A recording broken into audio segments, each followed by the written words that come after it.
Hello and welcome to another stream of Red Dead Redemption 2, doing my camp dialogue focus. Hey there, Ryu. How's things going, dude? So last week we finished off the process of antagonizing and taking note of character movements for Abigail. So that means that we have now covered, at this point in the game, at this current camp, on this current day, 5 characters in total. 4 characters, sorry, not 5. Actually, maybe it is 5. Let's have a look. 1, 2, 3. Actually, no, there's been more. Okay. So it's Dutch, Sadie, Lenny, Jack, and Abigail. There we go. So it's 1, 2, 3, 4, 5. Yep, so I was right. So 5 characters. Continuing on with the Marstons, I'm going to actually be antagonizing John Marston this stream, and he's another character that I never antagonize, so I'm not going to look forward to this, but it's part of this playthrough. Ryu, and here we are with the playthrough that lasts longer than watching the extended edition of Lord of the Rings trilogy back to back. Yeah, could you imagine? But then watching it for, like, that's the only thing that you watch for the entire year. Yeah, there's still quite a lot of characters to cover just in this part of the story, and I'm looking at a good point to actually put this playthrough on hold so I can do my annual one. And there's so many characters, but the problem is the earliest it let me save that first time we came into this camp, it was actually 9 a.m. in game. So it means that when I'm covering the characters and trying to get through them all, it's just the 9 to 6 that I've settled on, because I thought, well, if I do 9 to 6, then that means that that's that chunk done. And then, because that's 6 p.m., what I can then do is go, right, next step will be to cover 6 p.m., but make it to 12 p.m. So, but the thing about it is there's 16 characters in camp currently. and we've only covered 5 out of the 16. And that's only for the time in the game from 9 in the morning to 6 at night. So we still have a lot to do. And this is the second month now of streaming this game. Granted, it's only once a week, but the thing about that is this is the 5th stream session. We did 4 stream sessions last month because I managed to make the first stream of Red Dead 2 happen in the first week of January. Hey there, Ricky. How's things going? You coming in for a lurk, and hope you have a great stream. Thank you so much. Thank you for coming in for a lurk and for saying hi. That's awesome, Icky. I hope that things are going well. And yeah, it'll be a great stream. The characters in this game I have a lot of connection with through multiple playthroughs, and also characters from the first Red Dead Redemption who are also in this. So antagonizing them hasn't been 100% fun. But I wanted to do a very different kind of playthrough as well, so that's part of the territory. Being having Arthur be an asshole to everyone. The only character I'm going to enjoy being an asshole to during this playthrough constantly is Micah. So we need to reload this save, and we need to figure out which one, because I don't want to accidentally load the wrong one. So scroll up in my documento. Alright, so Eastward Bound 7.1 2302. That's the one. So we load this, and then based on where certain characters are, I can then determine what configuration it will be. I think the key word for this playthrough is going to be configuration, because I'm going to be saying it so many times. But it's the best way to describe the fact that when you reload your save, characters are put into different positions. And thankfully, we've got the one that I wanted, which was the first one. Let's go down to my list, and we're going to be focusing on John Marston today. Alright, so config 1.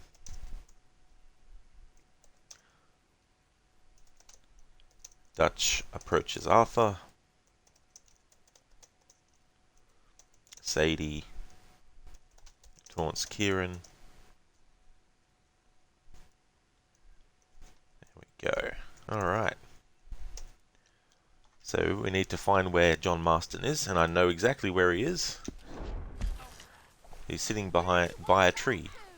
Now Dutch is going to come along, of course, and chew our ear off.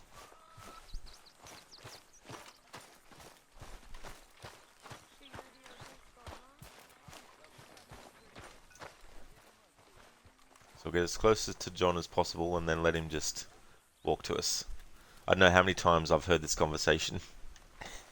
Oh, Arthur, my boy. My dear boy. What's going on? Nothing. Nothing at all.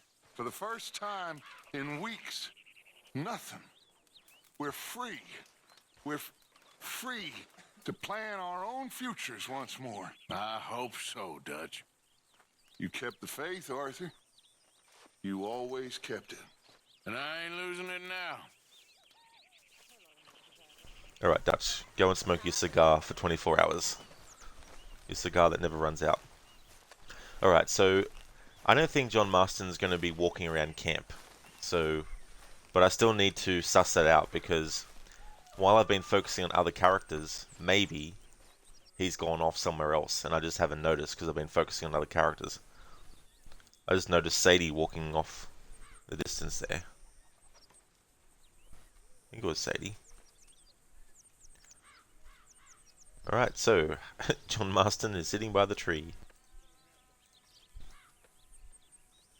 Alright, so 9:05 AM. John is sitting at the tree reading his book. View February 1st is the birthday of Brandon Lee, is it? Oh, really, dude? I didn't realize. I was only talking about Brandon Lee yesterday in Lucinda's stream because we were talking about the Batman movies and the comic books and stuff, and I got to talking about The Crow and mentioned that, and mentioned how Bruce was only 32 when he died, and his son was only 28. But yeah, still such a tragedy, you know. One that could have been completely avoided, and the shitty thing is, there were multiple incidents that were happening on the set of that movie, even before the day where unfortunately he was shot, and you know things weren't being done right. There were shortcuts being made and things and all that stuff. You know, it's a shame when that stuff happens, you know, at all. The only silver lining you can think of is that it makes, you know, companies hopefully wake the fuck up and be like, shit. I know this was, you know, this is back in the 90s now, but still. Ryu Brendan Lee would have been a great Nightwing. Yeah, yeah, he would have been. I also think that he would have been a great Neo in the Matrix as well. I could definitely have seen him playing the part of Neo if he had lived. Wanna hear a joke about paper? Never mind. It's terrible. Mr. Gote, that's a good one. Thanks for redeeming that, dude. How's things going? Hey there, Spectrum. Welcome, I hope you're going well. Right now we're just focusing on John Marston, who's sitting under the tree reading his book. And we'll probably be doing so from 9 to 6. But I still need to suss out his movements.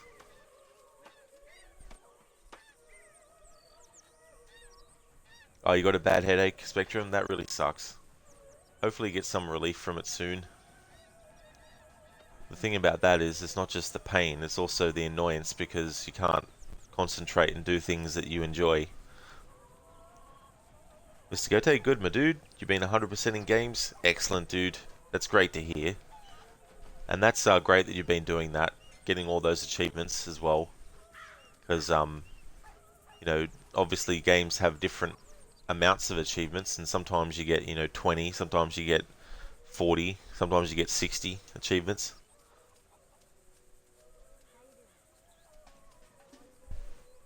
It's funny, at the end of the last stream of this, because we were in camp all day, I was, and myself, I just thought, I wanna play a bit more of this game, than just being in the camp. So I just went around terrorizing people as Arthur. But I didn't save it, obviously, after doing all that. We both know that ain't true. We both know the bravery is in the living. I don't know you very well, but I can tell you're brave and sad. I wonder what the name of the book is that Marston's reading. How not to be a good father. That's probably what he's reading at the moment. There's something too about John Marston at this point, and I think it can get overlooked, is he's actually younger than he is in Red Dead 1, so naturally he's not going to be exactly the same as he is in Red Dead 1. You know, he's at a point in his life where, you know, he feels trapped, and that would have been why he left the gang for a year.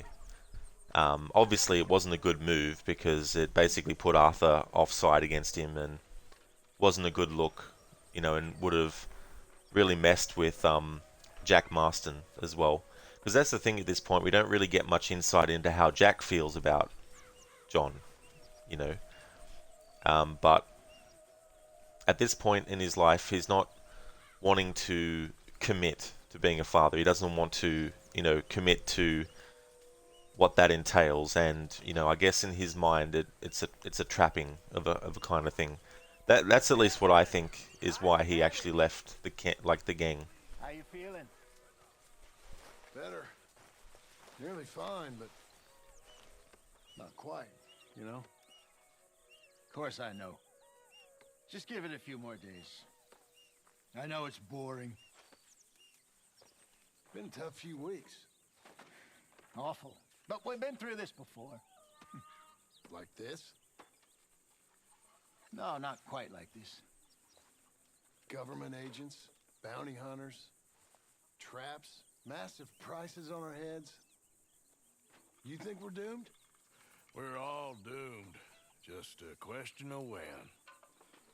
Thanks for your words of encouragement. It ain't good, but if we keep hidden, it'll pass. Still a big country. Don't feel quite so big no more. That's the modern world. I think I like the old ways better. Me too.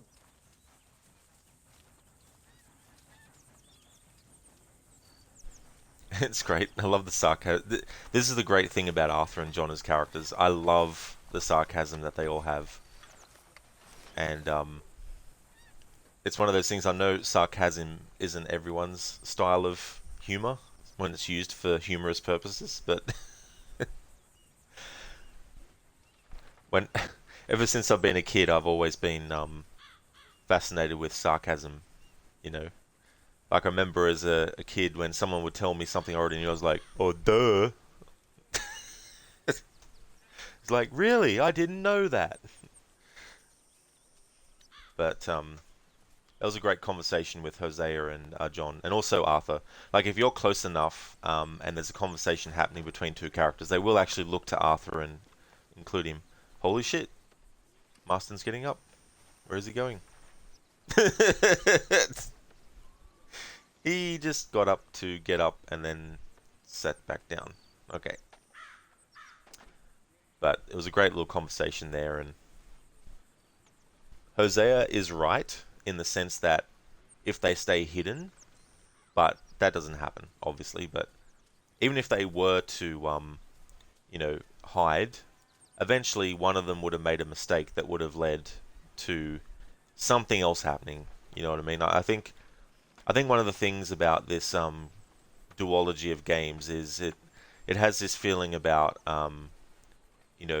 fate and all that type of stuff, and all these characters that have these regrets and things, and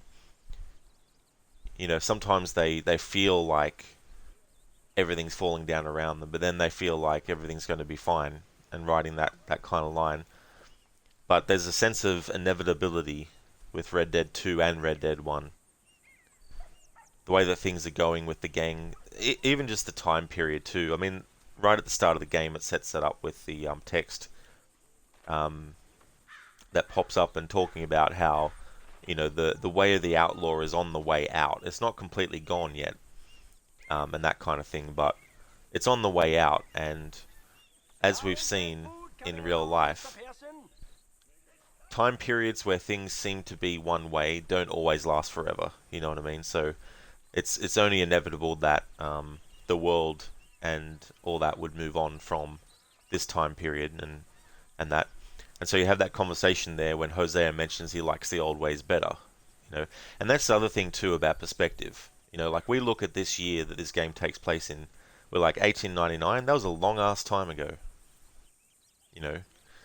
But if you put your mind to people living back then, they too would have had a period in the past where they would have thought, I wish we were living in that time. I wish, it was back then again. And there's just so many great things in this game. And doing a playthrough like this, where there is a lot of just standing around, it's rewarding when you get those kinds of things. And there's interactions in the game that I've come across in the camp, but there's a hell of a lot that I probably have missed because I haven't been this thorough. But getting back to talking about John Marston and how he probably felt trapped with the whole Abigail and Jack thing, because we don't know how long it was ago that he was even told by Abigail that Jack was his. But John doesn't believe it at this point, and that kind of thing fuels the theory that Jack isn't actually his. But I think Rockstar made it that there's several things that hint towards multiple things, you know what I mean? because they would have known after Red Dead 1 came out that there was a lot of theories about characters and stuff. So I think when they were doing this one, they decided to make some things have multiple proofs, so to speak, in a way. But I'm definitely in the camp that believes well and truly that Jack Marston is actually John's son. And the only reason why there's any debate in the universe of Red Dead, if there is one, is because, Abigail and the other female members of the gang, and we don't see this in this game, but they weren't just, doing things like, maintaining the camp and that. I mean, Arthur mentions Nickel Knight. If you antagonize Abigail, mentions Nickel Knight, which obviously infers that there was a lot of debauchery going on in the gang and stuff like that. But it was also part of what they had to do to make the money, and Susan, you kind of get a little bit of that from her because she's obviously been with the gang for longer than characters like Abigail and Mary Beth and Tilly and all them. So she would have well and truly been one of the women that not only helped maintain the camp, but would have went out into the towns where they were, hiding out from, and obviously do their thing, and just to make money for the gang. So it's understandable that John Marston would think that Jack isn't his, because it could have been anyone in the game, because anyone, as Dutch says in Red Dead 1, everyone had her, kind of thing. I don't need to go into details on what I mean about that, but there's all that around it too. So it's understandable that, given that, John wouldn't believe Abigail when she told him that Jack is his, and then he'd feel trapped by the whole situation, and so I imagine that's one of the reasons why he left the gang for that year. But when he comes back, he still hasn't accepted the fact that he's actually a father. But as I was saying before, he's younger in this game than he is in Red Dead 1. So you can't expect him to be 100% the exact same, because I know fictional characters, you can, make a character stay the same for 20 years if you want them to. But, there's evolutions of character and stuff like that, and I think it was wise to go with this approach with John Marston in Red Dead 2 in this prequel, because it is 11 years, give or take, before the events of Red Dead 1, and 11 years doesn't really sound like that much, and it doesn't feel like that much once it's gone, but the thing about that 11-year gap is so much stuff happened to John Marston between this game and where we find him at the start of Red Dead 1 that he's not the exact same guy, and that's the beautiful thing about his story arc in this game, and the fact that he does eventually accept that Jack is his son, and he starts to actually want to be more of a father to him. And we see that when Jack returns after being held by Angelo Bronte, when they come back to the camp and Abigail's like, thank you for rescuing my son, and John sort of looking with the look on his face where he's contemplating and realizing something, and what he realizes is what he could have lost. And that's the turning point where John Marston stops being the character that doesn't want to really be a father to Jack and actually starts the road. And it's not, it's not a simple switch that turns and then instantly he's like father of the year material, but something changes within him internally. And that's one of the great things about this game. And also not having dialogue for every single thing is sometimes it's good just to let a character say something, but just with their facial expressions and things like that. And it's a great moment when that happens. So yeah, we have John Marston at this point in his life, well, at this very point that we're finding him, he's basically healing up from what happened in Chapter 1. And he hasn't moved from this spot, and it's currently 12 PM in-game. So from 9 to 12, he doesn't move from this spot. We had Hosea come over and speak to him, so that's the only thing that's been different. Hey there, Libs. Welcome to you. Oh, I'm going great. Yeah, things are going really good. How about you? Me, Arthur. Protect precious jelly beans. Gollum. Gollum. Gollum. Yeah, could you imagine if instead of a ring, Gollum was actually obsessed with jelly beans?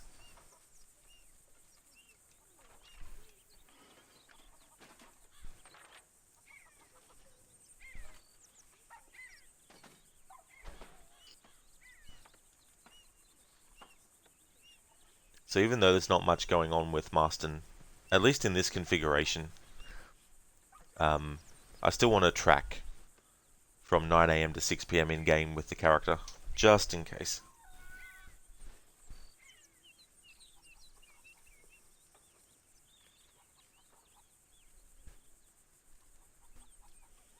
Leaves, things are going good, dude. Just sat with the wife right now. She says hi. You and her decided to put the stream up on the TV and using mobile to type. Oh, excellent. That's great. I'm glad that things are going good. And hello to both of you. I hope things are going well. Hope you're having a good one.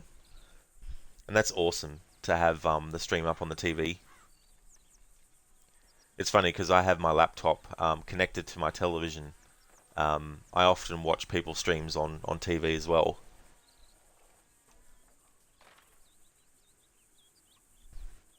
Hey, Tall. Good day and good night. Both at the same time. How's things, Tall? Right now we're watching paint dry. I mean, we're watching John Marston read his book. Not much has happened yet. Hosea walked over to him and had a conversation, and then he walked off, and then John just went back to reading his book under the tree.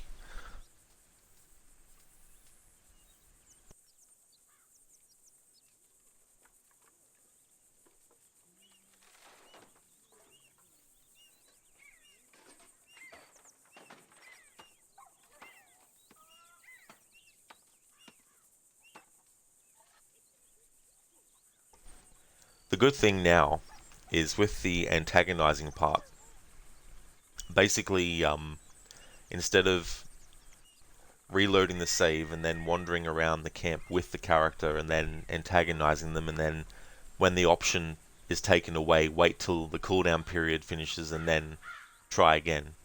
I've sped up the process by basically reloading the save, going up to the character, antagonize and do all that, and then once that's done, reload the save and rinse and repeat. It's much quicker because the time it takes for you to wait for that cooldown to stop when you have to wait for the text prompt to actually be available again to antagonize or greet, it's actually quicker to just reload your save.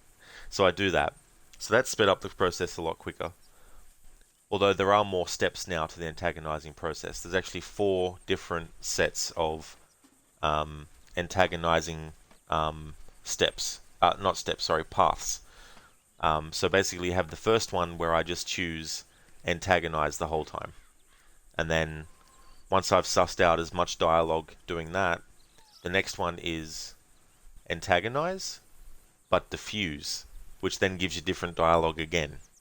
But then alternate between antagonize, diffuse. And then once all that's done, the third one is greet, then antagonize, because you actually get a different dialogue again, of course, if you're being friendly in the first instance and then you insult them in the next instance. So that was the third kind of one, doing the greet, the antagonize, and then the diffuse. And then the fourth one is basically greet twice, so you get 2 different greeting responses, and then hit them with an antagonize, because you've greeted them twice instead of the once, you get different dialogue again. So some of what Arthur says is the same, like he'll say the same kind of thing. So not everything that Arthur says is different, but there's so many potentially different bits of dialogue that you can get from the other character, and different combinations of the same dialogue mixed in with new dialogue. So now we have Jack over near the edge having a look up at the sky, so he'll be there for a little bit.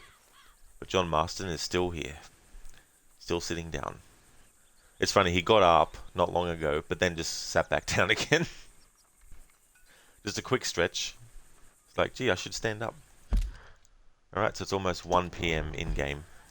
So when it hits that time, there'll be 5 more hours worth of in-game time to pass. So this is the first configuration, and when I first started this playthrough, the earliest the game let me save manually in Chapter 2 at this camp, it was 9 AM in the game, which means that this whole process I'm doing, I have to do it in chunks of time.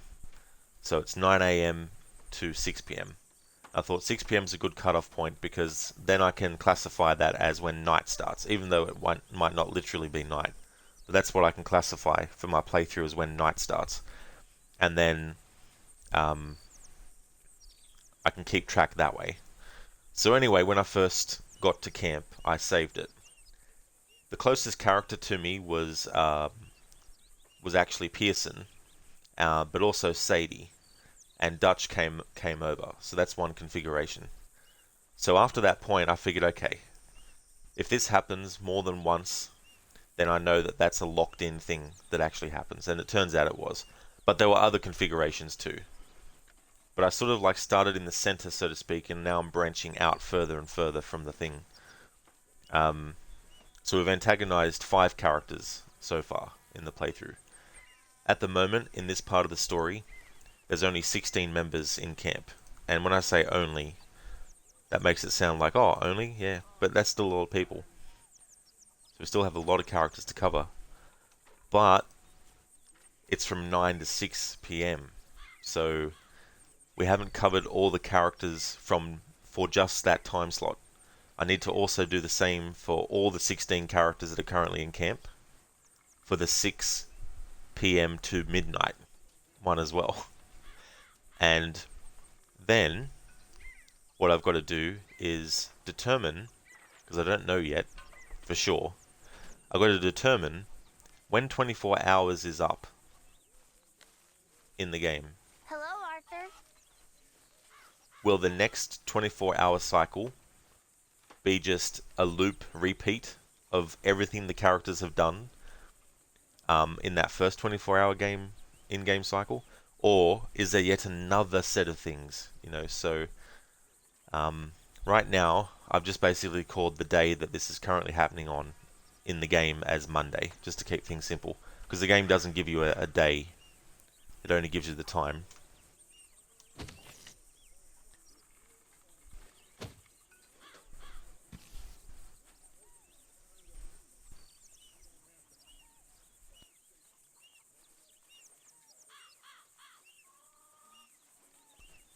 It's funny, the other stream that I did of this, I think it was actually, yeah, it was last week's stream. I finally managed to get a character to punch Arthur out from antagonizing too much. I thought it had to be when you had a certain level of low honor, but it just depends on antagonizing multiple characters continuously, and then you'll trigger a quick scene where someone in the camp will actually go up to Arthur and be like, that's enough, and punch him and knock him out. And he wakes up on the outskirts of camp hours later. And it just so happened John Marston was the one who punched Arthur out when that happened. So now that I know what triggers that exactly, I know how to actually stop it from triggering too.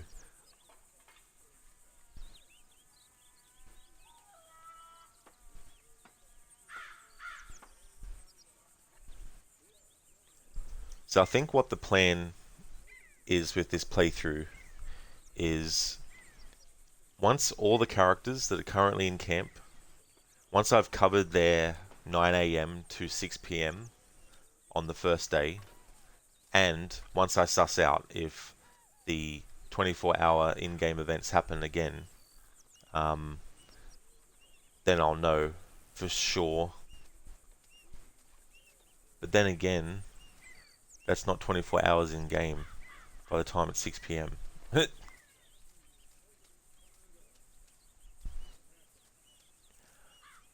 I think what I should do is, once I've done the 9 AM to 6 PM time slot for all the characters, I think what I should do is actually just let time play out so it becomes 24 hours, until it becomes the next cycle, and then suss it out. But at some point, I will be putting this playthrough on hold, because, and I only figured this out, I think it was 2 streams into this playthrough. that I should have actually done my annual playthrough of this first, because there's no way I'm getting the game done before the year ends to satisfy my own deadline requirements for my annual playthroughs and do all this stuff with the dialogue. It just wasn't possible.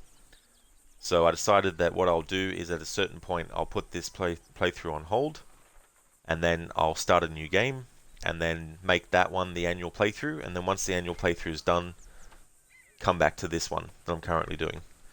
So that's why I changed the title of the streams for this playthrough and took off the annual 2023 part of the title. Alright, it's almost 2 PM. And Marston has just been sitting there. Just so it's not the same camera angle all the time. Let's actually stand here.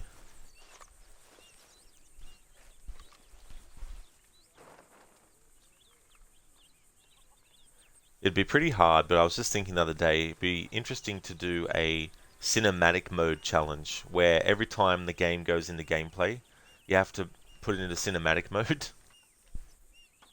I don't know how many instances in the game will it actually automatically take you out of that, but yeah. Doing a cinematic mode challenge, even on missions, to see how hard that would be. I mean, it's not that bad in Red Dead 2 to keep your horse on track on the path, but doing it in something like GTA 5, for example, though, is a nightmare, because you'd have to become a master at a whole different orientation of having the vehicle, at a different angle and stuff. When there's games that have those sequences where the camera's in front of the character and they're running towards camera, those can be annoying in games sometimes, because you don't know if you're gonna fuck up or not.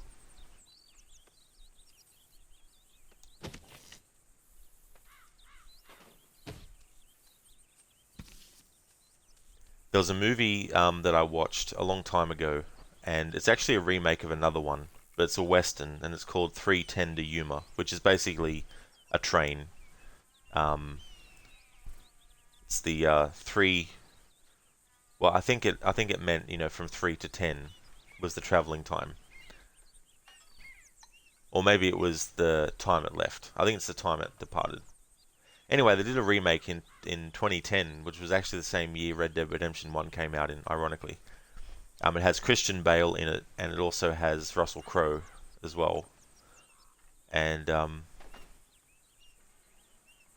Christian Bale actually has a son that is the same age that Jack Marston is in the epilogue of Red Dead Redemption 1. Ironically, played by Logan Lerman. Wasn't a bad movie, actually.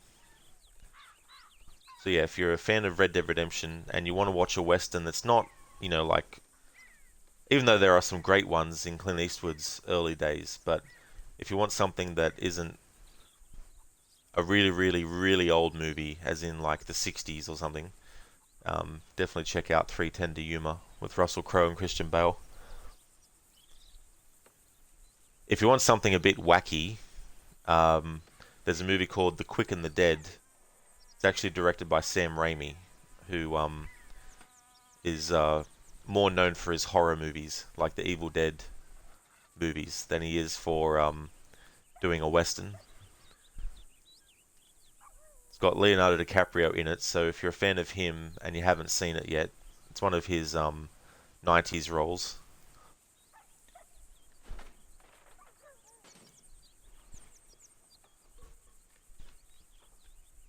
It's even got Richard Harris, who Harry Potter fans would know as the first Dumbledore. He was also in the... Oh, no, Rod. I'm confusing that with Unforgiven. Sorry, never mind me. Don't mind me. Wrong movie. Richard Harris is in Unforgiven. Or is it Quick and the Dead? No, it is. What's confusing me is Gene Hackman is actually in both of them as well. But I'm pretty sure that... See him, let's have a look. No, I don't think it is that one. So that's what I was confusing it with.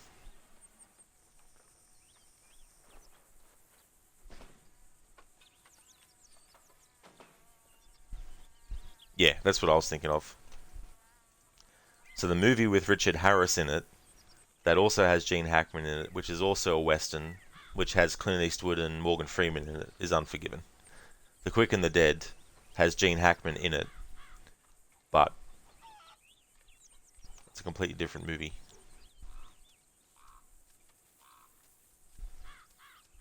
Tobin Bell's in it, the dude who plays Jigsaw in the Saw movies.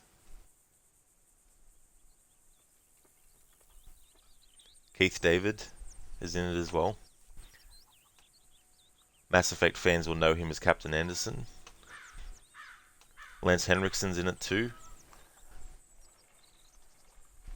He was also in Mass Effect as Admiral Hackett.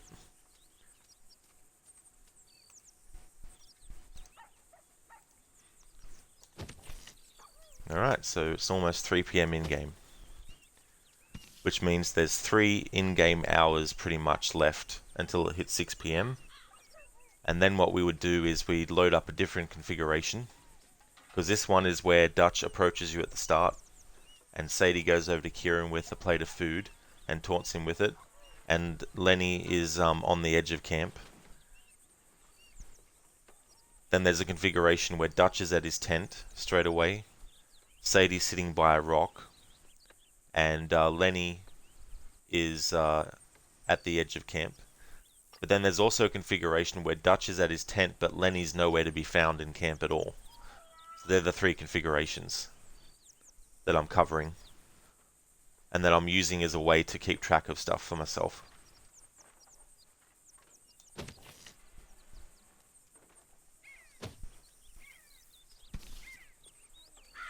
Something I'll do too with this playthrough, because I'll be putting it on hold at a certain point and switching over to do an annual playthrough from scratch. On my YouTube channel, where I'm actually archiving these streams, I'll set up a playlist that will be just this, so that way when I do resume this playthrough, at least people will be able to go and realize, oh okay, so that one is actually different playthrough.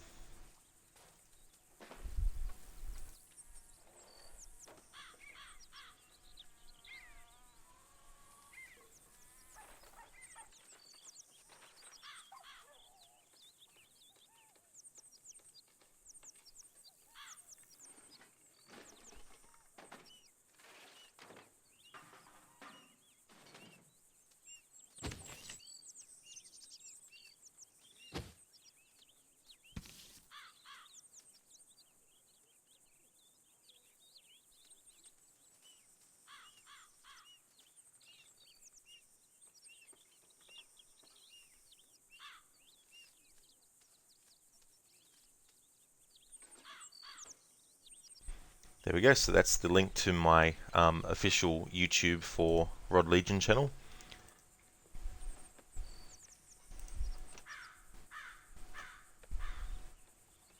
I already have got a playlist, that's good. So I've got a playlist already set up for the Camp Dialogue Focus playthrough, which is what I'm currently doing now. I've also, there's going to be I can tell you right now, there's going to be a hell of a lot of playlists as time goes on, because I do challenge playthroughs, and I want people to be able to go to a playlist with challenge playthroughs specifically, instead of like having a playlist that just has Tomb Raider streams, for example, of every Tomb Raider stream I do. I'd rather not do that, because I do annual playthroughs and stuff. So I'd rather have a playlist that's for annual playthroughs. So and for, you know, certain years and stuff. So I've got a playlist of the Tomb Raider challenges I've done so far for 2023. Red Dead Redemption 2 Camp Dialogue Focus. I've got an Assassin's Creed playlist at the moment, but I need to sort that one out, because at the moment it's just got the games that I was playing. But I do have an annual series playthrough that's underway now, so that'll be another separate playlist. And then I've got Tomb Raider streams for 2023 as well.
I'm gonna update that Stream Elements message about the schedule to take Mass Effect off, but I'm gonna wait until certain time zones click over to Thursday to do that.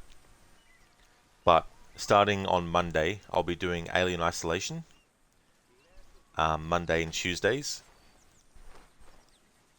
Wednesday, next week though, I'm actually going to be doing a surprise game that I'm not going to mention. In fact, I'm not actually going to even mention it when I end the stream of Assassin's Creed on the of Alien Isolation on the Tuesday. It'll be a complete surprise. Just when I'm about to go live with the surprise game, I'll actually update my About Me to include it as part of the schedule.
You know what would be so cool? And I don't know if it actually is a thing in this game, but I just had a thought. It'd be so cool if, depending on Arthur's honor level in the game, when he was standing idle, he'd do different things than he does at a different point. So if he has high honor, like maybe there's some facial expressions he doesn't do when he's standing idle, but if he's low honor, there'll be some facial expressions that he will do that are different, or the way he stands might be different, or something like that.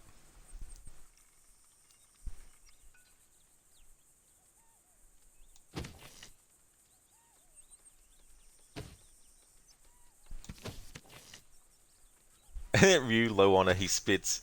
Yeah, no, that would be funny. That'd be funny if he did that actually, especially if he's walking past people and did it.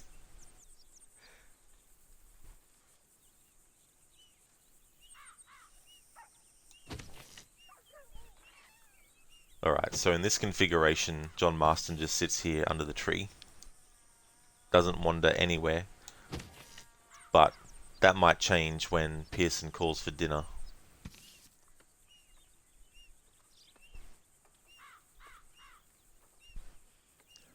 I was just thinking, when people think of adapting a game like Red Dead Redemption 2 to like a movie, the first thought is, okay, who would we cast as Arthur? Who would we cast as John Marston? Who would we cast as Abigail? Who would we cast as Uncle, Hosea, Dutch? Because the first instinct, I think, from people is, oh, you know, they need to do it live action, and they need to get someone to play the character. And I'm just like, get the actors who played the characters in the game. But the thing is, I'd rather them do a movie with the actors that is in a different part of the timeline. You know, for example, Hugh Jackman as Arthur. Yeah, that'd be a very different role for Hugh Jackman, I imagine. I don't think he's ever been in a Western before. Hey there, Shin. How's things going? So I finished Mass Effect. What an epic ending. I love how Shepard, once she gets out from under the rubble, is limping and just has that smirk on their face. This game honestly does not need a film, though. It doesn't. No, it stands on its own. That's for sure.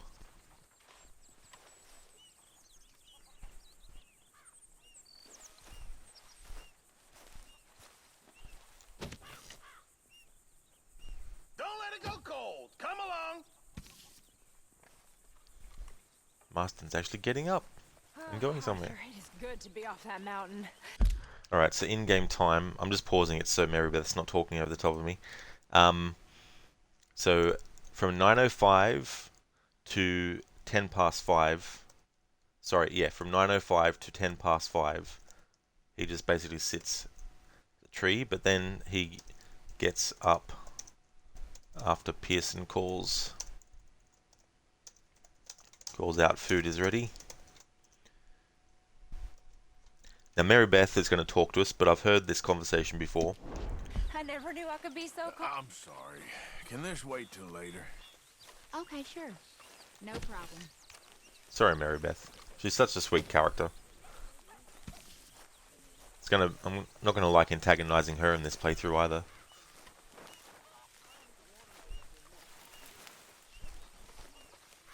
Hi, Arthur. Hey, Tilly. I'm not gonna like antagonizing Tilly either. Alright, so about 5:15, I'll just say. He sits at...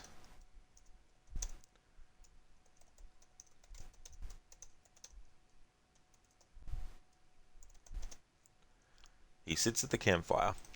So I imagine until 6 PM in-game he's going to be sitting here. Sit down.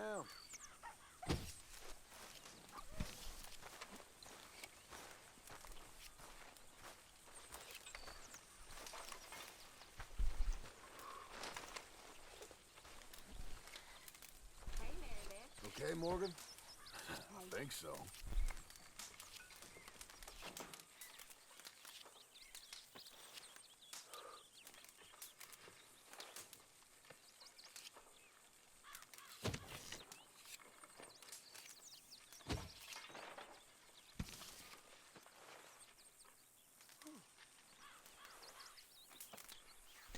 Here we go.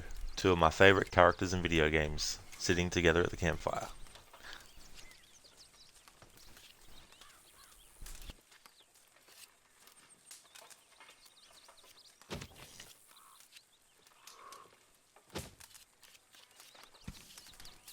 Exactly, Ryu. It practically is like an interactive film or series on its own already.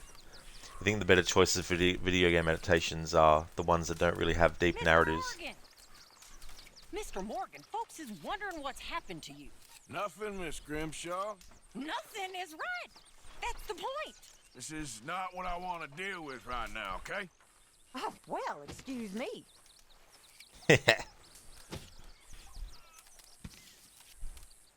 But still lend themselves well to other media. Yeah, I mean that's the thing, right? The thing about games, obviously, is ones with deep narratives. By their very nature, they are movies, except they're movies in video game form. So it gets harder to adapt them.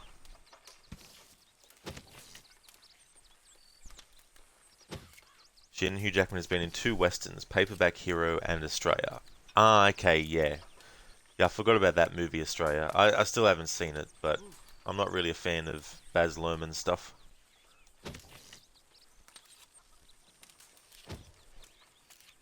It's funny, I never thought about that because it feels weird to consider that a western movie. But that's because, you know, I'm so used to the American, you know, western and the spaghetti western, you know. Didn't think to consider Australia as a western in the western genre. I'll tell you what is a really cool western that was made by Australians. It was called Undead.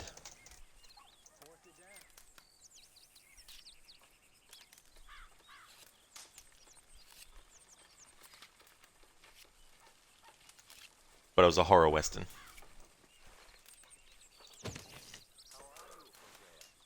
Bone Tomahawk, that's another good horror western. It's not horror in the sense there's monsters or ghosts or zombies or anything, but...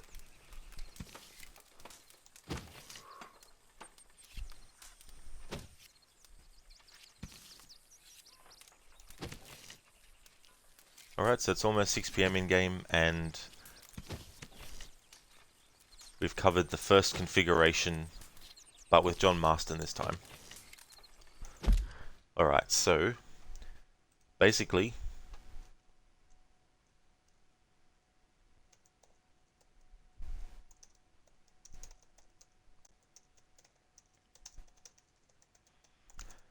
in configuration 1, where Dutch approaches Arthur, Sadie taunts Kieran.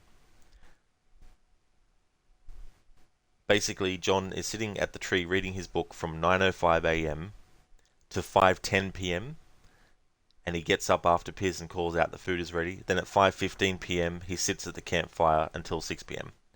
So that is basically John Marston's movements for the first configuration. The second one I need to trigger is Dutch is at his tent, but Lenny isn't in camp.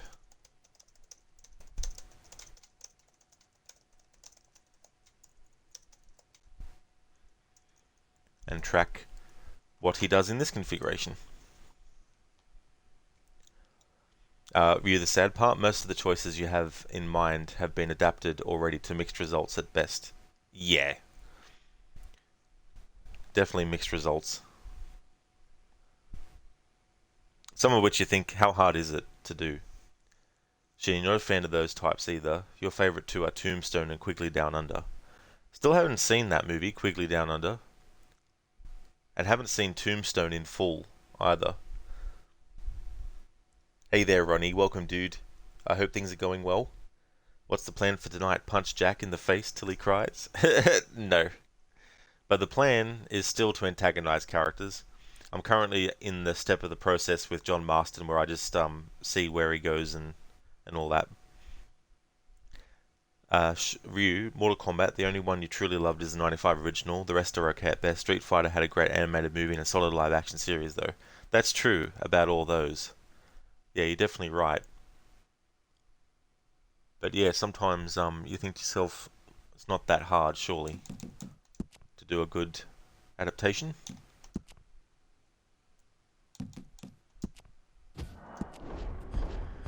Ryu Mario had a good, bad live action movie. The animated movie looks promising, but you're kind of nervous. Yeah. If they got rid of Seth Rogen as Donkey Kong, Chris Pratt as Mario, and yeah, got rid of them, I'd be more looking forward to it. Good morning.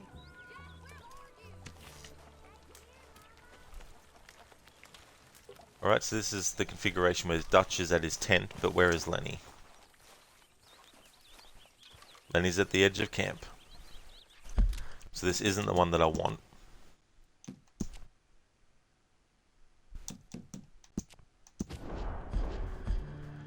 Ooh, they can't even get the story modes in Mortal Kombat right.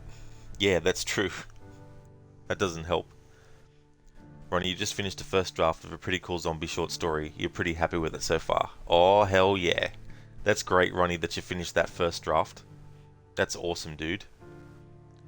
So what do you do when you get to that point? Do you like to let it sit for a bit before you do another draft, or do you like to jump right in and do your next one?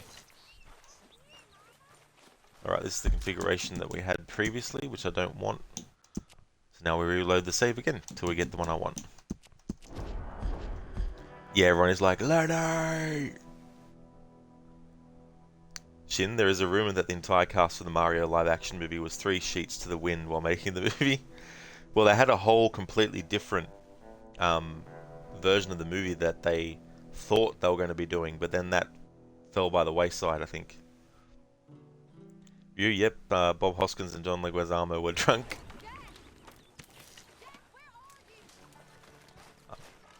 Dutch is at his tent. And Lenny's at the edge of camp. Not the configuration I want yet.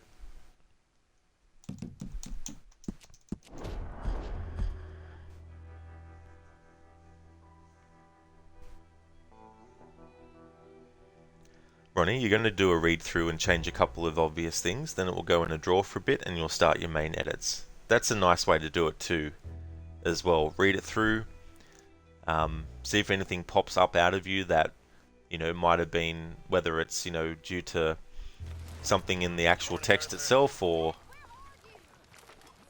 if you think to yourself, oh, you know, I should actually change this aspect.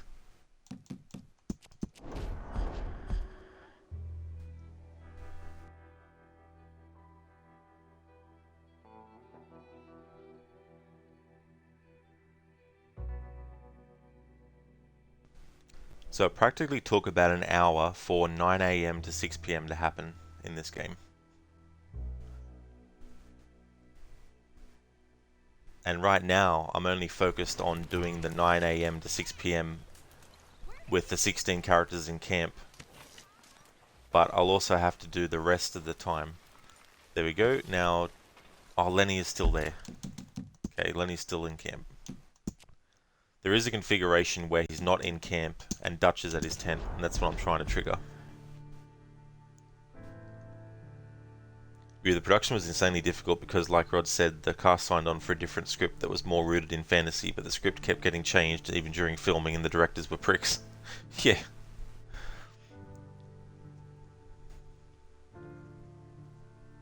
It wasn't until years later that I realized that one of the characters in that movie is played by the actress who plays Harry Potter's aunt in the Harry Potter movies. You need any help with that food, you let me know, Pearson. And Lenny's in camp.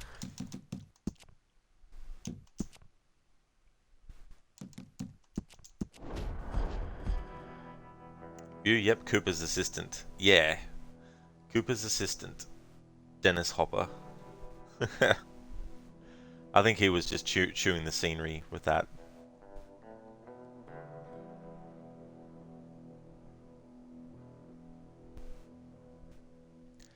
It's funny, you know, because obviously Dennis Hopper had been an actor for even before I was born.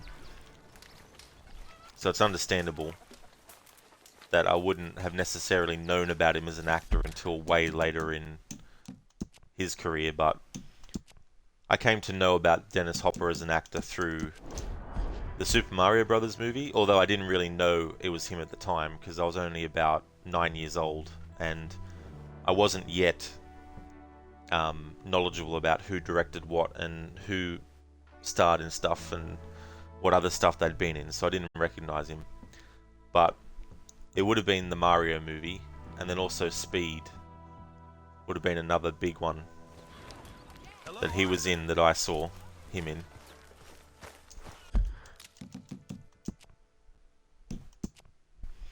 I haven't seen Speed for a while. I should actually watch it. It was one of those movies where, you know, even though he did Point Break before Speed, and you know, Point Break obviously has action sequences in it. I never saw Point Break, so my first action Keanu Reeves movie I saw him in was Speed.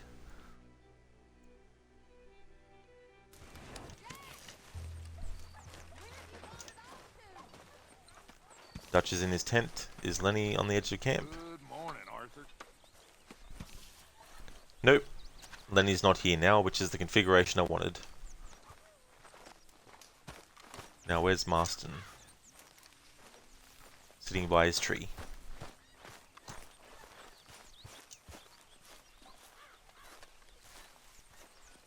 Hello, Mr. Morgan.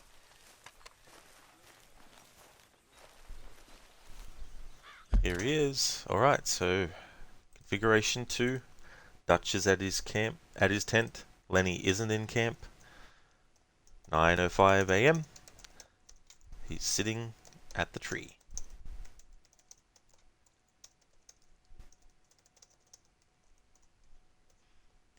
So in the first configuration, he actually stayed under the tree until 5:10 PM. So let's see what happens on this configuration.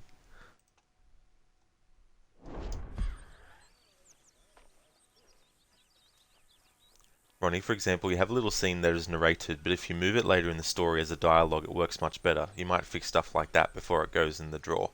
That's a great idea, dude, as well. Because that's the thing, right? You can have something that doesn't fit, but if you change where you put it and the form it's delivered, it can actually make it fit, you know? So that's a good idea too. Street Fighter was also a difficult movie to make, but it wasn't really the script that kept getting changed. The movie was locked for a Christmas '94 release, and the schedule was rushed. Ah, I see. Yeah, I didn't realize it was locked in for that release, and that they rushed it. Ronnie, you wonder how Dennis Hopper would react to the idea that you think of him as the guy from Super Mario Brothers. Not Easy Rider, not True Grit, not Apocalypse Now, the Super Mario Brothers. Well, I'd like to think that he'd be understanding because, you know, I was born in 1983, so I don't know how old he was when I was born. He was probably in his 30s by that point, maybe.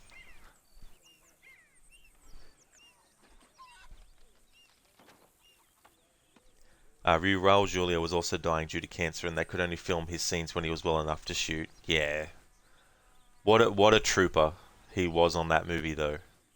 Like, suffering like that and being able to put in, like, arguably, he has one of the best performances in one of the worst video game adaptations.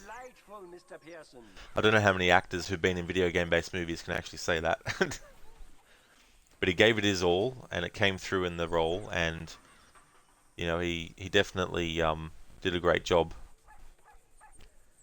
Actually, Keanu Reeves stated his worst fear was that when he died, his tombstone would read, "He was Ted."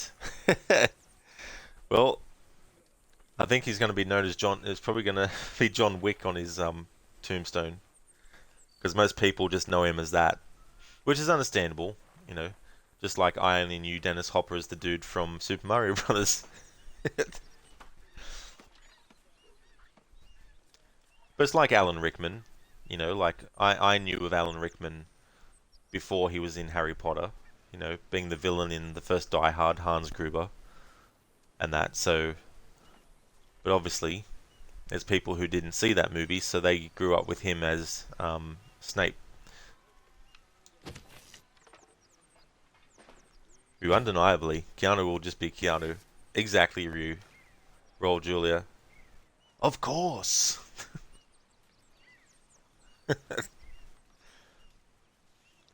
Ronnie, the last thing Keanu will hear is, "Shut up, Ted." Be funny if he heard, "You're going to military school, Ted."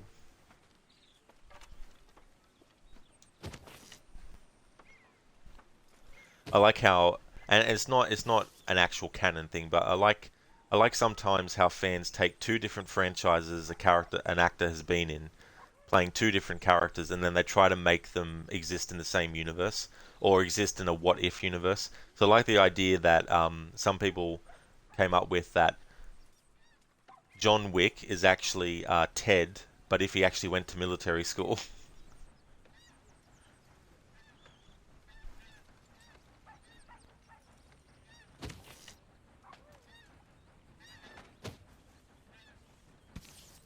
Whoa. Thankfully, Mortal Kombat 95 was a fun film to make despite some technical hurdles. Exactly. Definitely was a great movie.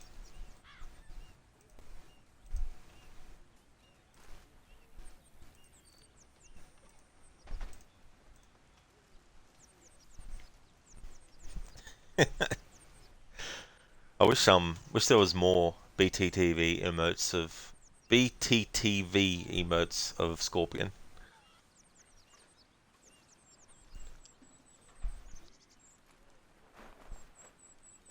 That's still such a great fight scene between Scorpion and Johnny Cage.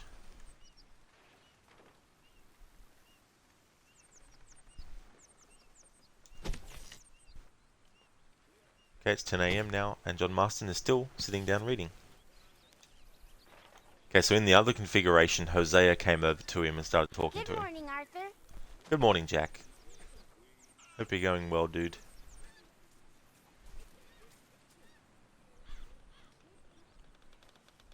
The most heat the film ever got was before production even began, was it? Yeah, not sure I know about that. What actually happened?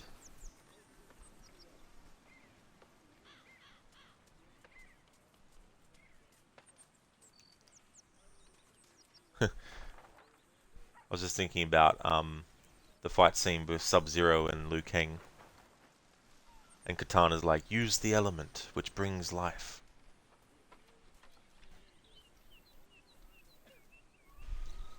Lawrence Kasanoff saw the potential in Mortal Kombat when he saw the game at Midway, but the execs didn't agree. Oh, I see. Yeah, that's right. I remember that. Now that you mentioned that, they didn't think it was viable. And there's a joke stating that either Benedict Cumberbatch or Robert Downey Jr. should have said "No shit, Sherlock" during a conversation. Yeah, that would actually be quite funny. Could you imagine a movie with those two actors in it, and they're playing characters who are staging a production of Sherlock Holmes, and make it kind of like a story where they're two friends, but as the production goes on, they start to become enemies. Kind of like The Prestige, but not a serious thing. You know, have it be like a comedy, and the production is of Sherlock Holmes. And then you can have them where they're both fighting each other because they both want to play Sherlock Holmes.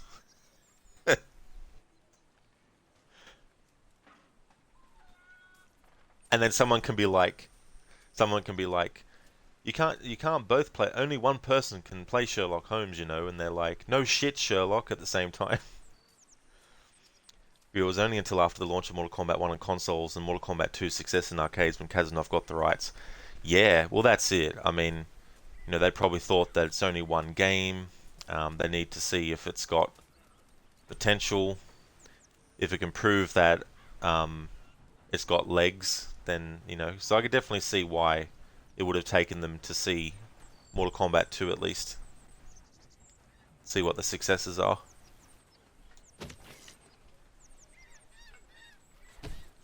New Line Cinema initially had no faith in the project. It's like, come on, New Line Cinema. It actually ended up being one of their best productions.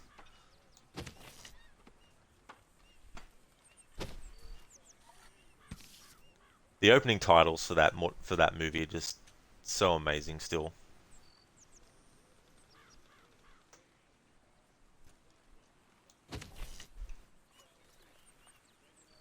And that was a great thing about it. It really pumped you up for the movie to follow when you see that opening title.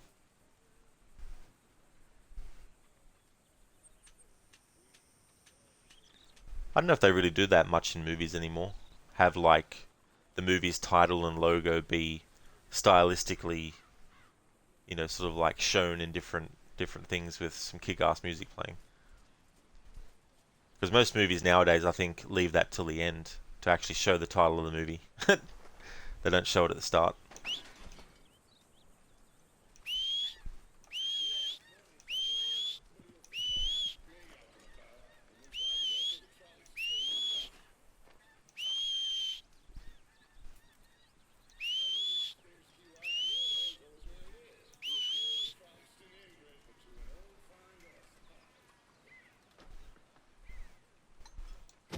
Okay, John's just sitting there still. 10:48 a.m. Hey there, Templar. Were you at the making of the film? A whole different ball game. It was a fun experience for the cast and crew. Yeah. It's always good. Especially if they're working on a movie for months together.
Templar, you can't wait for the remake of Silent Hill 2. You're almost done with Silent Hill 2, you think? You wonder if they will be doing like what Capcom's doing and remake the most popular games, or just leave the series dormant again. That's cool that you're almost done with Silent Hill 2. Such a great game. I hope they do the remake. I hope the remake does it justice, but I'm not really worried if it doesn't, because I'll just keep playing the original. I'm not overly enthusiastic about anything from Konami. The ease at which people are forgiving Konami for their treatment of the series up until releasing the new stuff just amazes me. Ryu, this is a fun in-depth look at the making of the movie and the overall impact it had. Thanks for linking that, Ryu. That's awesome. Jeremy, welcome. Thank you for redeeming that. I hope things are going well. So, a scene reenactment of Schwarzenegger. Templar would be a cool little experiment, certainly cheaper than buying the original games. Yeah, I guess it would be. But yeah, Konami have a lot to do to get me paying them money for a new game again. I'm not that quick to just, be like, oh, thank you, Konami, for throwing us a scrap finally after, 10, 11 years without doing anything Silent Hill related that was actually decent.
Okay, so I've got one.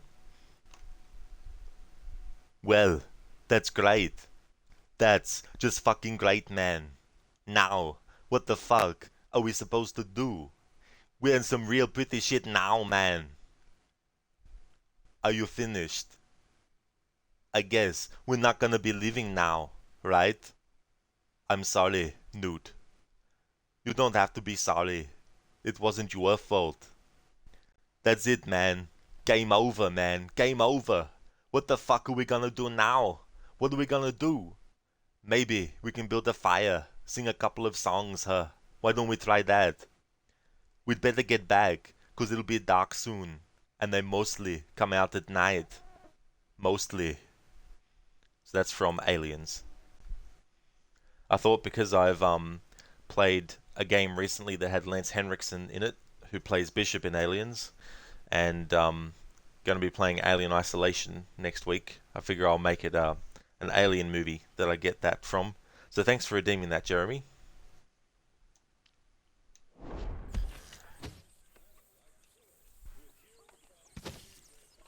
Templar, has it been that long? Let's see, so the last main entry in the series was Downpour, which was 2012.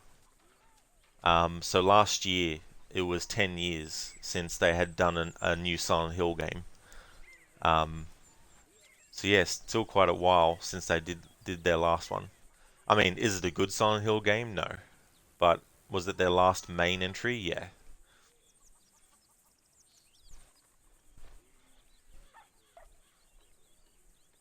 You still hope Silent Hills will release. You still resent Metal Gear Solid 5 for basically being the game that killed it. Yeah, I don't think we'll get the Silent Hills game now. love Alien Isolation. Only game to make you piss yourself. Yeah, it is such a great movie, great game. I mean, and they did such a great job at evoking and adapting the style and the environments and everything from the first movie. And not only is it a great first-person survival horror game, it's also a great sequel story to Alien and a prequel story to Aliens. You know, so it was kind of cool that they set it between those two movies. Makes you feel uncomfortable in the tension. Absolutely Templar.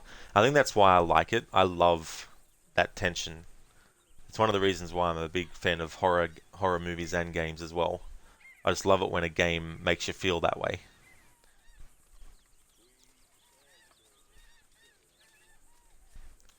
So many great sequences in that game as well. So I'll be playing that on Monday and Tuesday next week. Wednesday next week I have a surprise game that I'm not going to say what it is, and before the actual stream starts, that's when I'll update my About Me and actually put the image up for what the game on Wednesdays will be. You'll get crucified for this probably. Metal Gear Solid 5 is pretty arse, to be honest, is it? Yeah, I don't really have any horses in that race, so to speak. Like, I do like Metal Gear Solid 1, but I haven't actually played through any of the games since then. And that was like 1999, so... So, it doesn't worry me, Templar, if you feel that way about Metal Gear Solid 5.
Templar, it's so fucking weird, not in a good way.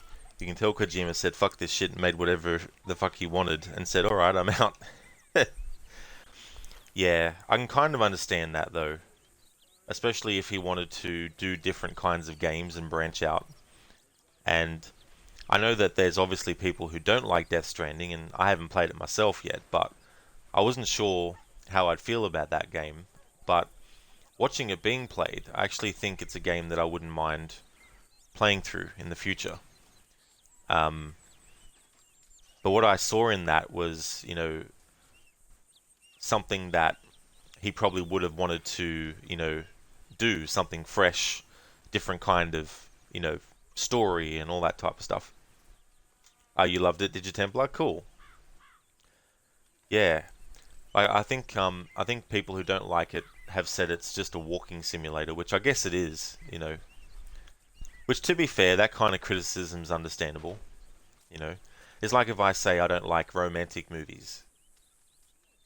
You know, making that statement in and of itself to some people who love romantic movies might seem like, you know, sacrilegious to say. But that's what it is. You know, it's romantic movies are romantic movies, and by the very nature of romantic movies, I'm not a fan of them, so I don't think they're any good.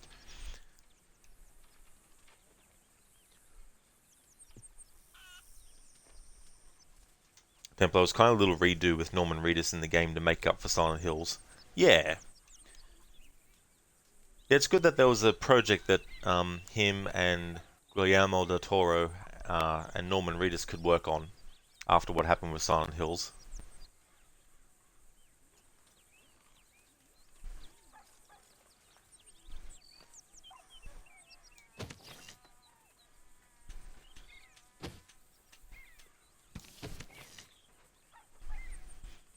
I wonder if that Metal Gear Solid movie will actually get off the ground.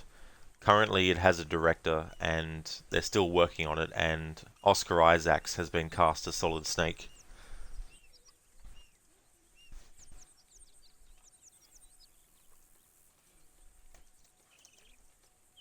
Oscar Isaac, sorry, not Isaacs.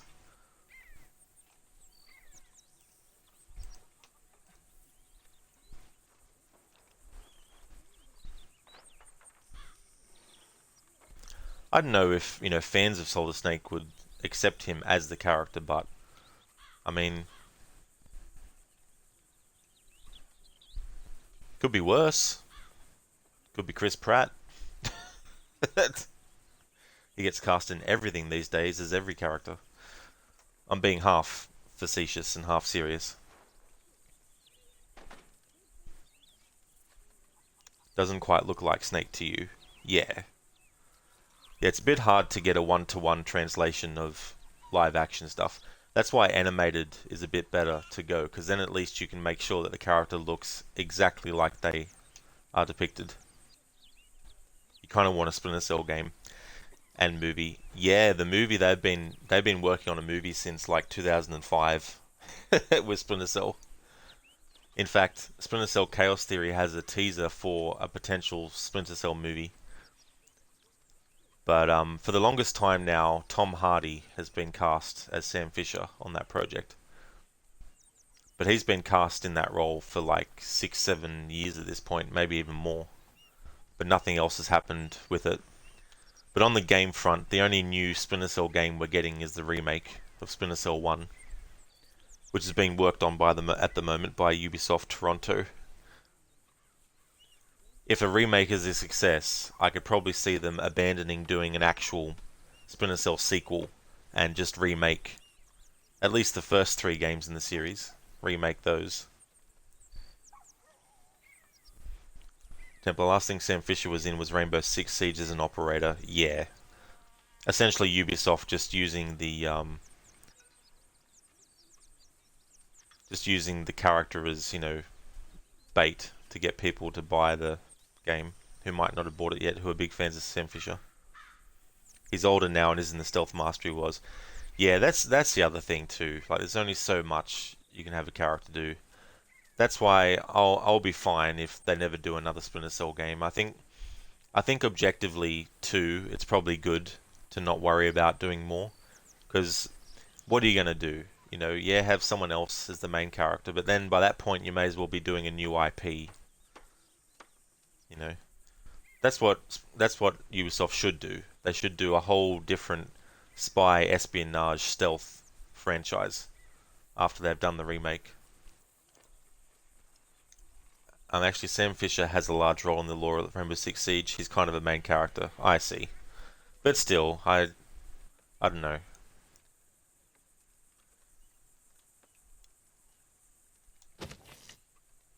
Ubisoft hasn't treated a lot of things right, which makes me question their future projects, but we'll have to wait and see. But yeah, wasn't there something where they made Sam Fisher have nanotechnology in his body or something to make him a better fighter or some bullshit? Called him Zero or something?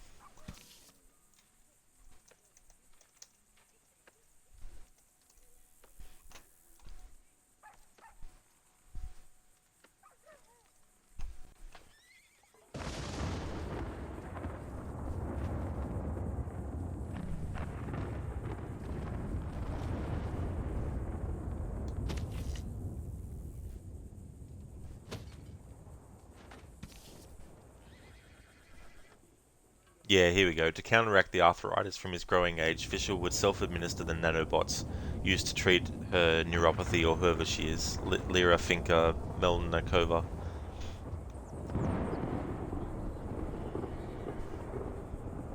Yeah, I don't know about that type of stuff. That's getting too sci-fi for me. Which is ironic, because originally Splinter Cell did start off as a sci-fi game, but they changed that at some point.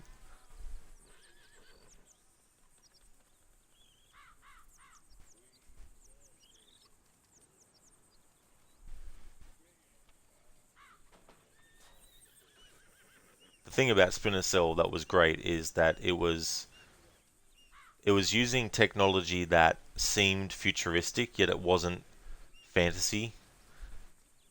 Like it wasn't sci-fi levels. And I'd rather Sam and Splinter Cell keep that kind of aesthetic. Because then you start going into Metal Gear Solid territory as well, because that's got a lot of sci-fi stuff in it. She's an operator who uses nanobots with adrenaline in them. Yeah. I mean, you know, nothing against Rainbow Six, because I'm sure if you're a fan of that style of game, it's probably a great one, but in terms of using Sam Fisher in that way and having him use nanobots, it's just too sci-fi for me. Not that I don't like sci-fi, but not every franchise has to have sci-fi in it. Just like every franchise doesn't have to have fantasy. Just like every Assassin's Creed game doesn't have to be open world. You know, you can do different things.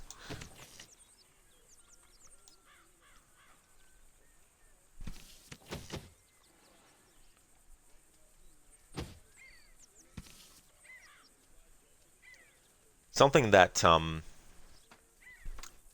the thing, and they wouldn't do it, but personally myself I wouldn't mind if they did, is do Splinter Cell games that take place between the other games. Like after the events of Splinter Cell Pandora Tomorrow, actually have the mission be a completely original mission, but set it before Chaos Theory.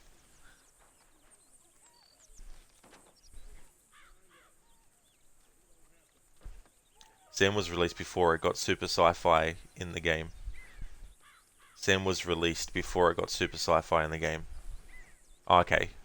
But still, it said he uses nanotech on his body.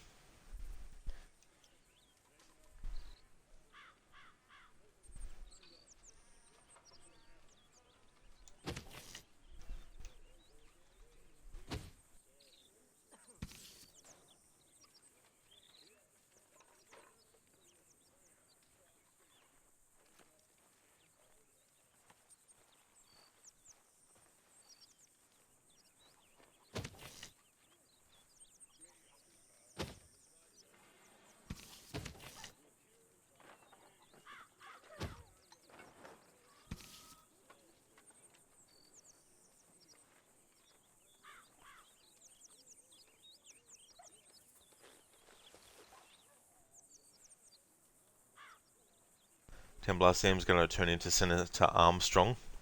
Who's that?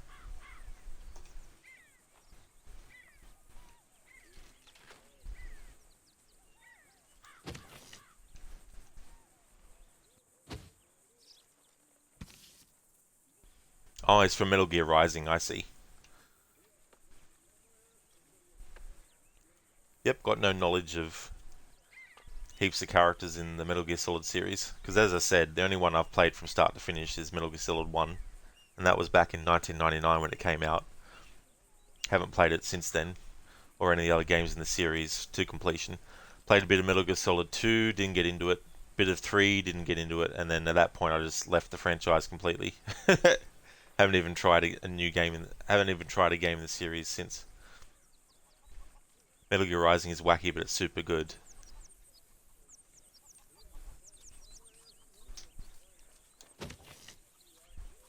It's not a stealth game, it's a chop 'em up. Oh yeah, that's the one, isn't it? That's different, yeah. Yeah, I remember hearing about that. Alright, so it's almost 2 PM in game, and John Marston has been sitting here the whole time. But that is fine, because in the first configuration, he sat here till 10 past 5 in the afternoon.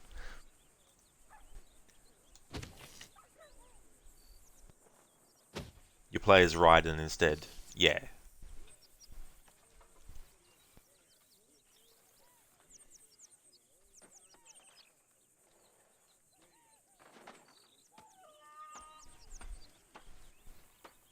It's funny, the pronouncing of that. That's something I forgot to post. I don't know if you're still in chat, Ryu, but I actually added another Mortal Kombat BTTV. It's when Raiden goes, "Spaghetti bolognese!" as he's flying through the air.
Templar needs to get his lazy ass up and do some work. Gotta give him a break. He almost got killed by wolves. He's not up to working or fighting shape yet.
Templar excuses.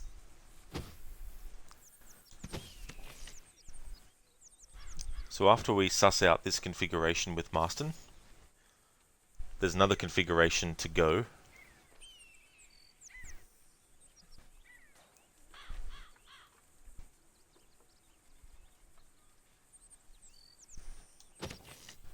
And then once that third configuration is sussed out, then comes the antagonizing part, which will be more interesting than this part is, admittedly. But given the type of playthrough I'm doing, I'm definitely not expecting people to be 100% attentive to everything going on in the playthrough. So if people are listening to music while this is going on, that's completely fine. Thank you so much for actually even just lurking as well, especially in a playthrough like this, where there's not much action happening. That's why at the end of last stream, to let off a little steam and also have something different happen in the playthrough, I just had Arthur go off and be a maniac for the rest of that stream. Didn't save it, of course, because I didn't want to mess up anything. So I just reloaded the save at the start of this stream, but I wanted to do something, because even after all the antagonizing stuff, I was like, I need to get Arthur just out there and just do some other gameplay for a little bit. Templar, you've seen guys lose a finger on the job and be back in like 3 days. Yeah, I mean, this is the thing, right? Like, some people would think that's great. Some people would be like, of course, everyone should do that. Then there'd be people like, that's probably not the best thing to do, but then again, who knows? He's just got a few scars. Yeah. Well, suppose everyone's different too. Like some people think someone getting mauled by a bear is pretty basic stuff. He can get his ass up and do something. Yeah. Well, he eventually does. But right now, he's just sitting reading a book.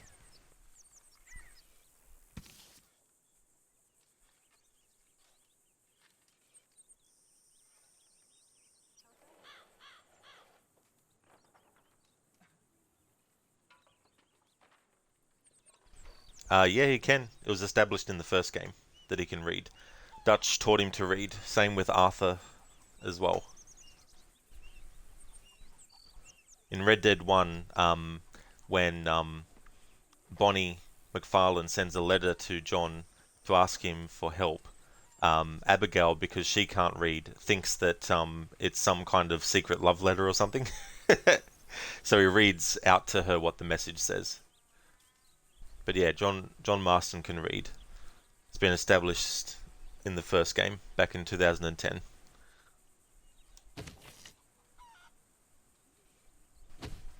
Yeah, Abigail can't read.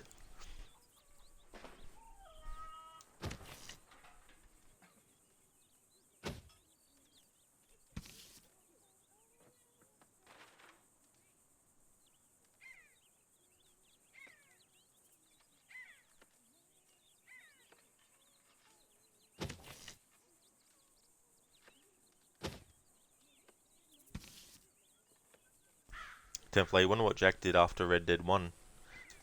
Yeah, I don't think Rockstar's ever actually said. I think they just leave his story at the end of Red Dead 1. I don't think they've confirmed what he goes on to do. Given the fact that World War One is in swing in 1914, which is the year that Jack returns to Beecher's Hope to get revenge on Edgar Ross, you could say that maybe he went and fought in the war. Because maybe he felt it would be a good opportunity to escape, because obviously killing someone like Ross, even though he wasn't an agent anymore, eyes would still be on Jack Marston, so he would have had to flee. So I can definitely see him fleeing to go and fight in the war.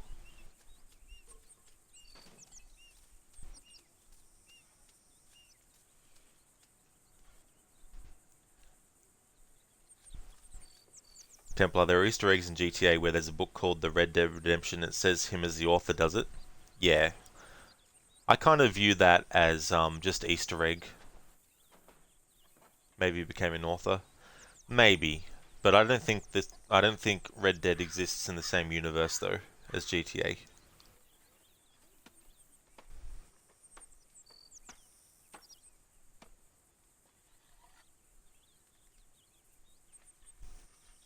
Because Easter eggs by nature aren't necessarily a confirmation that what is included as an Easter egg is actually canon to what you're seeing it in.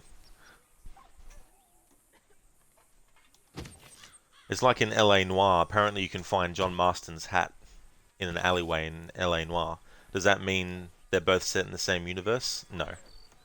Unless it gets confirmed to be true by Rockstar themselves. Which is how that's how I always feel about anything in any series, franchise or whatever. Don't believe rumors, only believe what the actual people behind the stories and that actually say is actually canon. But having said that though, there are some instances where I wouldn't necessarily 100% trust them, but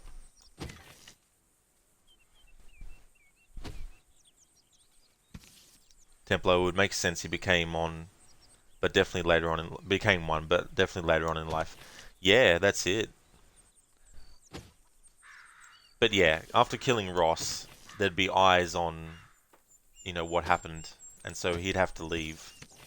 So it makes sense to me that Jack would flee the whole area and then either go back to where he was before, but I think the implication is that since his father died, and after his mother died,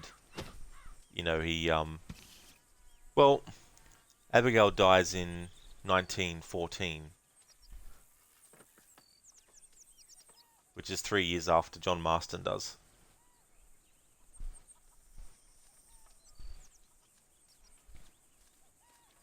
Ronnie, you're certain? Now that would be cool. Ronnie, I like your idea. Template, wonder if he would have fought in World War II. Maybe? I don't know.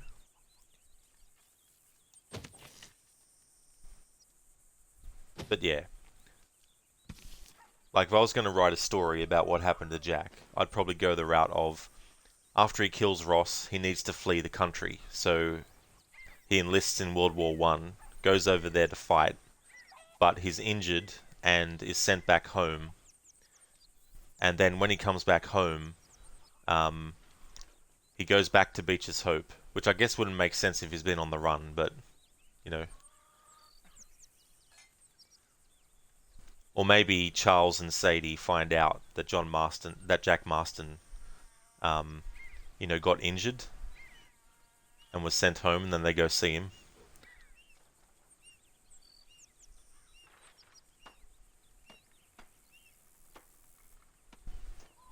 Templar, not really. They took anyone within reason, of course. Yeah, he'd be...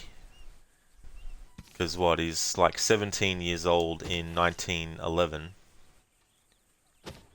27 in 21.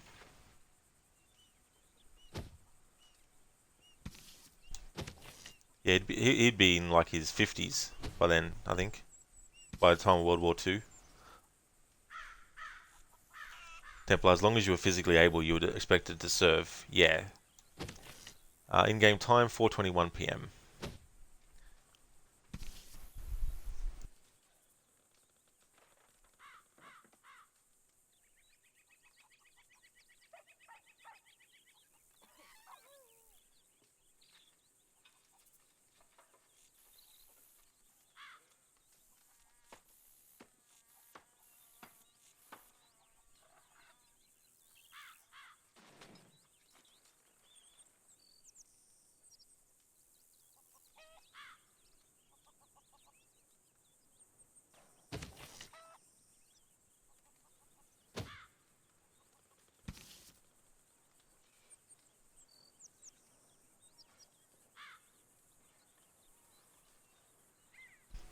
Templar, that must be a really good book. Yeah.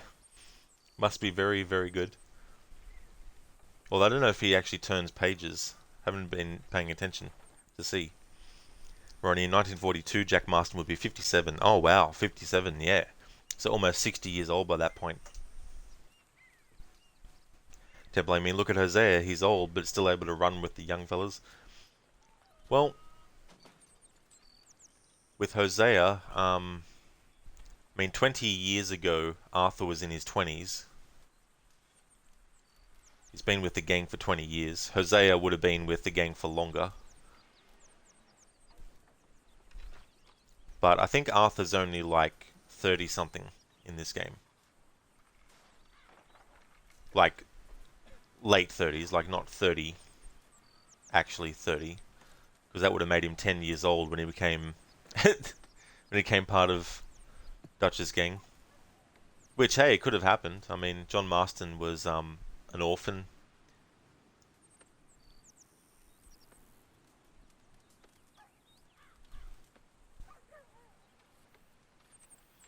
But the funny thing is, though, looks can be deceiving as well. Because, for example, Harrison Ford and Sean Connery, there was only a 10-year gap between their ages, yet in Indiana Jones and the Last Crusade, they are so believable as father and son. It's just insane how great of an acting job that they did, you know. So you can't necessarily go by how someone looks to determine how old they are as well. Because someone might be 50, but look like they're like 60. Because obviously people can have different things happen to them. Some people live a harder life, and so they might get, you know, like someone who works outside a lot, you know, might have a lot of, you know, effects of that with their skin years and years later.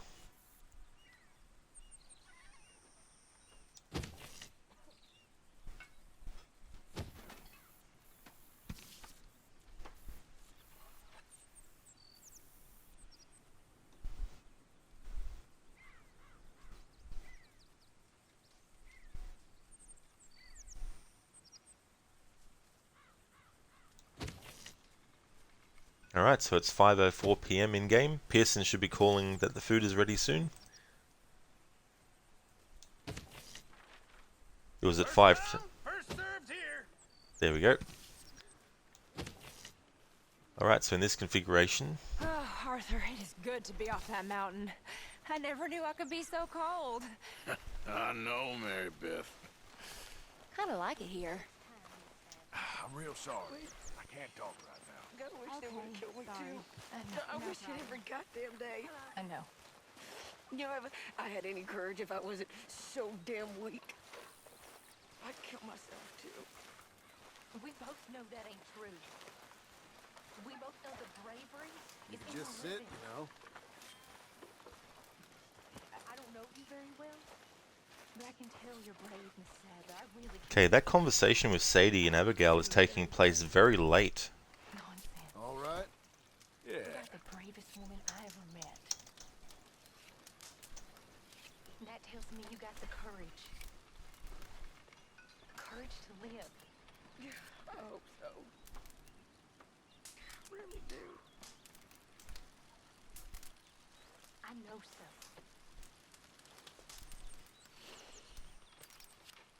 Excuse me. Yeah, because usually it's 10 a.m. in configuration 1 I'm always when around. Abigail speaks to Sadie with this conversation. But this is the configuration where she isn't supposed to actually interact with Sadie at all. Mr. Morgan. I know. We need food. How'd you know? Can't this wait? Well, I guess that's that then. Because in this configuration, Abigail never goes to Sadie. Interesting.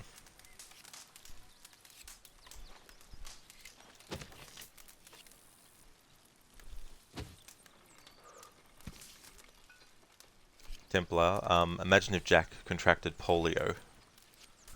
I don't know. I don't really wish characters I like to get diseases that could potentially kill them.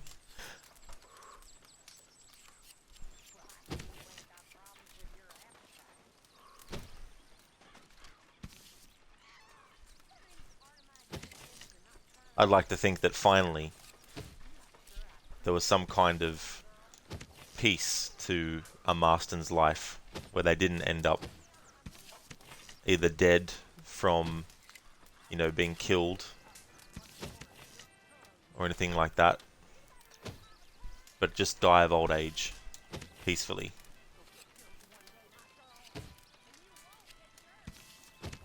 Just like should have happened for Adewale in Assassin's Creed series, but that's a whole other thing that I hated about Rogue.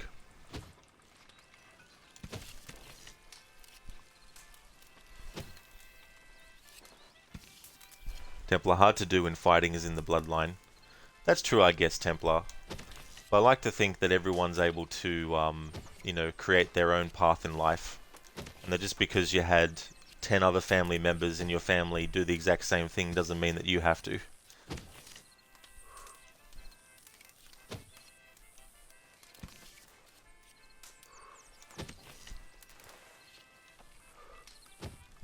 There is no fate but what we make.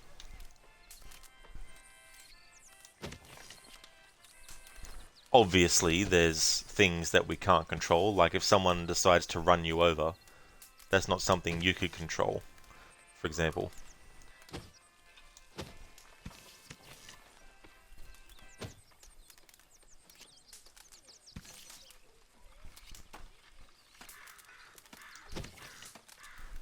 Alright, so that's the end of that configuration. Ronnie, you're off to bed. You'll be streaming the end of Spider-Man DLC in about 10 hours. That's so cool, Ronnie. It's been great to see you play that game. Want to highly recommend people check out Dr. Ronnie if you haven't before. He's playing Marvel Spider-Man, doing the DLC content, which is funny because that's like saying ATM machine, DLC content, downloadable content, automated teller machine. But yeah, he's playing the DLC for Spider-Man. He's also doing a playthrough of Assassin's Creed Chronicles China. He's actually a scientist in real life as well. He's working in the field of regenerative medicine, working on cures for things like Parkinson's as well as MS. And most recently, he was helping raise money to fight MS and raised about $1,000. So that was a great feat for a great cause. And he wears a hat when streaming, and he changes what hat he's wearing depending on the game as well. Great streamer, very good with chat. Definitely have a fun time, so highly recommend. And Ronnie, thank you so much for popping in, dude. It was good to hear too that you got that first draft of your short story done as well. And I hope you have a really good sleep too. Meanwhile, I'll be antagonizing a lot of characters in this game. Thank you for the shout out. We raised so much money to fight MS. It was super cool. Ronnie, no worries about the shout out, dude. Always more than happy to give you one. And that's definitely great. You know, it's also so great to be able to, you know, raise so much for it too. Templar Marston is a gunslinger through and through, at least know how to duel. Yeah, I guess you can write the character to just not, you know, have any difference in their story arc.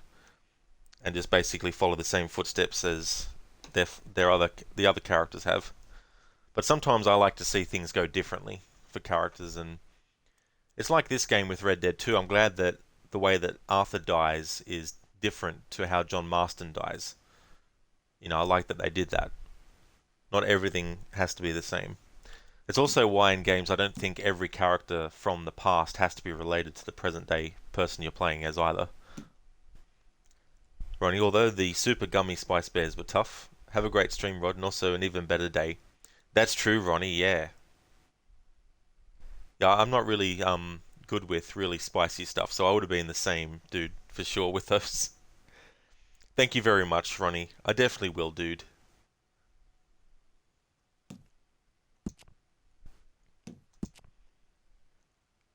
So now we need the configuration where Lenny is on the edge of camp and Dutch is at his tent. The configuration we just did was Dutch at his tent, but Lenny not in camp.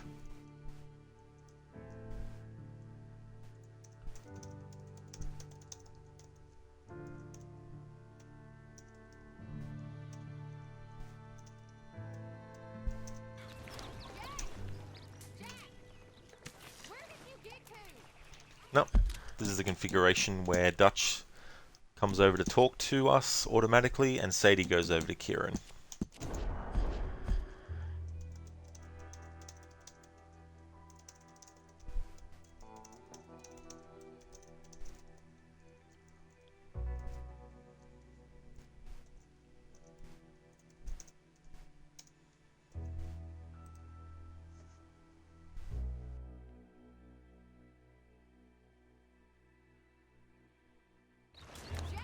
Morning, Mr. Morgan.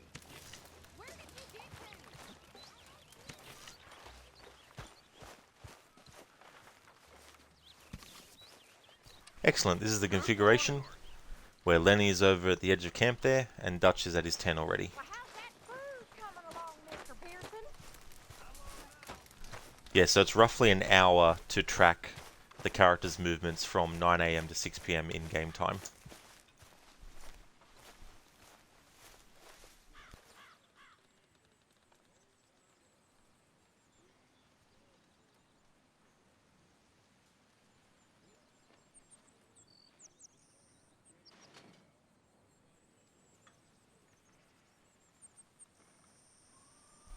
Okay, so given the fact that in the other configuration we just did, Abigail went over to Sadie when, under that same configuration, when I followed Abigail, she never did go over to Sadie. That tells me that while there are different configurations, some of the events that happen in one can also happen in the other, and that is kind of random. Which at first glance might make it seem like it makes this whole process even more daunting, but when I think about it though, it's good to know that events that I have already tracked is what we saw happen. If it was a whole different, completely different thing where, for example, Abigail went to John Marston, for example, in that configuration when at the same time that she goes to speak to him, in this example I'm using, that she's supposed to be in the other side of camp, then that would be like, gonna make it harder to keep track of this stuff.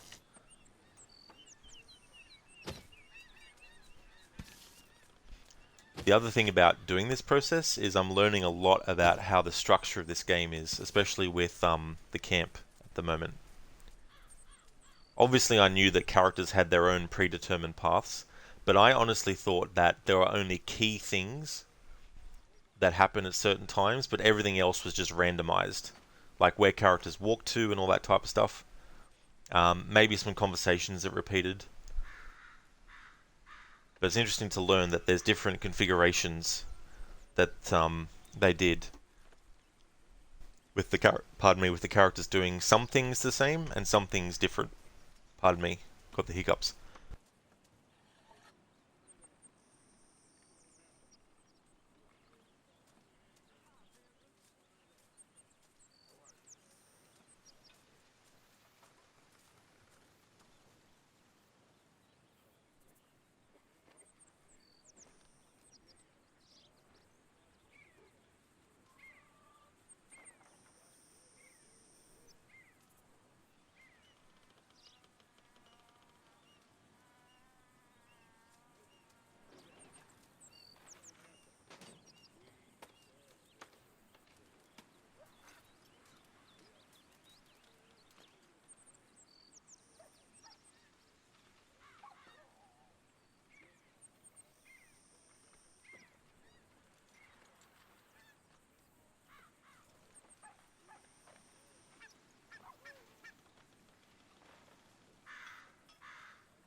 Arthur?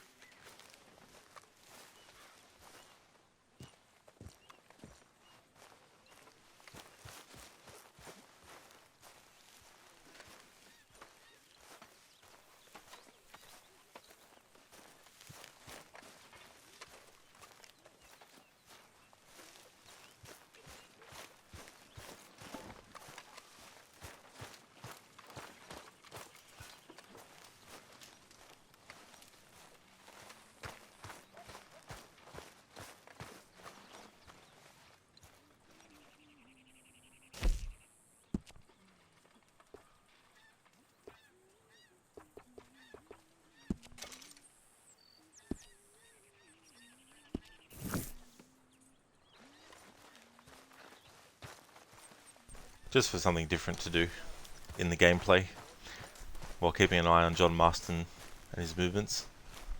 I mean, obviously, literally, he's not moving at the moment. Well, he's moving, literally, but he's not actually moving with the action of walking or doing anything else.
So just to recap, in the story, all I've done is the first chapter, and obviously the gang arrived at this camp, and Dutch told them about the stuff that they needed to do, as well as the donation box and all that type of stuff.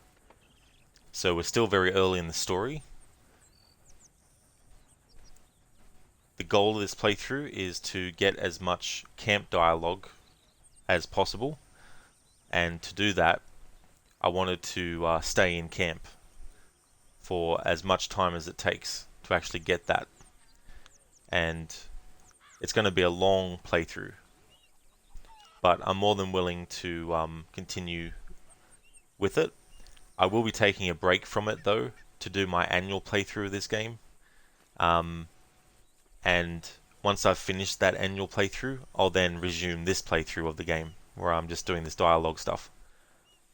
And the thing about this game is that there's certain things that I've seen happen in the camp over the years, each playthrough I've done of the game. However, I haven't done this game to this extent before. So not only are we also getting all the dialogue, and also getting all the antagonizing dialogue in this pass-through, and that's the thing to remember, this is just this pass-through. I'll also be getting the different dialogue when we do all the greeting and stuff like that in the next pass-through. But we've also been tracking the movements of the characters each time. And this is only just the first day in the game of actually doing it. Bellies are rumbling, Mr. Pearson.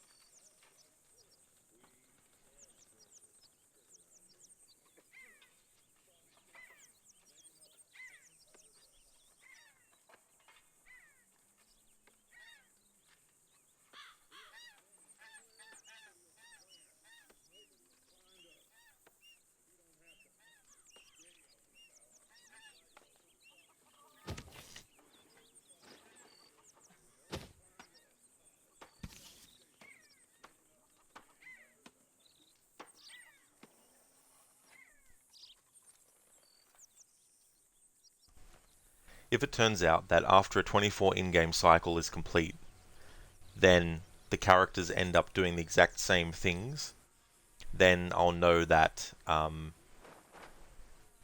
it will then require having to go and do a mission.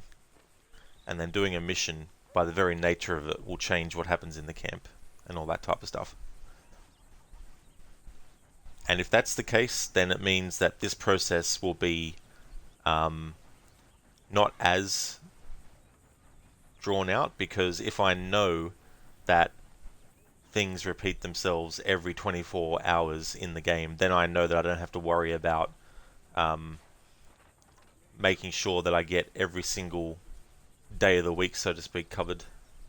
But if it turns out I'm going to have to keep on doing this until I figure out how many days of in-game time do different things happen on each day, you know, so if it turns out like that, then it'll be an even longer process.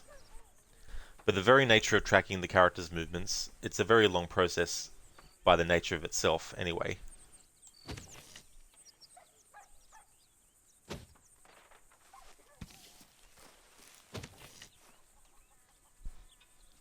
And especially at points in the story where there hasn't really been that much happening, which can affect things like what characters are talking about, for example. Like when characters like Mary Beth come up to Arthur to talk to him, she's still talking about events that happen in Chapter 1 and being on the cold mountain and everything like that. But obviously, when we move to the next point in the story, those dialogues won't be happening anymore.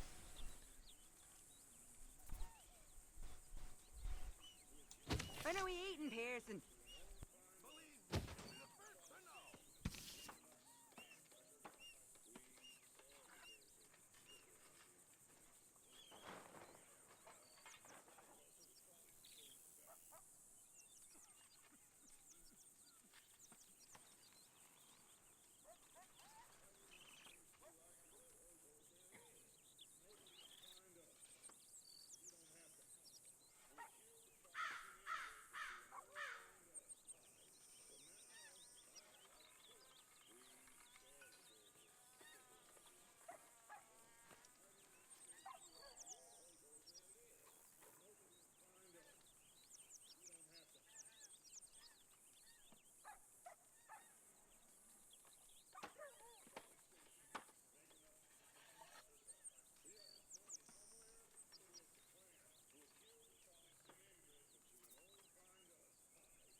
In-game time, 11:20 AM.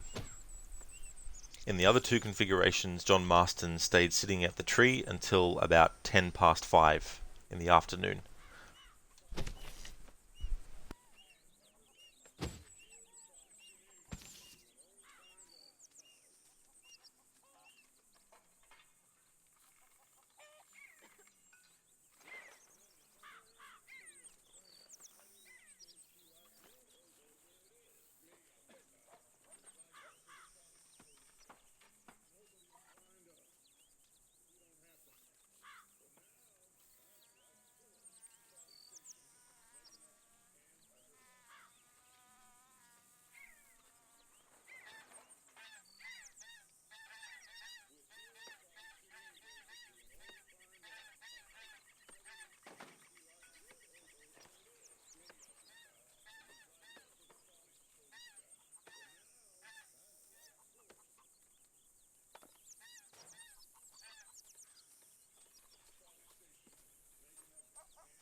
Hello.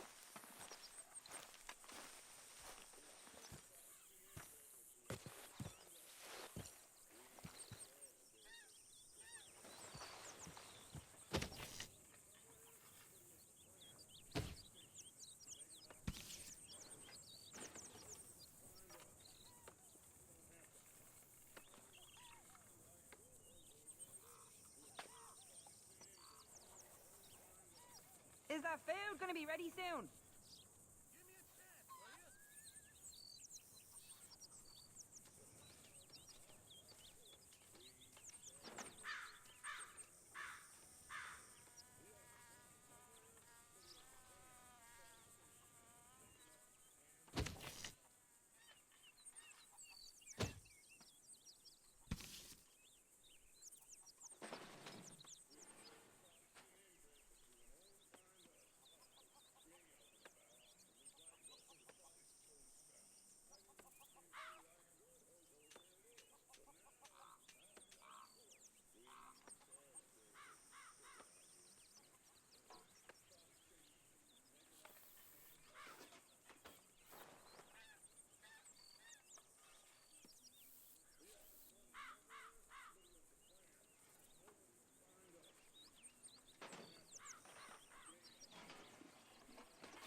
Hey there, Fewer. Howdy to you as well. Welcome on in. I hope things are going good.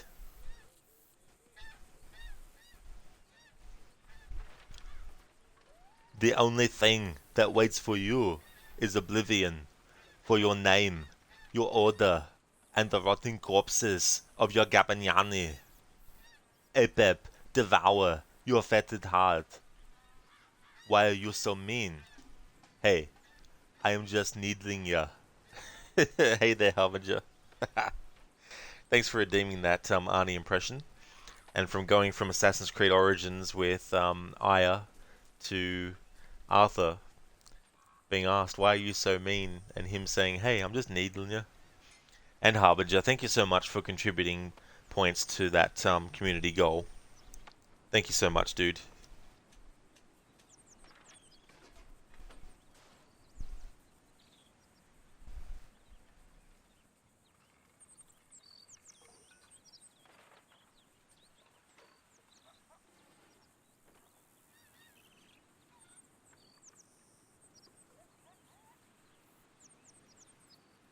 Oh, you forgot about it yesterday.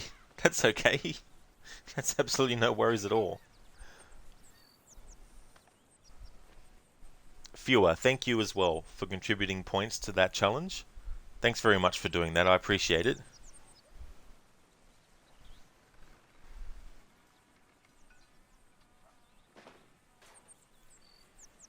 And I'll definitely be doing more community challenges as well as the year goes through.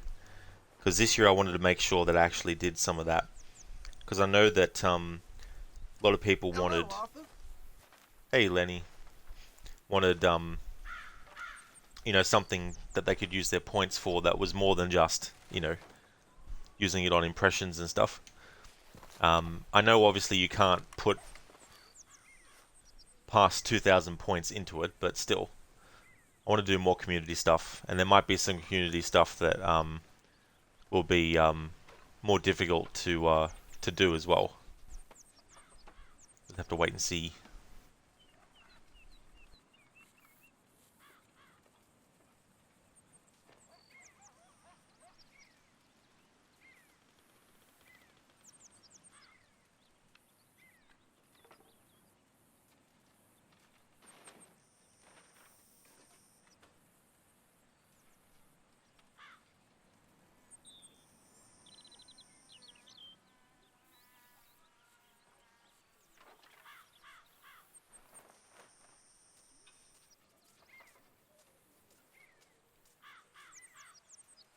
Fewer, given that you either got to use the map, get lucky, or spend lots of time on the feathers, do you appreciate it really? You just want to see some enjoyment of fact, did I already get this one? Bloody fucking feathers.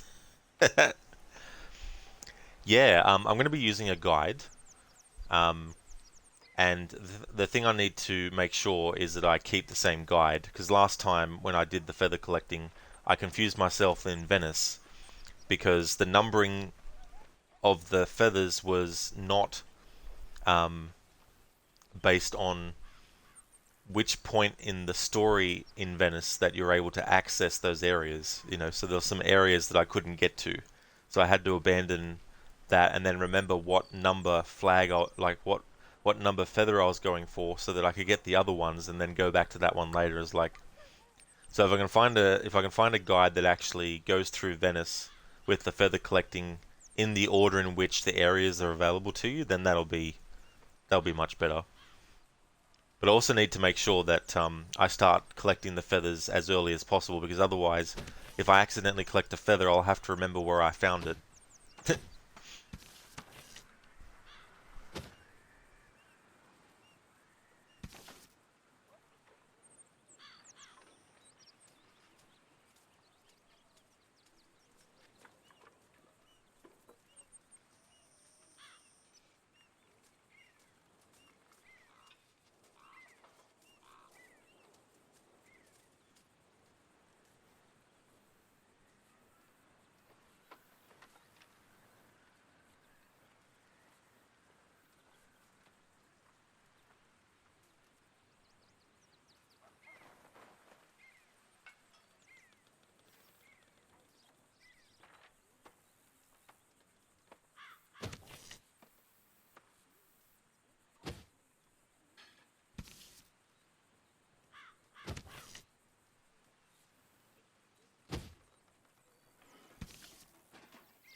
Viewer, your playthrough of Syndicate last year used a guide for the Animus bits, and you figured out to X out the ones as you find it with a saved JPEG of it open in Paint. You learned this after combing one area endlessly and started putting an X over where you're sure you had. Yeah, and that's the thing. Like when you're collecting stuff in some games, if there's no in-game map, of course, and for things like the feathers, there's no feather map in Assassin's Creed 2 that you can get internally in the game.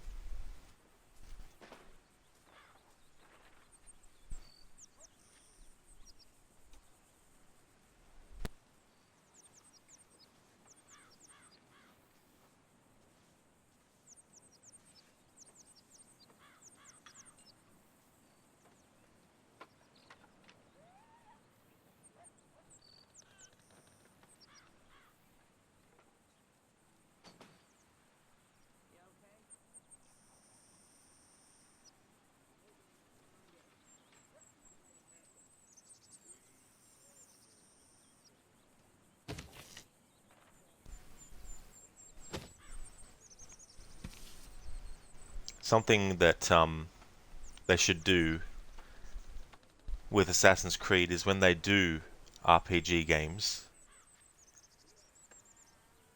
instead of doing side quests, and then once the side quest is done, you might never see the character again, and things like that. I think what would be cool is if you had, obviously, the main story, but instead of having side quests, have side storylines. So, for example, you would go to a part in the world and you'd find someone who is held captive. And instead of just rescuing them and then they thank you and then you get your XP and then that's it, have it that when they actually rescue you, it unlocks a side storyline where you find out that they were actually taken from their family, and so you actually take them back to their family, and then you find out that the rest of their family are actually dead, and then the side storyline would have you then try and figure out who it was, and then once you found them, then you'd assassinate them. But this would go on for quite a few steps in that side story. It wouldn't just be 3 different aspects to the side story, then it would be done. In a way, it's kind of like in Red Dead Redemption 2, where you'll meet a character like Albert Mason, for example, and there's like 5 different interactions that you can have with him, doing different things. Something kind of like that, but actually have it be like an actual side story that goes along the main game, and have multiples of those throughout an Assassin's Creed game. For you, if you like the RPG series of AC, has less freedom in quest lines than Skyrim did, where you follow one path all the way through and in a different playthrough for the opposite faction. Yeah, well that's true too. Like if you look at Odyssey, for example, while you can obviously choose to always fight for Sparta when a conquest battle is up for grabs, or for Athens, you can't play through the story fighting for just Sparta or just Athens. And I think that would have been cool, because then it changes the story in a little fashion. And I think that would have been cool. And within that, you know, making those choices is what determines what you get. Because you know, there's so many battles that could have taken place as well. For your closest thing in AC is the Odyssey fort captains that you give and the collectible to each of the generals. That's true, yeah. And you get a bit of extra information from the general each time, so it's not just collect the item, take it back to him, and then he says, go get some more. There's actually like a bit of character that you find out about. Yeah, like the Assassin's Guild in Skyrim either has you assassinating the Emperor or destroying the Assassin's Guild. Yeah. And see, this is the thing. I still think within a series like Assassin's Creed, where you do have a very set timeline of events, I think there is some room to actually do alternate endings that only affect the character in the story. They don't affect any characters that are established in the lore.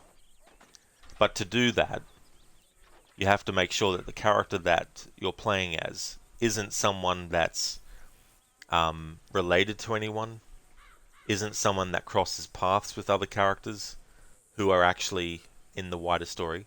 Like, for example, Cassandra meeting Darius. Now, obviously, that means that that meeting is actually canon, that they did actually meet. You know. But if you're doing it with a character that is very important in the series, then it would create confusion, which I think is something that you need to avoid.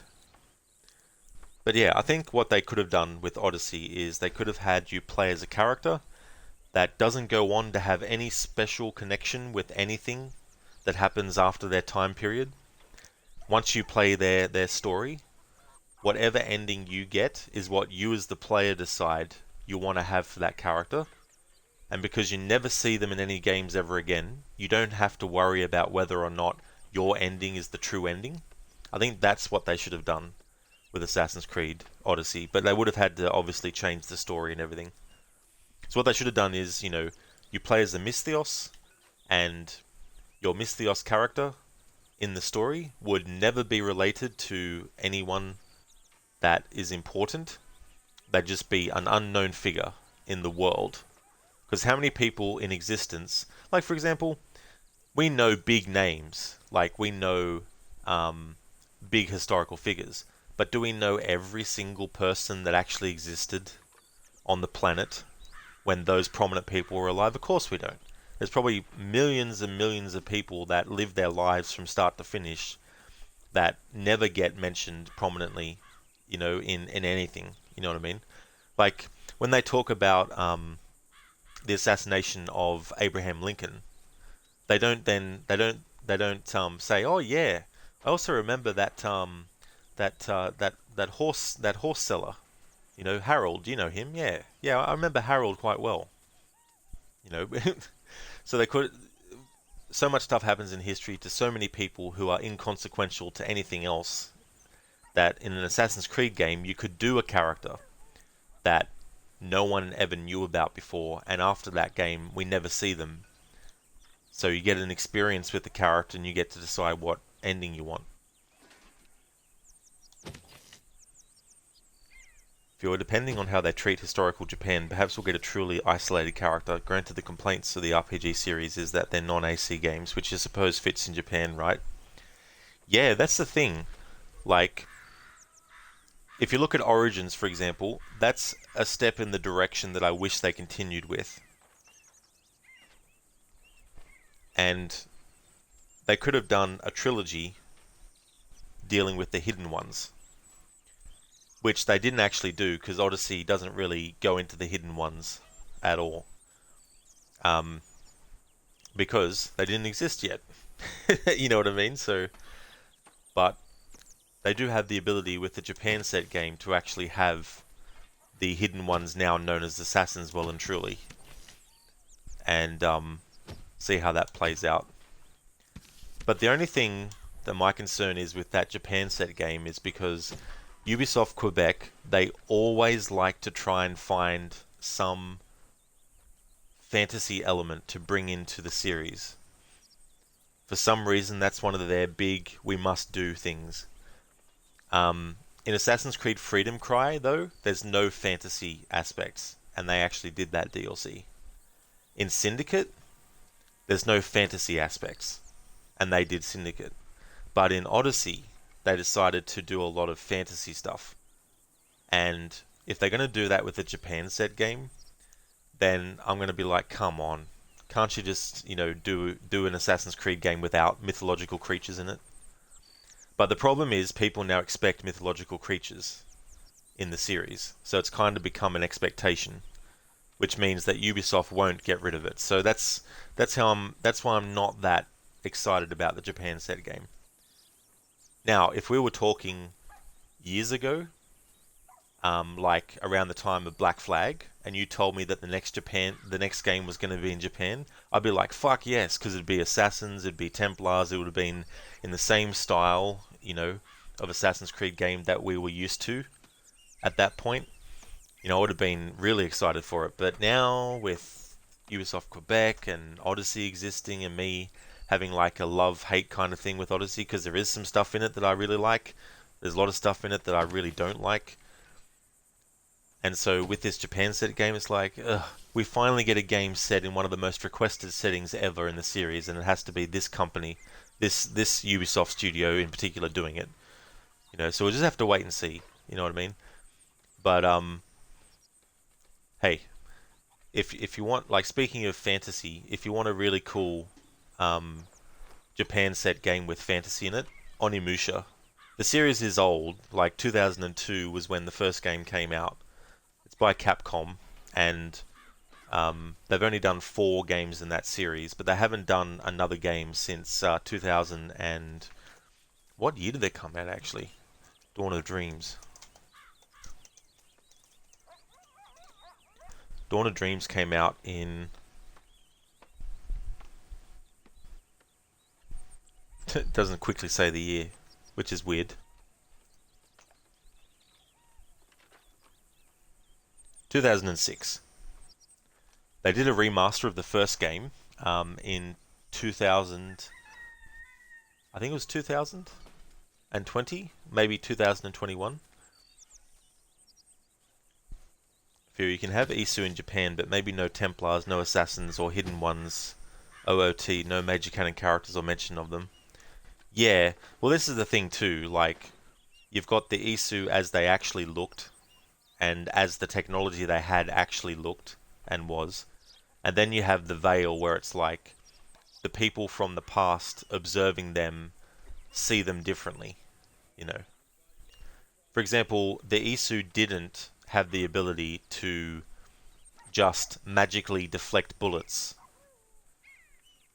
So someone from a time period where magic, anything that was actually highly technological was actually considered magic, it's understandable that they would see it as magic.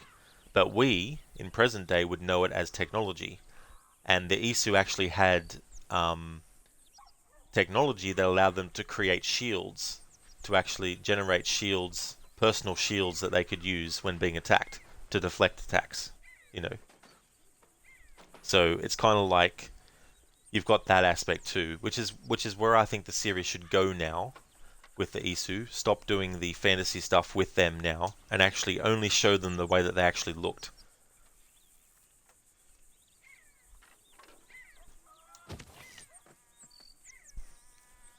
Shin Japan's big on Yukai mythology. We do not know what era Japan will be set in, because during the Tokugawa shogunate, Christians were banned from entering Japan. Okay, so they were banned from entering Japan.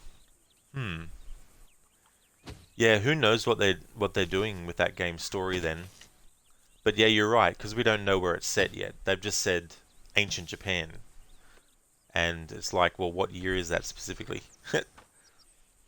For your early playtime of Odyssey, you disliked the fantasy and silliness, but playing it a lot more, it's just fun. It has its problems, but the best thing about Odyssey is that it's fun. Yeah, I totally get that kind of thing. If you're having fun with it, then that's good. And the problem with it, though, is it's very hard for me to just isolate it as an RPG game and not try to judge it as an Assassin's Creed game as well. I just find it very hard to do that, which is why I'm very critical of Assassin's Creed Odyssey and the story and how it was written and everything. Because it's not actually an Assassin's Creed game, you know what I mean? But there's also people who say that Assassin's Creed Origins is not actually an Assassin's Creed game, even though you're playing as characters in that don't have like any... Like, they're not Cassandra or Alexius running around jumping off cliffs and landing without taking damage or dying, you know what I mean? They're not that kind of character. And for me, because the Hidden Ones is just what the Assassins called themselves long ago, they're still the same group, they just changed their names, you know what I mean? So that's how I sort of look at the the Assassin's Creed Odyssey game, it's like, yeah, it's a great RPG, which is well and good if you're only looking at a game to play it because it's an RPG. But if you wanted to actually, if you want to view it as an Assassin's Creed game, it's very, very hard to actually view it as one.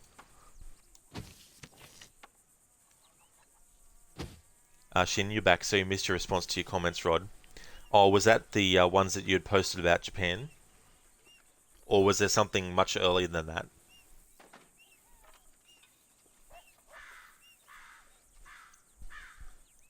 Hey, Yo Soul. You didn't know Quebec was handling that one. That's pretty disappointing, to be honest. Yeah, that's the thing. Like, when I first heard they were doing it, I was like,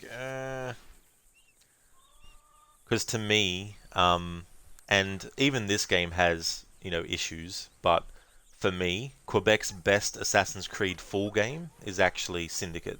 Because at least it feels like an Assassin's Creed game, you know what I mean? And they also did the Freedom Cry DLC. And even though it's not a full game, it still is very much an assassin story, and it really feels like that.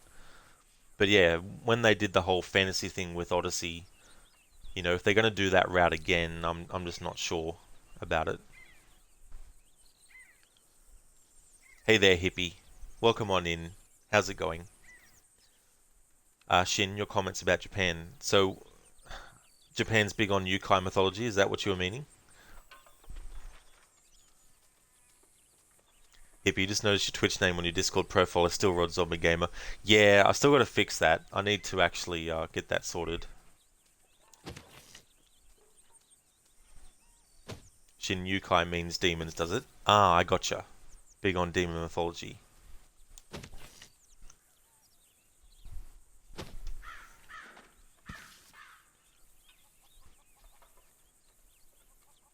So the way that I think they should do it is you can still have, you know, quote-unquote demons in Assassin's Creed in the Japan set game, but not literally demons. What I mean is you can have the Templars using the superstitions of the people to actually make them think that the assassins, because they operate in the shadows and are very secretive, that they are demons. You know, so I can understand that kind of aspect. But yeah, to actually literally put demons into Assassin's Creed is like, no. We do not need to do that.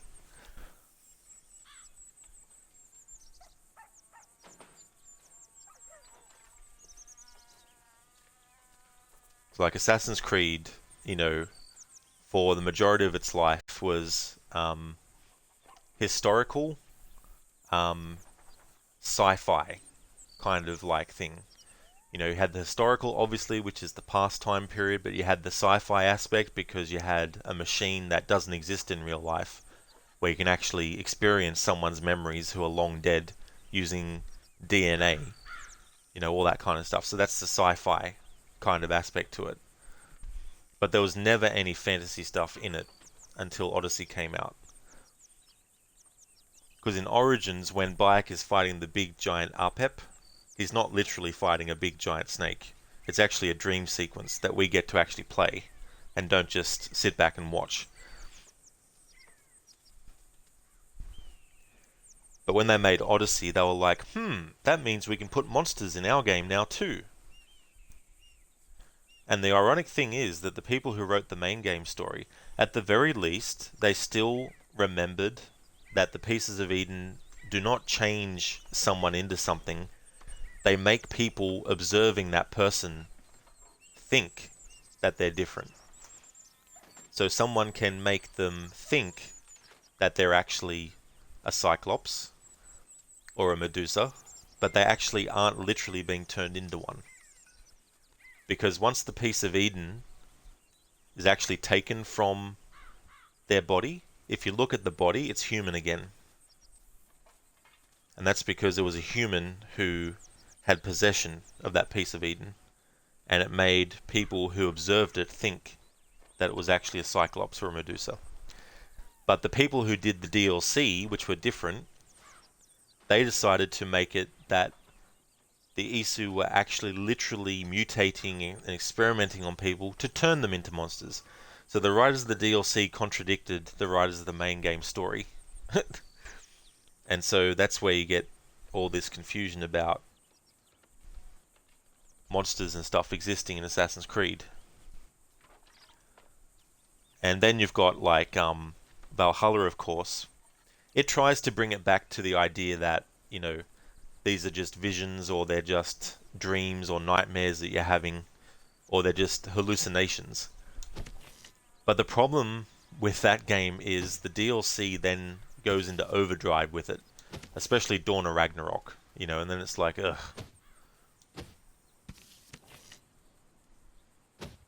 Jin, you cannot wait for the 7th of this month. So what's happening on the 7th of this month?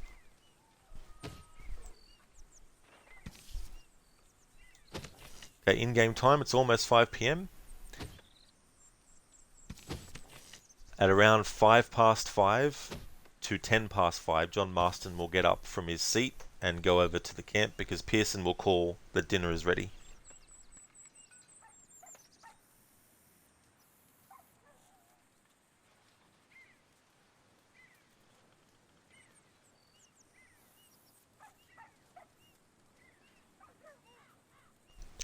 Something else that's interesting in Odyssey is that the question of whether or not your character believes in gods and goddesses and all that type of stuff can be very, very difficult to take either approach for the whole game. For example, if you want your character to not believe in gods and goddesses and all that stuff, then anytime there's a dialogue choice for the character to refute the fact that the gods and goddesses exist, then obviously you choose those. But there's also some points where the character in scripted dialogue, despite any choices you might have made to the contrary, will still actually talk about, you know, gods and goddesses in a believing way when you're trying to make them skeptical. Okay, so 5:08 PM, John Marston decides to get up. Interestingly though, we didn't hear Pearson.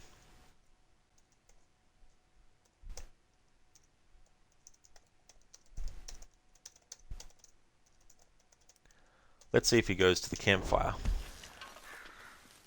It just takes time, Miss Sadler. Again, we have this conversation with Abigail and Sadie happening at a much later time, even in the same configuration. When I was tracking Abigail, she never went over to Sadie at this time in this configuration. What a delightful surprise. Hello, Karen. Hello, Miss Grimshaw. How was your meal? Fine. I'm so glad. Oh, Arthur, it is good to be off that mountain. I never knew I could be so cold. While we were stuck up that Okay, mountain, then. Not I to worry. thought long and hard about if we'd have to eat you. Very amusing. I suggested we wait till you alive, but Mr. Pearson was here on chopping you up and burning you in stew. Said you couldn't live. You okay? About ready for a dose of good luck, I reckon. I hear that. Morgan.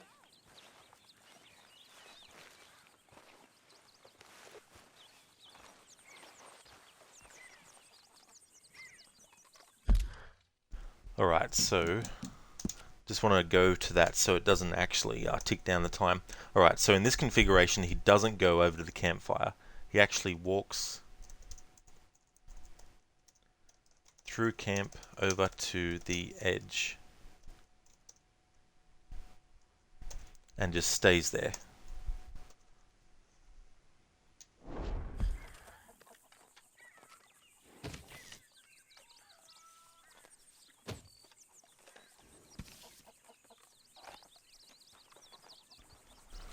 Whoop.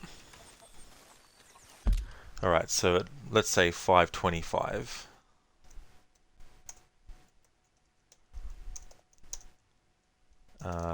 John walks to, and we just have to see where Marston is going.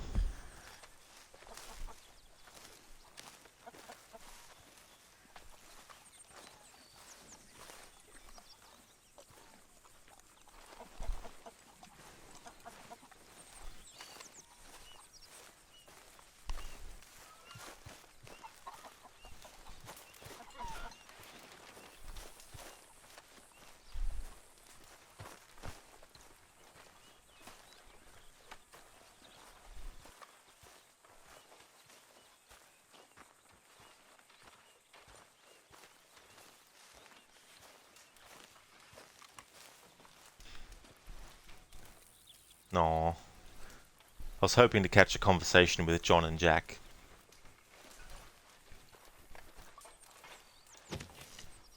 So now he goes and sits at the camp fire.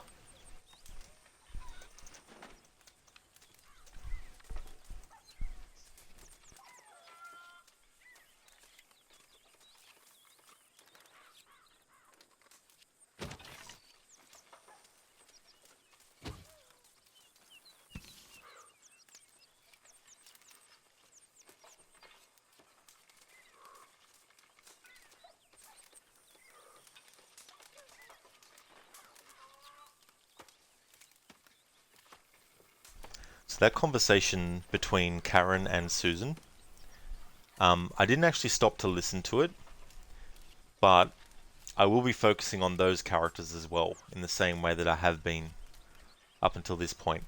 So we will actually get that dialogue in full when we're either following Susan or Karen.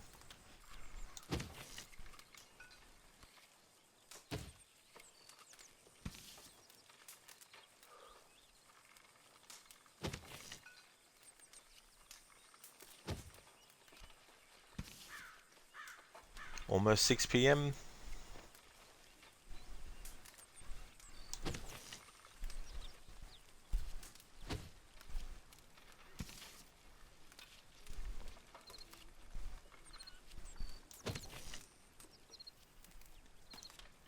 And almost 6 p.m. Alright, so that is the third and final configuration at this point in the story to actually track John Marston with.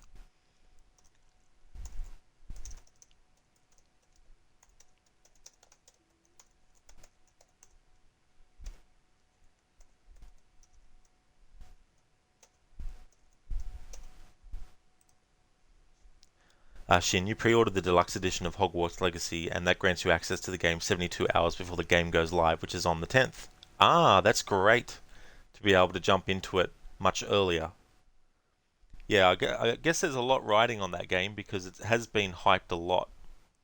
So, interesting to see if it meets the expectations. Hippie, wouldn't it be cool if people that don't work at Ubisoft but have played Assassin's Creed since the start of things get to make their own Assassin's Creed game? Like, just shrug off all the extra dependencies the new tech team brings, just have a nice linear progressing development of something solid.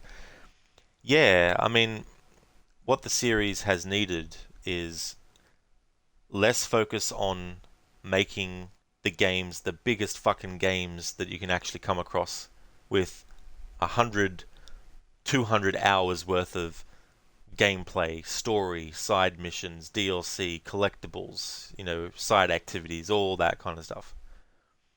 And just focus on smaller scale, linear storytelling. Basically just scale things back a bit. That's what they have needed to do. Instead of doing these big, massive, epic, open world RPG games, you know, just do some smaller scale things that actually have a solid story and don't take that long to finish, but aren't short as in like 3 hours worth. But I mean, still make it like a good 20 to 25 hour story, but don't make it a 100 to 200 hour story, you know. We will be hippie, yeah, that's the next part in the process. So first what I do is I track the character's movements in each configuration from 9 a.m. to 6 p.m. and then after I've done that with the character, we then start the process of antagonizing. Yeah, it does, Hippie T. It looks like he didn't want to speak to him. That was, I hope I'm sure that there will be conversations that they have, but I was hoping that to get one this early. Hey there, Drake. Welcome on in, dude. He plays this game with a cowboy hat, chewing tobacco, a horse as a gaming chair, a Dutch oven, and a gun to shoot that Dutch oven. You can't be too careful with Dutch ovens. They always have a plan. And for some reason, they always want me to harvest mangoes and put it inside the oven. But I don't think that's going to be something that's good anyway. Hey there, Drake. How's things going, dude? So now we reload the save. I need to get the configuration when Dutch approaches Arthur. because that's the order that I'm doing these things in. So before I start antagonizing John Marston, I need to make sure that I'm doing the same configurations in the same order that I have been for the other characters. Hippie, are you taking Wednesdays off, Rod? No, I've actually got a secret game that I'm going to be playing on Wednesday, so I don't want to actually reveal what it is before. In fact, I won't actually change my About Me to actually have the Wednesday game until I'm just about to go live to stream it.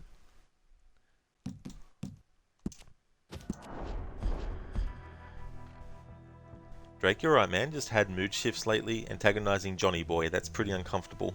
I'm glad to hear that you're going well, Drake. Despite the mood shifts and things like that, I really hope that things look up. And yeah, I'm not another character I'm not looking forward to antagonizing. There's so many in this game. Yeah, Hippie. So Good morning. but what I might do is I might actually put like a placeholder. This is the right configuration. Cool. Dutch is going to talk our ear off, so I may as well let him do it now. Oh, Arthur, I should my just put boy, like my dear boy. a Wednesday What's going on? image up, but with nothing on it. Nothing But a at question all. mark. For the first time in weeks, nothing. We're free. We're free to plan our own futures once more. I hope so, Dutch.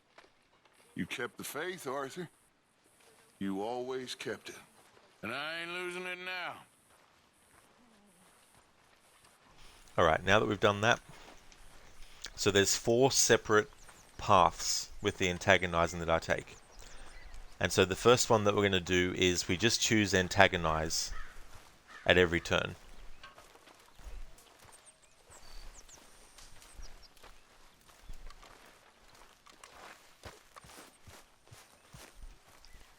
Oh boy, I'm not looking forward to this. I don't like antagonizing characters like this.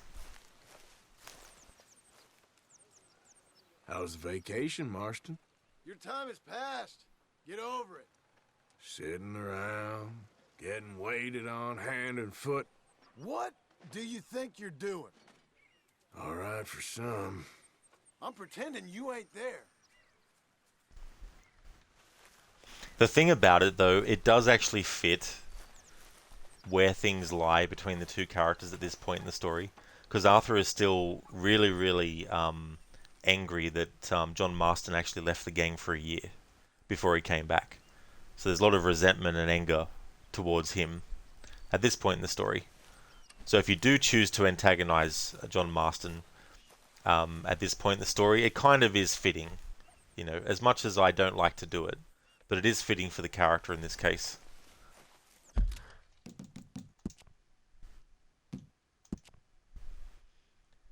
So instead of waiting for the prompt to reappear to actually speak to John again, what we're going to do is just reload that save. Drake, Dutch, we're free to plan, and we're planning to be free. If you know, today you discovered there's Nintendo AC games, Assassin's Creed Chronicles, which has Altair, and Assassin's Creed 2 Discovery, which has Ezio. Yeah, that's the other thing too, Nintendo Assassin's Creed games. I actually forgotten about the Assassin's Creed Chronicles one that has Altair in it.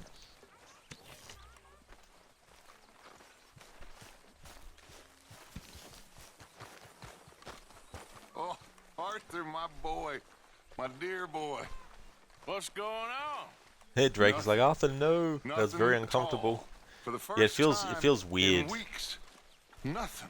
So for those who We're are wondering free. why I feel so We're weird about antagonizing free characters, to plan our own futures I've been playing once this more. game I at least hope once so, a year Dutch. since 2018 when it You came kept out, the faith, Arthur. and up until this playthrough, You I've always never kept it. antagonized certain And I ain't characters. losing it now.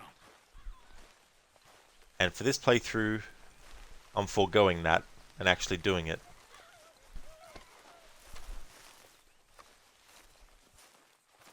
Good morning, Arthur.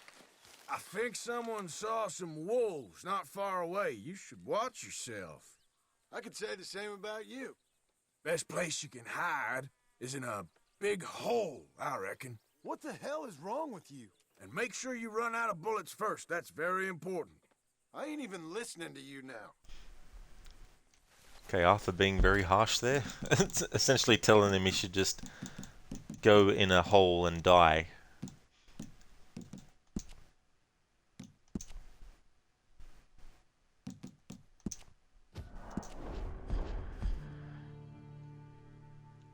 Drake Dutch, have some goddamn faith. Because that's all you need. You just need faith and money. And then you can do anything.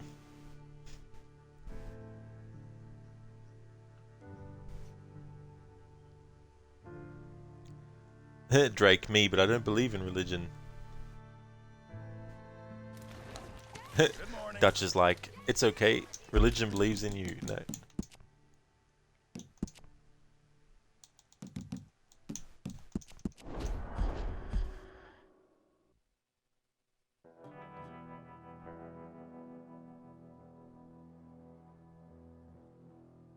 Yeah, then Dutch is like, that's why I should have some goddamn faith.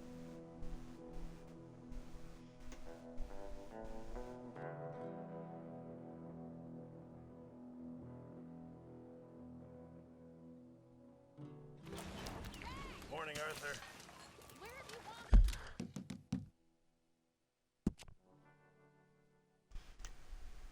Hang on. Yeah, geez, I don't know why I've been waiting to get the different configurations, because in this process of antagonizing, I don't have to worry about that anymore. For John Marston, at least.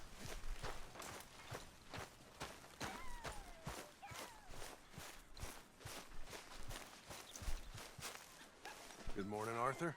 Oh my God, you. You need to take a look in the mirror. The densest bastard in the camp. Why you got such a chip on your shoulder? Not saying something. I'm done with listening to your horse crap. Alright, so because I'm doing the antagonizing part of things now with John Marston, I don't have to worry about getting the same configuration each reload of the save. Because what's more important in this aspect is just the dialogue itself when you antagonize him. So there's 4 different variations on the antagonizing process that I'm doing for this playthrough. So the first one is I choose antagonize all the way. The second one is I choose antagonize and diffuse and then jump back and forth between the two all the way through. Then the third one is I greet first, then antagonize, then diffuse, and rinse and repeat. And then the fourth one is greet, and then antagonize. Sometimes Arthur will say the same thing, but the character you're antagonizing will say something different. Sometimes the other way around too. Little Johnny Marston. Did you think that up all by yourself? So very popular with the ladies, What's your damn problem with me?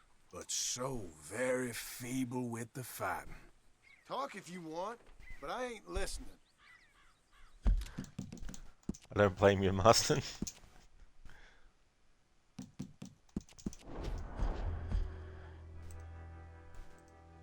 Drake Arthur, the ultimate gaslighter in camp. That's true. If you want to play Arthur that way.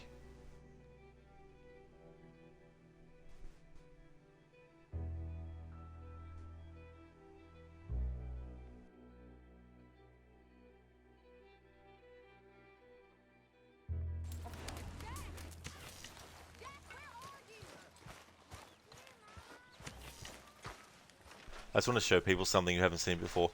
So because Dutch is programmed to seek out Arthur, he will literally follow you everywhere until he gets close enough for the dialogue he wants to tell you to happen. And normally you can say not now to characters who do this, but for this dialogue with Dutch, he doesn't let you.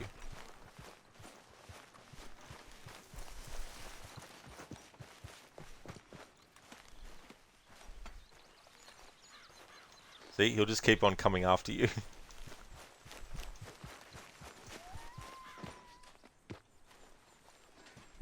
He really, really wants to have that conversation with you.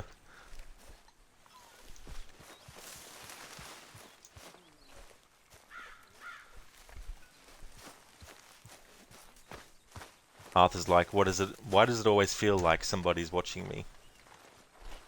See? He'll just keep on trying to get to you until you get too close to him, or Good vice morning, versa. Arthur.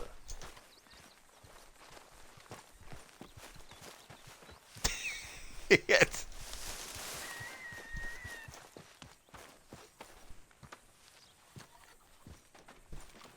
Oh, he actually gave up.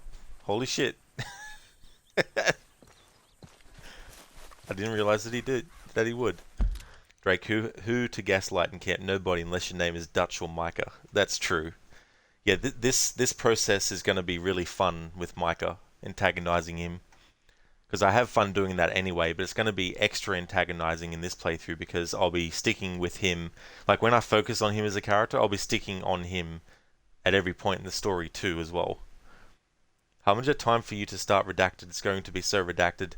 Harbinger, I cannot wait to see what you think of Redacted, because Redacted is such a great game, and I'm sure that you'll maintain Redacted of yourself when you're playing Redacted, because sometimes when you're playing Redacted, it can be hard to stop getting Redacted. I hope that's how you enjoy it, Harbinger. Drake, Rod, get away from me, Dutch, I'm Australian. Drake, Dutch, I want to share your plan, Arthur. The plan is have some goddamn faith.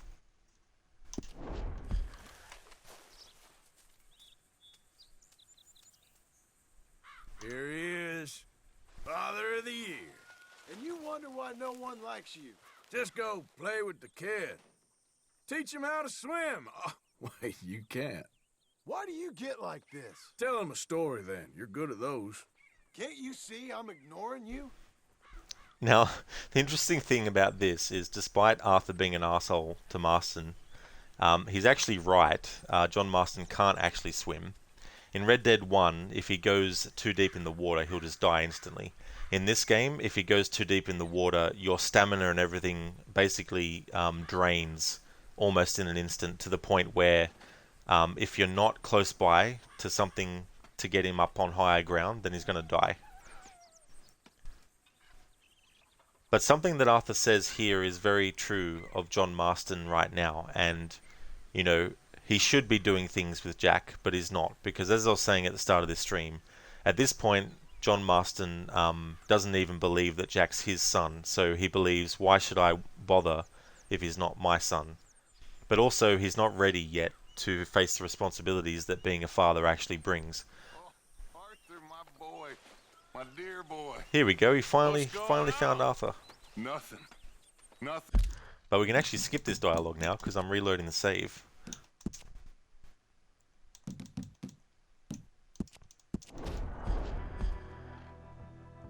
So yeah, the thing about antagonizing John Marston is that it actually, even though I don't like to do it, I must admit that it does fit Arthur's character towards John Marston to be doing this, or to be at least saying these things that he's saying. But I don't like, but you know, I could probably concede that these are things that it's understandable for Arthur to say to him. Where have you wandered off to? Drake, but Marston can't even read. He can, Drake. Oh, Arthur, Yeah, my boy. It confirmed that he dear can boy. read in Red Dead Redemption 1. What's going on? It's Abigail Nothing. that can't read. Nothing at all. For the first time in weeks, Drake, you Nothing. can't skip that dialogue. we're It's not free. part of the plan. We're free to plan our own futures once more. I hope Plan. so, Dutch. Plan. You kept Plan. the faith, Arthur. Plan. You always kept it. Plan. And I ain't losing it now. What is the plan, Dutch?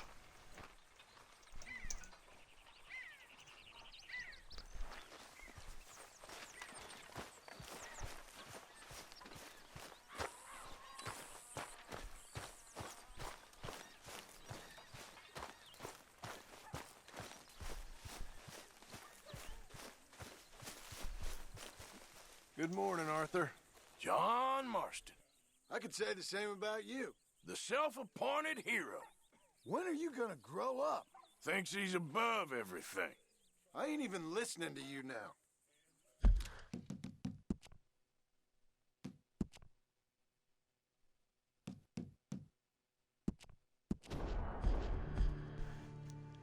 Something I wonder now is with antagonizing characters, because I'm doing this in stops and starts, and when I finish the process of antagonizing a character, at least at this point in the game, and it's in game time,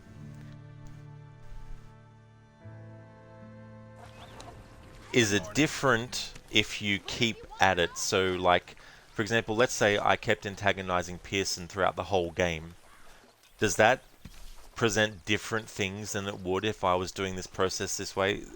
This is where a playthrough like this and thinking about it too hard and too in depth can make it feel like it's impossible. But I wonder if they thought it through that much. My dear boy, what's going on? Nothing. Nothing at all. For the first time in weeks, nothing. We're free. Drake, imagine if Dutch is part of the A-team. Mr. T would pity that fool. I hope so, Dutch. Oh kept dear. the faith, Arthur. You always kept it. And I ain't losing it now. And I ain't losing it now. But Arthur will lose it if Dutch doesn't piss off and stop talking about his plans. Hey, Arthur. Oh my God, you. Your time has passed. Get over it. The densest bastard in the camp. What's your problem? Not saying something. I'm done with listening to your horse crap.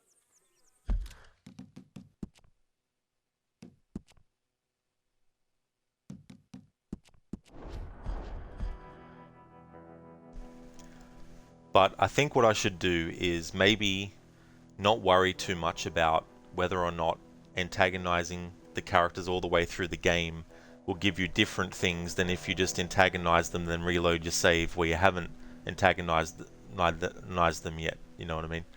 I'll leave that for another playthrough where I can actually just focus on that.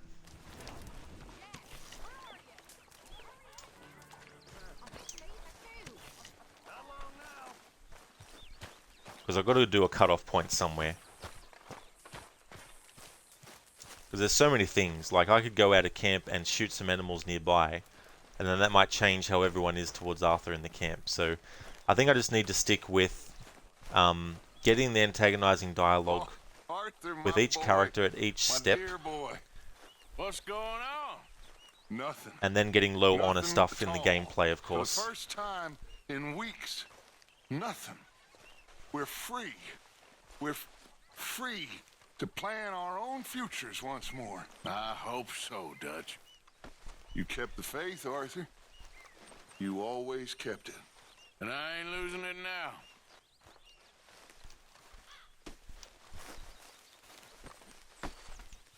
Oh, I'm sorry, Dutch. Did you want to get past? Hello, Arthur. Here he is. Father of the Year. And you wonder why no one likes you. Just go play with the kid. Teach him how to swim. Oh, wait, you can't. You think this is funny? Tell him a story then. You're good at those. Can't you see I'm ignoring you? Alright, so now we're starting to get that happening, where their dialogue is repeating. So I just want to try this at least 2 more times. And then we'll move on with the next variation of antagonizing.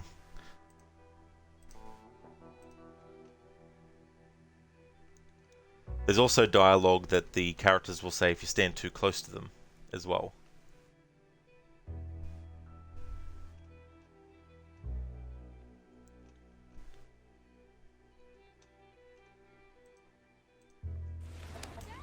Hello, Mr. Morgan. Like, you can't imagine John antagonizing his wife and kid.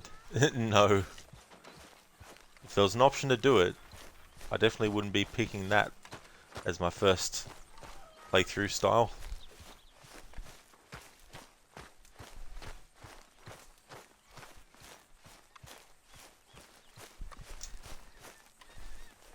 Good morning, Arthur.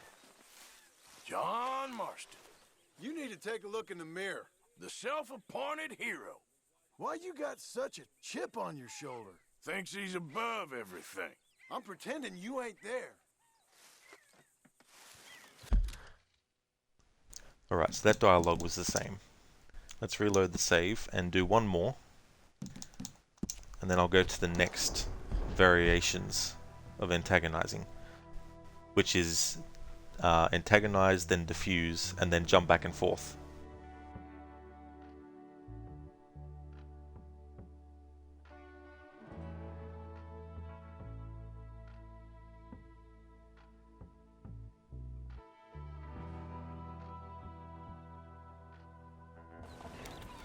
Nice to see you. Where have you wandered off to?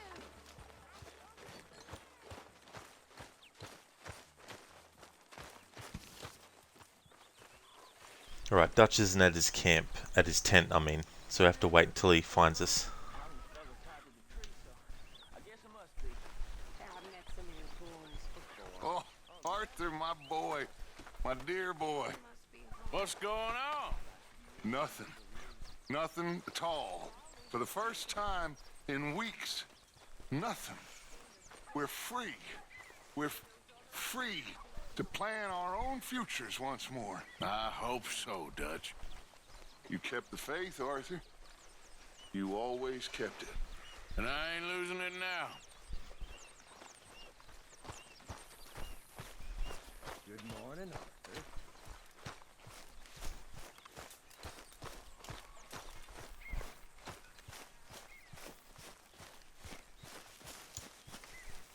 Good morning, Arthur. How's the vacation, Marston? Did you think that up all by yourself?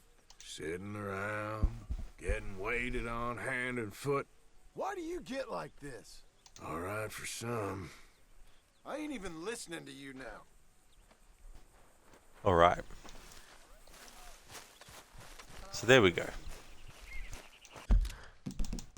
Reload the save, and then now we do the antagonize then diffuse combination.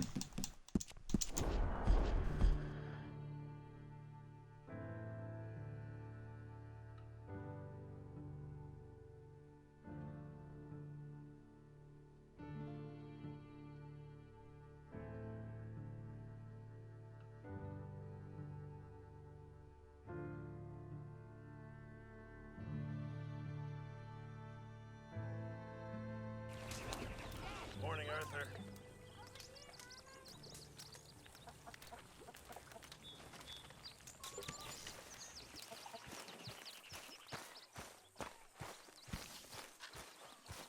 Good morning, Arthur.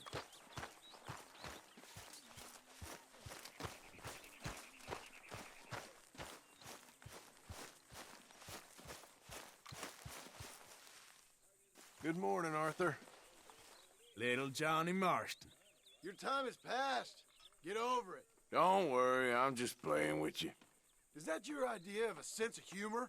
So very popular with the ladies. What's your damn problem with me? Okay, I'm done now. I swear. You ain't right in the head. But so very feeble with the fighting. Talk if you want, but I ain't listening. So there we go, just to show, you do get different dialogues if you actually change up your response combination.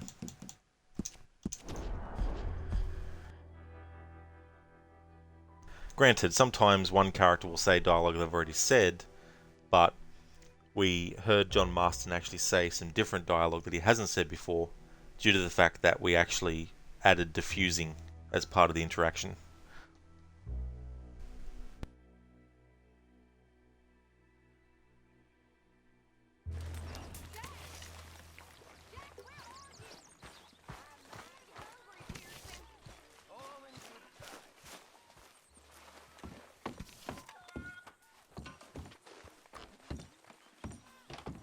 Morning, Arthur. I've met some of your boys before. Oh, yeah? You must be Let's see if Dutch interrupts this. Well, I'll leave this here then. In the dirt. For those old rituals left my husband. Where did he go?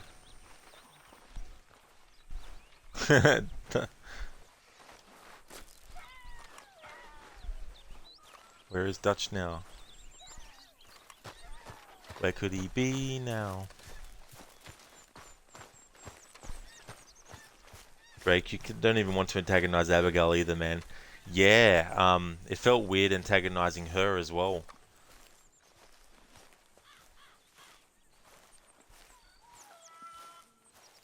Hi there, Arthur.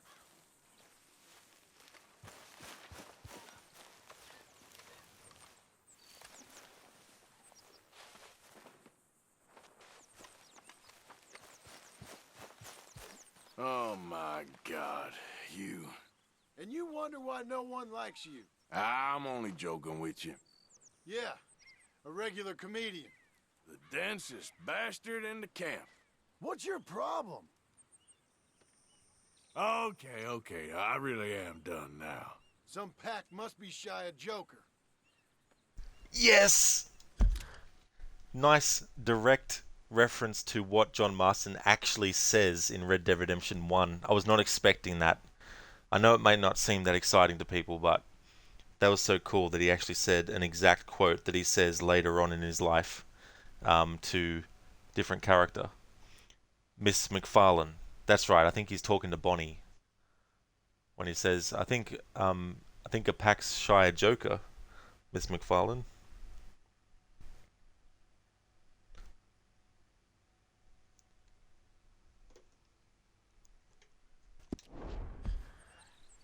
That's saying something. I'm pretending you ain't there.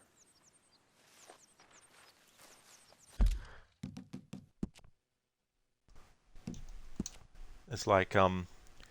It'd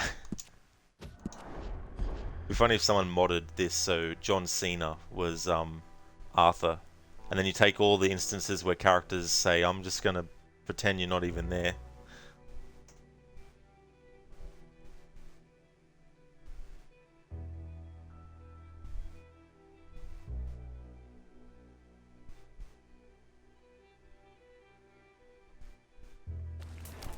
Hi there, Arthur.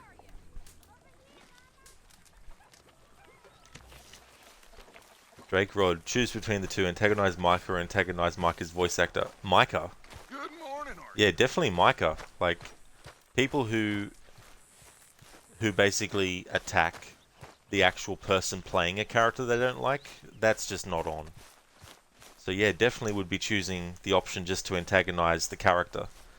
If I met the actual actor who plays him, I'd shake his hand and say, you did an amazing job playing a character like Micah. I wouldn't be, being a dickhead and saying, oh, I fucking hate you, you played this character kind of thing. Good morning, Arthur. John Marston. I could say the same about you. Take it easy, I'm just needling you. You're a strange man, Morgan. I'm just needling you. Self-appointed hero. When are you gonna grow up? Sorry. No, I'll stop it now. You ain't right in the head. Thinks he's above everything. I ain't even listening to you now.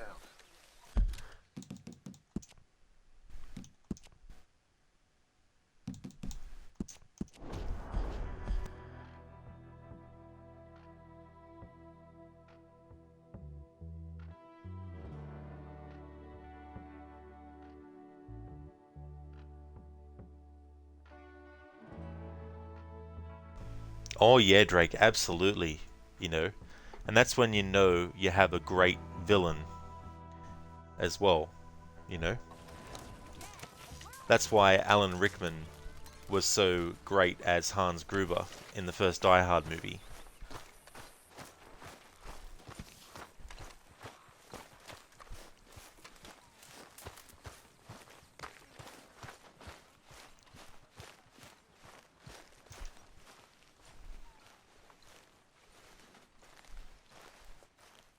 Hello, Arthur. I think someone saw some wolves not far away. You should watch yourself. Did you think that up all by yourself? Take it easy, I ain't serious. Is that your idea of a sense of humor? Best place you can hide is in a big hole, I reckon. You think this is funny? Sorry. I'll stop messing with you now. Yeah, a regular comedian. And make sure you run out of bullets first. That's very important.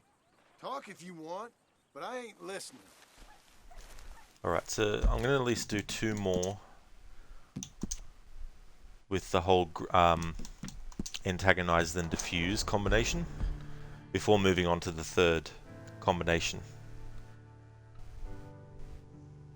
Drake, it takes guts to do that. Big guts. Yeah, it does. You know, because there's so many things, like you might be pigeonholing yourself for future role potential because people only see you as a villain. But at the same time, your performance might be considered, you know, a great villain performance, and I definitely think it is. You know, because the way Micah is written, there's little hints here and there early in the story about what type of thing to expect from him, but it's very subtle at first. I didn't really start to realize about Micah's character until you know, until it gets a bit later from where we are now, but not like right at the end of the game or something. Oh my God, you. Your time has passed. Get over it. I'm only kidding around. You're a strange man, Morgan. The densest bastard in the camp. What the hell is wrong with you? Don't worry, I'm just playing with you. Is that your idea of a sense of humor? Not saying something. I'm done with listening to your horse crap. Alright, so one more time.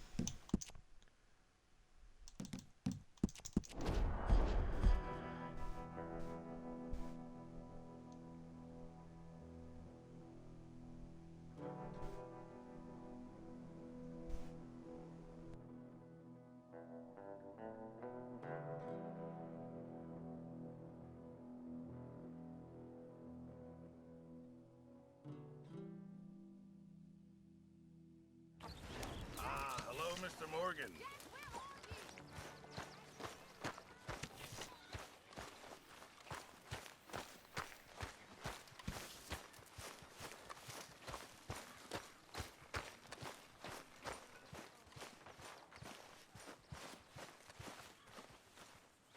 John Marston. I could say the same about you. Take it easy, I'm just needling you. Some pack must be shy of Joker. The self-appointed hero. What do you think you're doing? Take it easy, I ain't serious. You ain't right in the head. Thinks he's above everything. Can't you see I'm ignoring you? Alright, so that's it for that combination. Now I need to make sure that I'm marking off the ones that I've done. So now that we've done 2 out of the 4, need to make sure I keep note of that, keep track.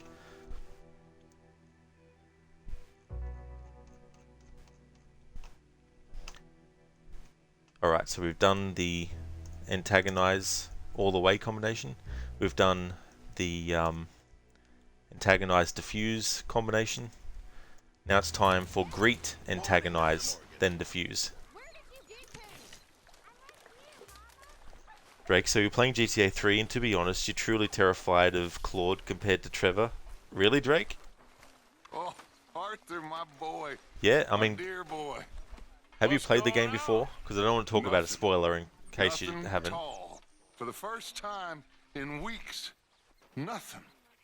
We're free. We're free to plan our own futures once more. I hope so, Dutch. You kept the faith, Arthur.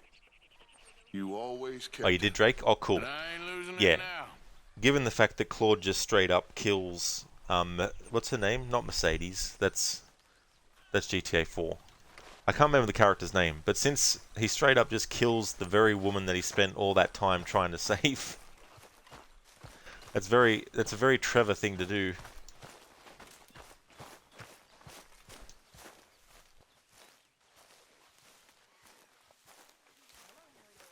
Good morning, Arthur. All right? Now, one that sounds sincere. I'm not playing this game. I'm only kidding around. Is that your idea of a sense of humor? Okay, I'll catch you later then. Sounds good.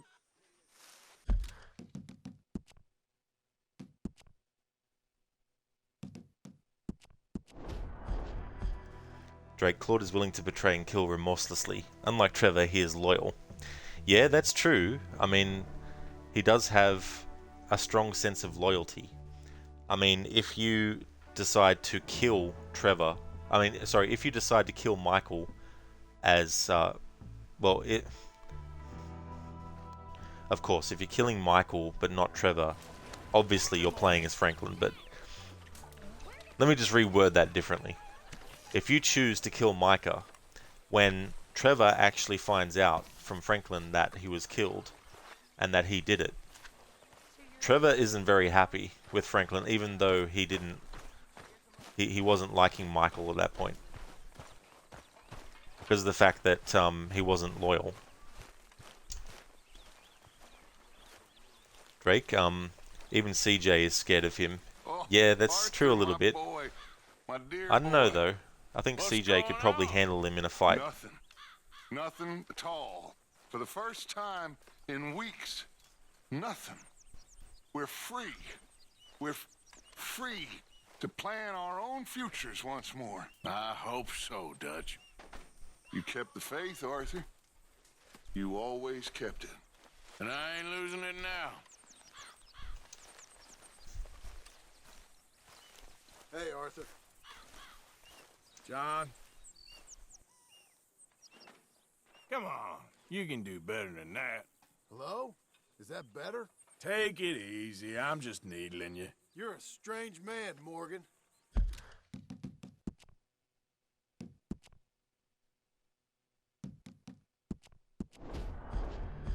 I like how he said hello. Is that better? Like, evil Arthur, as I'm just calling him for the sake of ease. He wants you to say hello in a very specific tone and inflection and emotion. He doesn't want you just saying hi.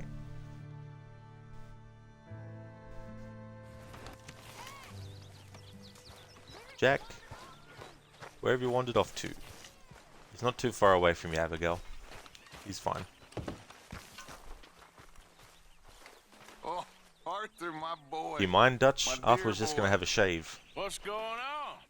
Nothing. Nothing at all. For the first time in weeks, nothing. We're free.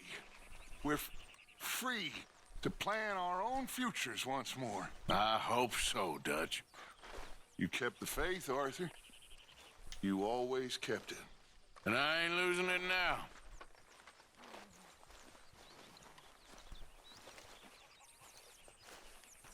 Hey there, Code. Welcome to you. Jack, my horse needs someone to kick. Oh no, Code. No, we don't do that to Jack. That'd be so cruel. Morning to you. Hello, Arthur. Come on, I thought we were friends. Yes, hello? Take it easy, I ain't serious. Yeah, a regular comedian.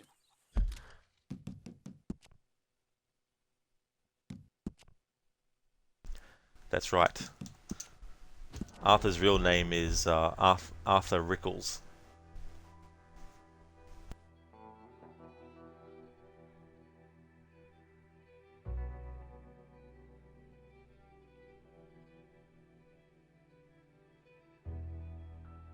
So I worked out that it takes about 1 hour of real time to cover the in-game time of 9 to 6 p.m. Okay, Mr. Morgan. Good morning, Arthur. Oh, Drake, that is absolutely no trouble at all. I hope that your shopping goes well. I'll definitely still be streaming. Good morning, Arthur. Morning to you. One more time, just for luck.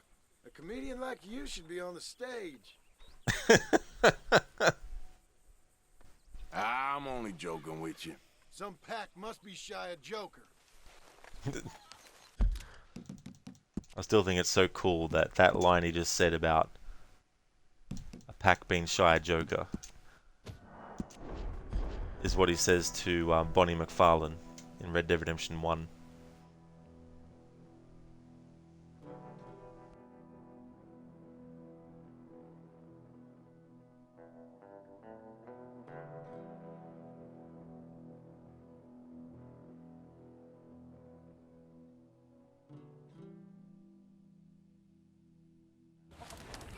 Hello, Arthur.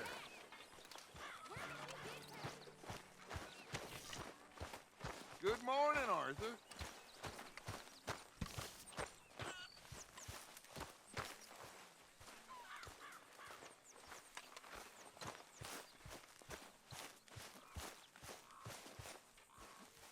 Hey, Arthur. Hey, What are we eating, Mr. Pearson? come on. Give me that again. Look who's got big for his britches all of a sudden. Take it easy. I'm just needling you. You ain't right in the head.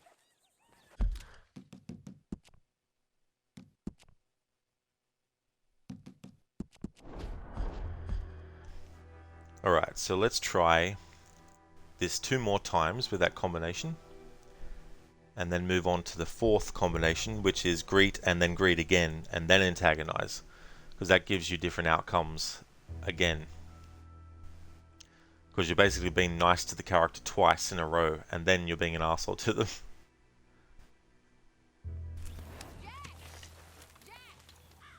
Where did you get to?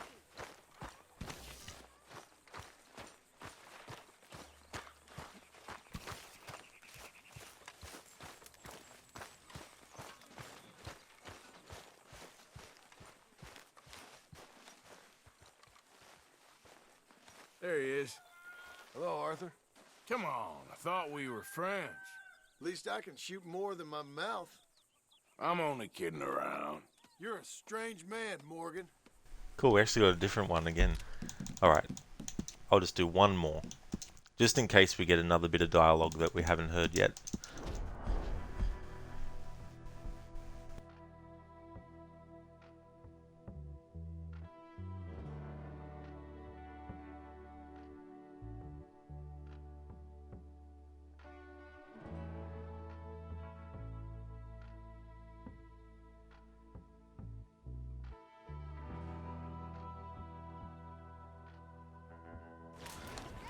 Morning, Arthur.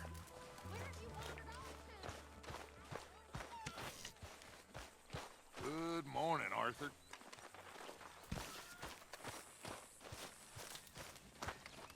Have a seat.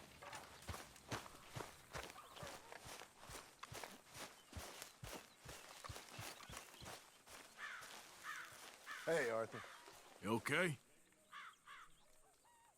One more time, just for luck. You're as full of wind as a horse with colic. You're as full as wind as a horse with colic.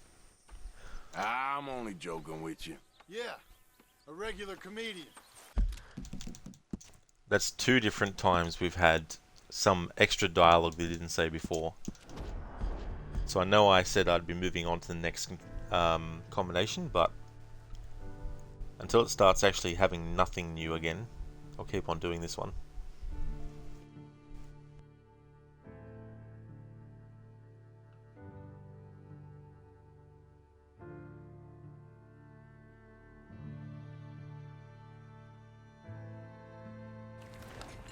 Oh, hello.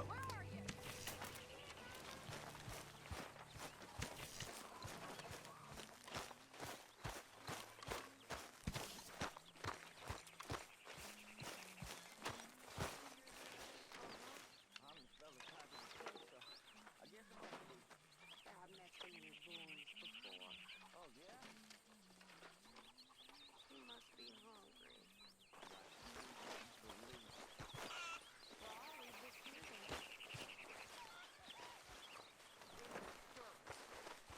For those other Driscolls left my husband.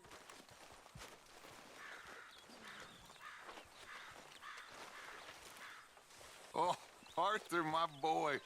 My dear boy. What's going on? Nothing. Nothing at all. For the first time in weeks. Nothing. We're free. We're free to plan our own futures once more. I hope so, Dutch.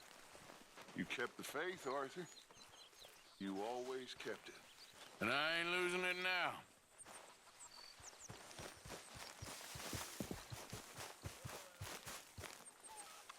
Good morning, Arthur. Morning. Come on. Give me that again. Was that an attempt at a joke? Take it easy. I ain't serious. Is that your idea of a sense of humor?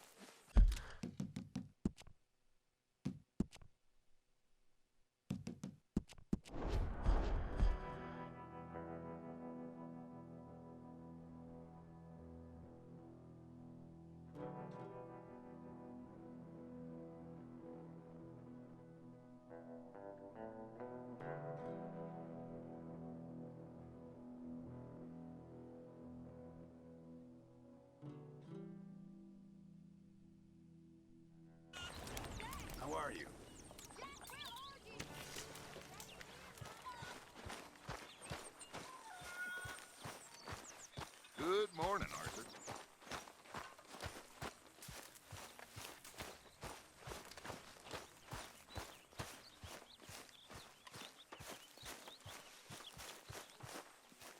The Golden Boy.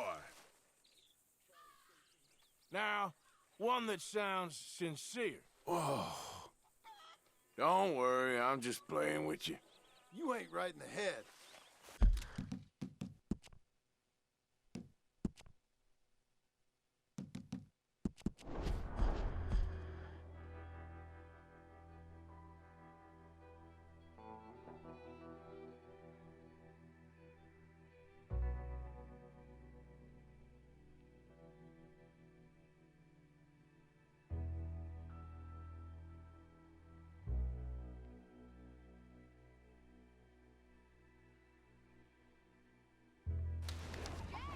Hello, Mr. Morgan. Where did you get to? Hello, Arthur.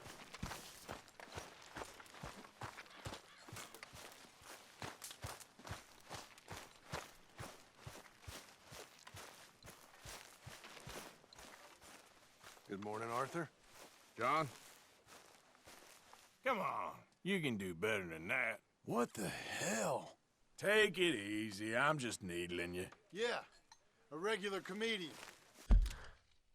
So we're still actually getting different dialogues from him. Amongst ones that we've already heard, of course, but...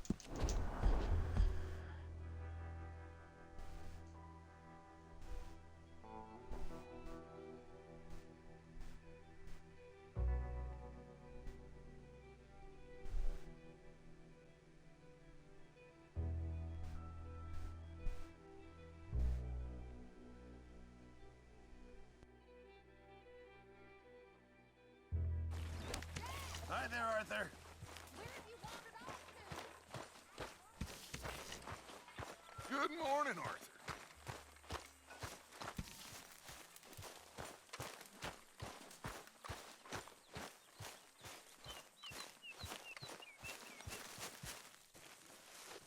Morning. Hello, Arthur. Come on. Give me that again. That's unbelievable. Take it easy, I ain't serious. Some pack must be shy of Joker.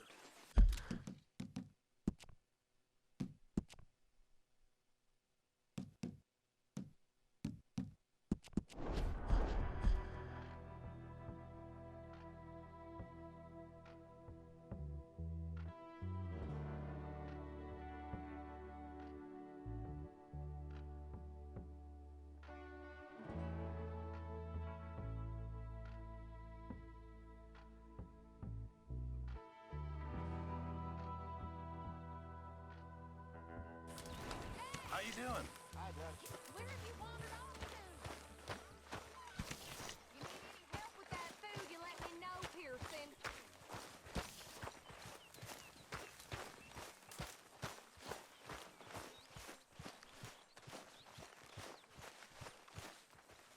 Marston?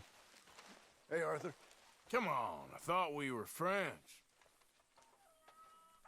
I'm only joking with you. Is that your idea of a sense of humor? Alright. I think I've exhausted that combination enough. So time to move on to the final combination of antagonizing. So the first one is antagonize every time. The second one is antagonize and diffuse and keep bouncing back and forth. The third one that we've just been doing is greet, then antagonize, and then diffuse. The final one is greet and then greet again and then antagonize after that. And I think from memory, once you do that, that's when the conversation ends. Normally you have to wait for a cooldown period to be able to interact with them again, but that's why I've been reloading the saves all the time, because it's quicker to reload the save than it is to wait for the game to let you actually speak to them again. Hey there, Zaius. You just woke up at 2 AM, did you? Very, very early rise then. AC Valhalla is on sale for $20 on PS5, worth it. So it depends really Arthur, my boy. with that, Dear boy. What's because going is it on? just the main game? Nothing. Like, as in like just the Nothing base at all. version of it, For the I mean? first time in weeks, nothing. We're free. we're free to plan our own futures once more. I hope so, Dutch. You kept the faith, Arthur. You always kept it. And I ain't losing it now.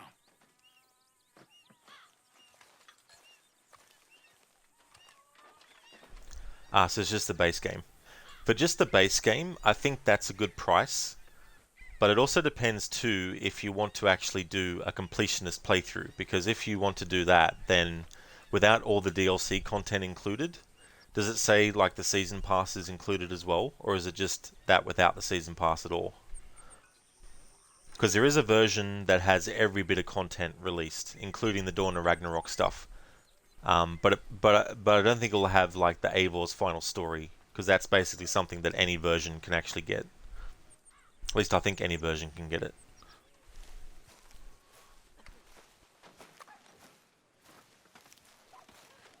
Marston, Mr. Morgan. you'll be back on your feet in no time. I sure hope so. Just try not to run out of bullets and fall into a hole. You need to take a look in the mirror. Don't worry, I'm just playing with you. You ain't right in the head.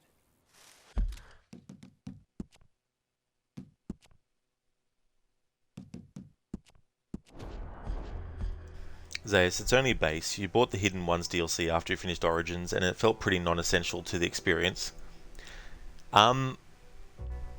Yeah, so with Valhalla then, like if you don't really worry about the DLC, then yeah, $20 for just the base game's a good bargain.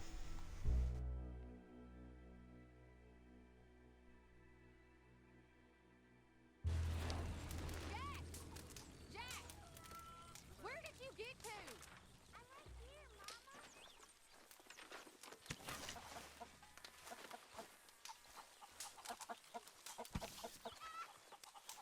So you're the O'Driscoll, huh?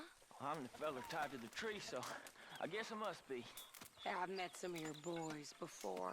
Oh, yeah? You must Oh, be hungry. Arthur, my boy. My dear boy. What's going on? Leave this here, then. Nothing. Nothing at all. For the first time in weeks, For those old nothing. O'Driscolls left behind. we're free. We're free to plan our own futures once more. I hope so, Dutch. You kept the faith, Arthur. You always kept it. And I ain't losing it now. Yep.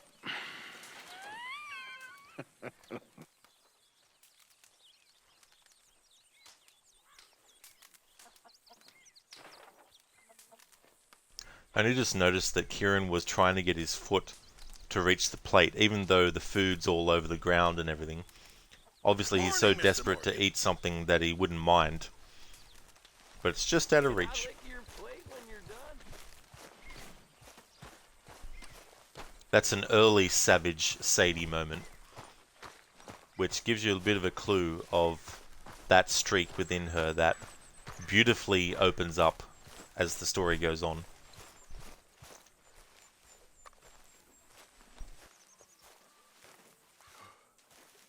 Good morning, Arthur. Hello. How you feeling? A little better. 'Cause it's about time you did something to goddamn help round here. And you wonder why no one likes you. Take it easy. I'm just needling you.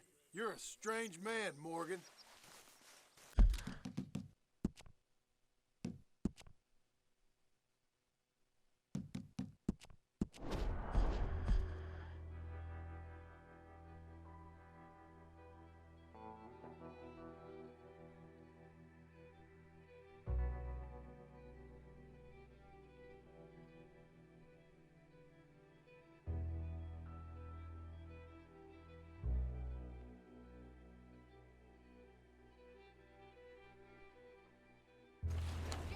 Good morning.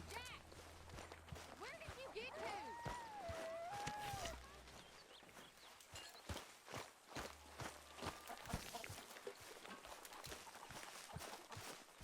So you're the O'Driscoll, huh? I'm the feller tied to the tree, so I guess I must be. Yeah, I've met some of your boys before. Oh, yeah? You must be hungry. Like you wouldn't believe. Oh, Arthur, my boy. My dear boy. What's going on? Dirt. Nothing. Where those Nothing other at all. O'Driscolls left For my the first husband. time in weeks. Nothing. We're free. We're free to plan our own futures once more. I hope so, Dutch. You kept the faith, Arthur. You always kept it. And I ain't losing it now.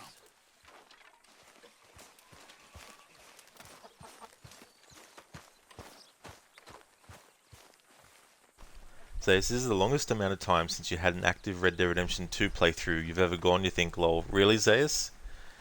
Yeah, it's so funny because streaming this game every year, at least once.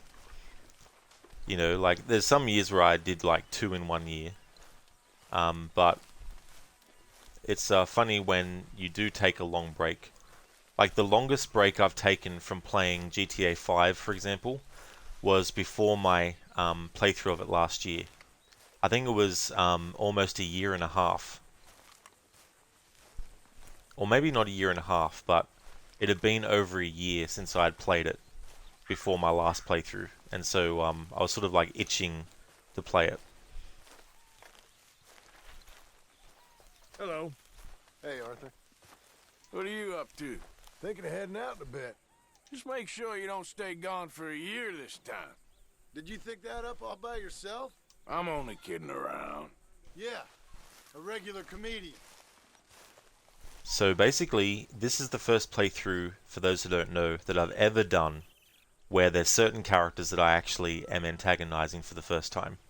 I've been playing the game at least a year since it came out. Once a year, I mean. Starting in 2018, and never have I ever antagonized the characters that I am antagonizing in this playthrough. So it feels very strange to me to do that. The thing about it, though, is as much as I don't like to antagonize John Marston, the things that Arthur are actually saying, though, about how he left the gang for a year, it's very understandable that that's what he says when you antagonize him. So I can definitely concede that there are some elements to antagonizing John Marston that I think I could agree with if you antagonize him. But apart from that, though, there's probably going to be a lot of points in this playthrough where we will be antagonizing him well past the point where Arthur in the game's story has actually gotten over the fact that he left the gang for a year.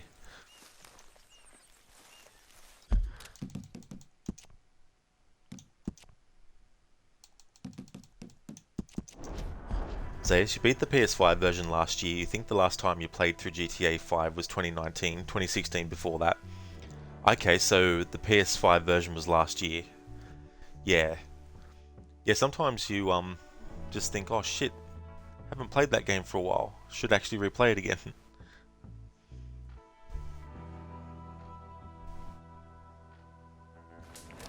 By the time I played GTA 5, it was 2016 because I wasn't going to get the Xbox 360 version, which is what I had at the time, the Xbox 360.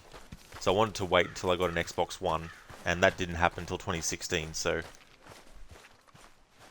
I was late to the GTA 5 party. Arthur, my boy. So My you should dear replay boy. Max Payne 3 soon. What's going I need to on? play that game at all, Nothing. because I haven't played it Nothing before. at all. For the first time in I haven't weeks, finished the first one, but I've Nothing. played it. We're I free haven't actually played or We're finished the second or third free one. to plan our own futures once more. I hope so, Dutch.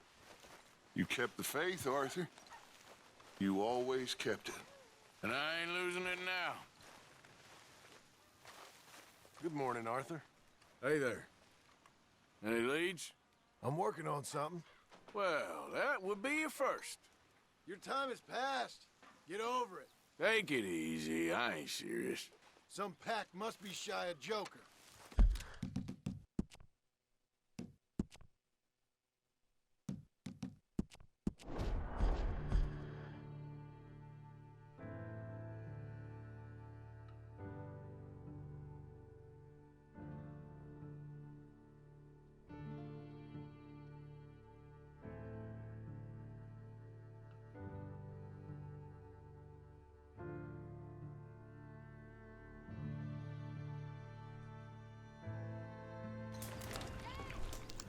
So it's Max Payne 3 plays like this or GTA 5, except more linear third-person shooter.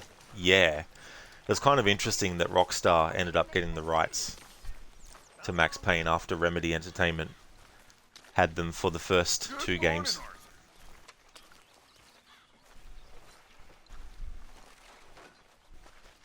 With them doing remasters, or are they remakes actually? I think they're remakes of Max Payne 1 and 2, and collaborating with Rockstar on it. I wonder if there'll be another Max Payne game that they make, like a new one. Hey there. Hi there, Arthur. See? We can be nice to each other. I guess. I just wish you weren't such a smug son of a bitch. I could say the same about you. I'm only joking with you. You're a strange man, Morgan.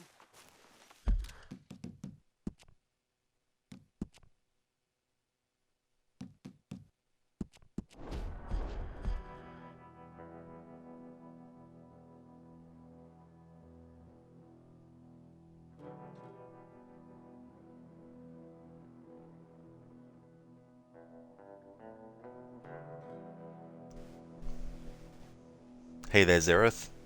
Welcome on in. Zaius, full remakes? You think Rockstar owns the publishing rights to the series? Yeah. Yeah, there was something that prevented Max Payne from being part of the Remedy universe. Which, you could say that every game by Remedy is part of the Remedyverse, if you want. But in terms of like games that they've done which literally take place in the same universe, so far it's only Alan Wake and Control that actually do. Quantum Break doesn't actually exist in the same universe, but there are a lot of references to Alan Wake in that. There's also some foreshadowing to what Control would be about as well, because Quantum Break came out 3 years before Control did. Arthur, my boy, my dear boy. Hey there, Gallanth. Welcome on in. Nothing. I don't, Gallanth, no. At all. I don't For the play first online time any in game. weeks.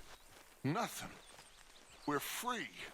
We're So yeah, this is just the free story. to plan our own How's things going, futures Gallant? once more. I hope so, Dutch. You kept the faith, Arthur. You always kept it. And I ain't losing it now. Zereth finds Jack to wind him up. Redacted. Good morning, Arthur. Hello there. What's been going on? You know, this and that. So you mean you've been doing nothing again? You need to take a look in the mirror. Take it easy. I'm just needling you. Needling you.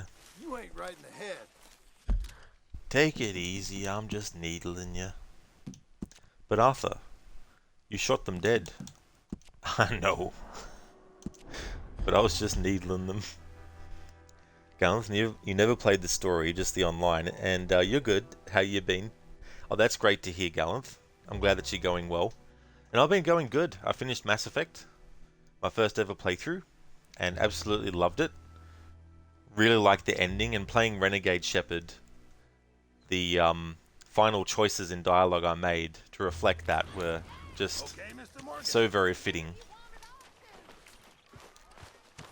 Oh, so you never played the story? What an amazing story this game is. Like, there's just so much to it. So many things.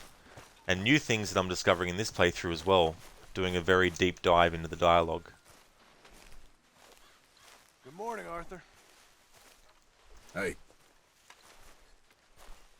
What are you up to? Thinking of heading out in a bit. Just make sure you don't stay gone for a year this time. Your time has passed. Get over it. I'm only kidding around.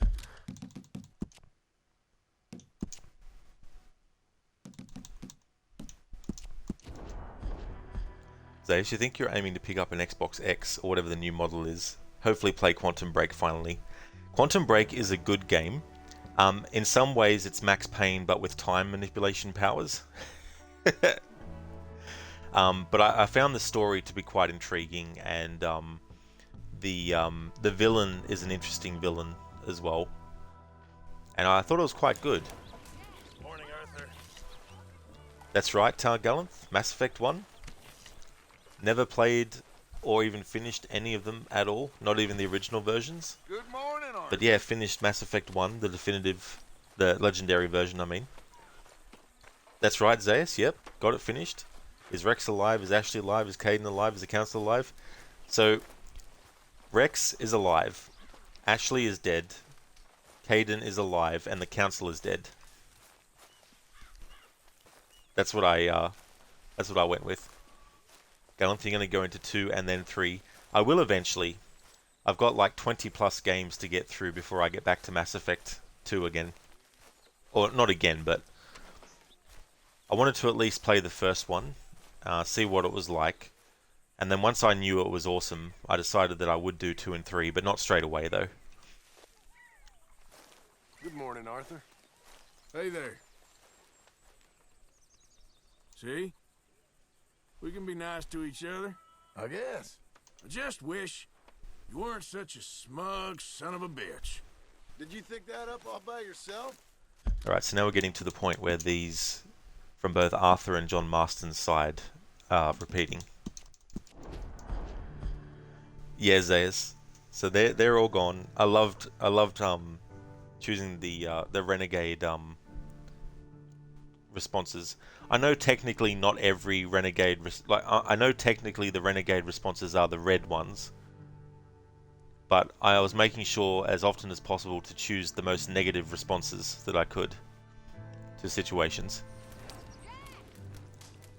Gallant, you played all of them at once. You don't remember all the choices you made. You just remember trying to sleep with everyone. That was your main focus of those playthroughs, sleeping with the characters. But yeah, it's going to be interesting because I don't know yet whether I want to just start from scratch with Mass Effect 2 and do like a Paragon playthrough of Shepard, or whether to keep on from the same save file, but then change Shepard to a Paragon in that playthrough. Nothing. Nothing at all. For the first time in weeks. So you just beat 2 last month. You're playing the third one early but passed out. We'll play some Dead Space remake in a few. Oh, you are? Oh, nice. That'll be awesome. I hope so, Dutch. I hear it's really good, the remake of Dead Space. That's one of the games I need to actually play for the first time, eventually. Hey there, Absolution. Welcome. Nice use of the Willem Dafoe from Speed 2 emote. It's very fitting. It reminds me of this dude.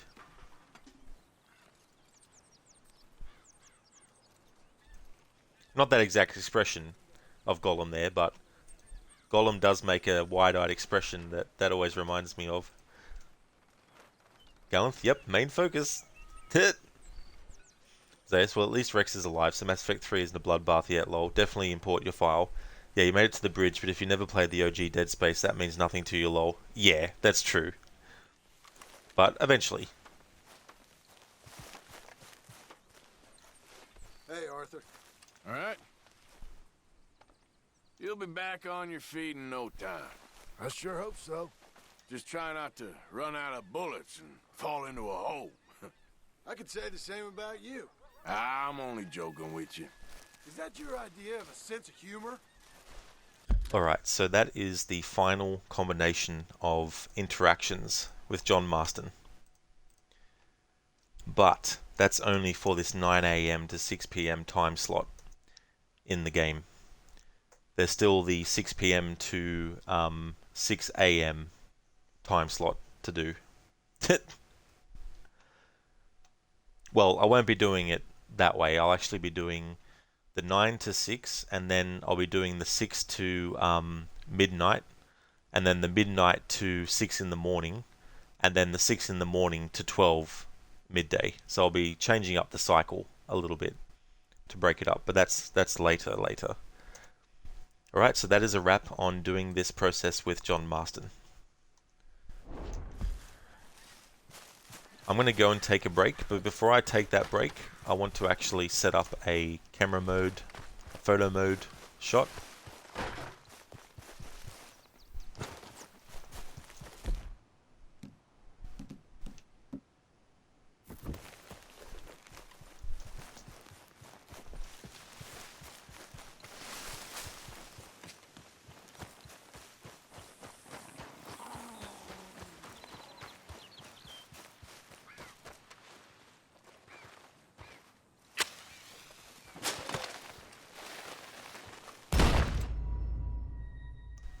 Damn it. Just when I was about to go into photo mode, he blew up. I'll be reloading that save that I made anyway, so any changes that have happened in the camp doesn't matter at the moment. That's a nice one. That's a nice combination to use Absolution with Gollum. We don't have that yet, but...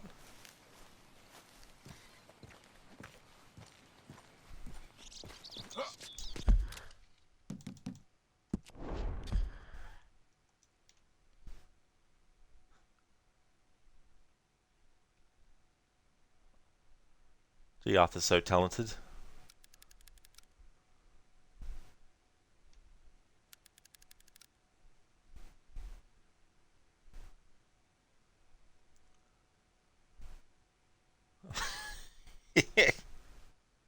This is Arthur's leap of faith.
There we go. I'll leave it on that shot.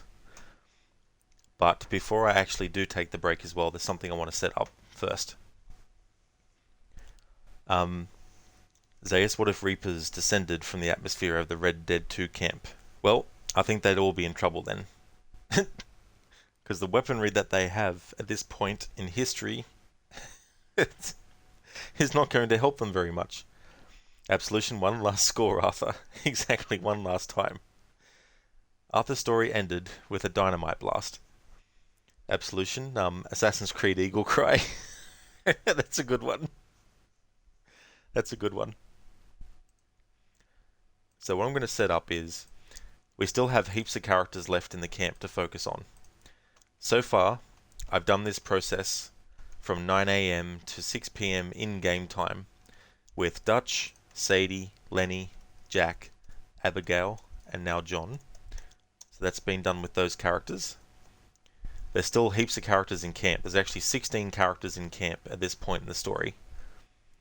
And we have 1, 2, 3, 4, 5, 6, 7, 8, 9, 10.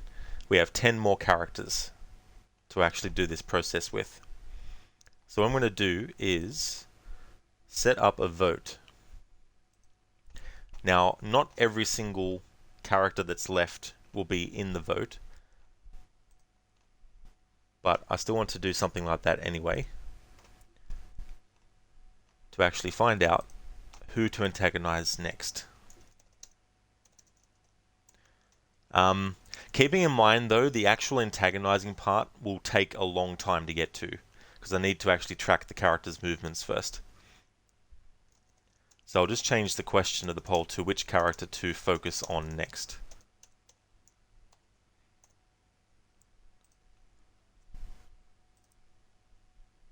Alright, so let me see what I'll make the options between.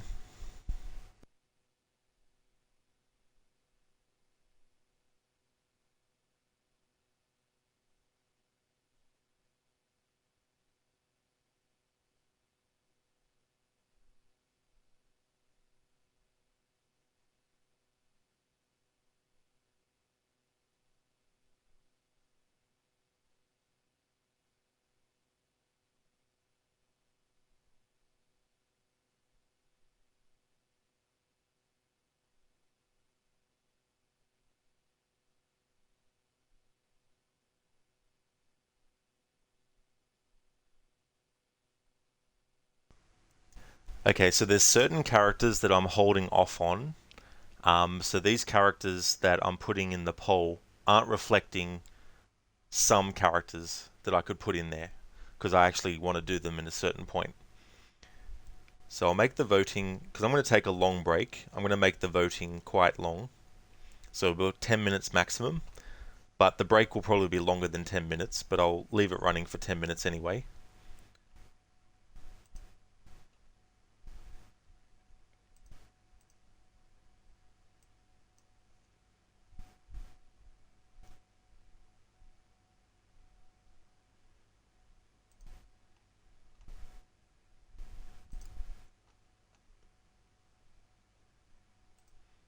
Alright, so the poll is up.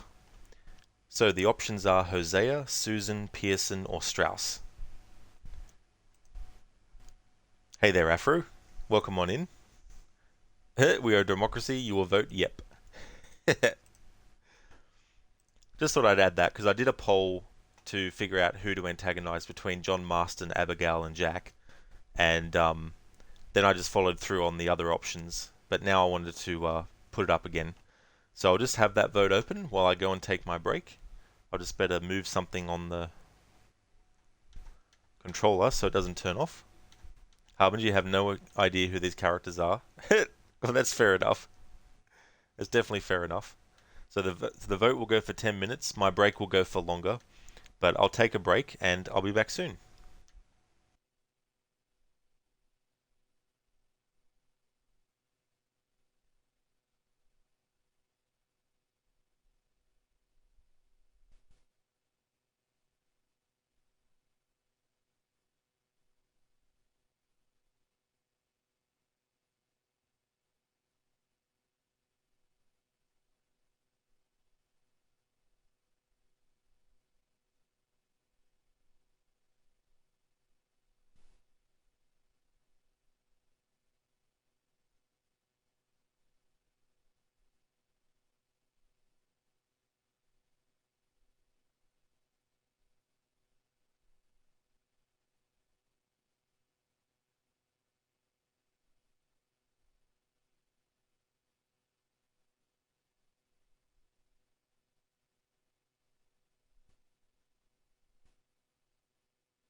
Okay, I'm back from the break.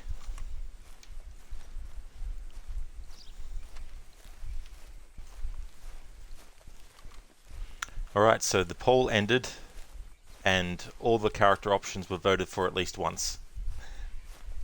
Which means no result actually happened.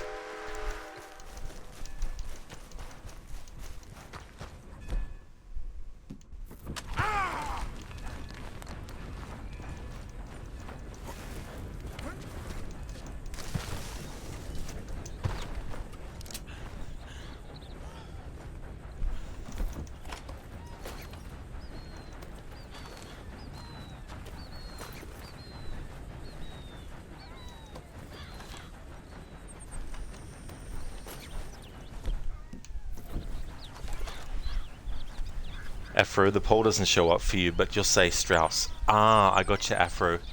Yeah. To save people from being able to just change their vote in the chat, I can't actually accept any votes for that poll that aren't actually voted in the poll. Because otherwise someone might be like, oh, well in that case I changed my vote to such and such after the poll's already closed. So just to avoid that, that'll have to be the cutoff for it.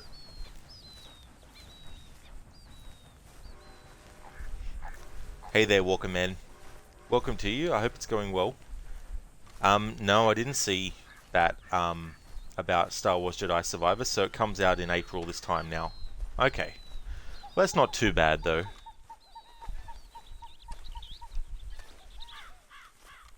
Galen, sometimes you have to refresh the stream for the poll to show, do you? Ah, damn. So with all the votes just going to one character each, it's up to me to decide which character I actually want to antagonize. So what I might do is antagonize. Well, I won't be doing the actual antagonizing straight away. In fact, it'll be 3 hours from now before I actually even start that, because it usually takes about an hour to figure out each character's movements in a configuration.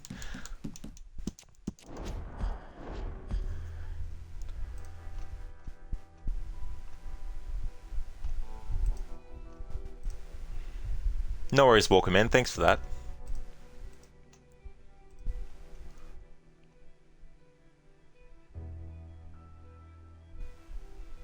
Now, I don't really know, but I think what I might do is choose Susan, because I think out of all those characters, she's probably the one that will be most likely to walk around a lot. And in so doing, we might get some dialogues from other characters that she interacts with. Alright, so this isn't the configuration I want. Dutch is at his tent. I need Dutch to be on his way to talking to Arthur. Actively seeking him out to speak. Alright, so let me just set up for that. Alright, so now it's Susan's turn.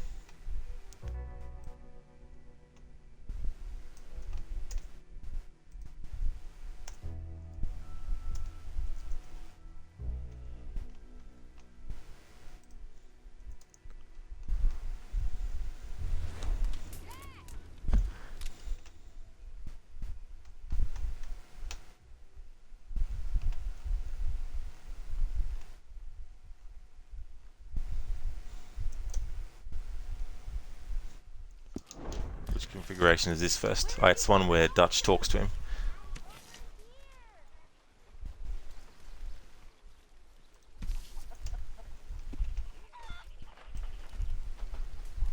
So you're the O'Driscoll, huh? I'm the fella tied to the tree, so I guess Oh, Arthur, my boy. My dear boy. What's going on? Nothing. Nothing at all. For the first time in weeks. Nothing. We're free. We're free to plan our own futures once more. I hope so, Dutch. You kept the faith, Arthur. You always kept it. And I ain't losing it now. Sorry there, Dutch. Good morning, Arthur. Good day, Mr. Morgan. Alright, so Susan at we'll say 5 past 9 because I've been doing a little bit of stuff before we got to look at the time. So yeah, about 10 past 9 we'll put. About 5 because usually the characters are doing what they're doing straight away at that time. Alright, so at that time Susan is cleaning. I'll just call it the dinner table just for ease.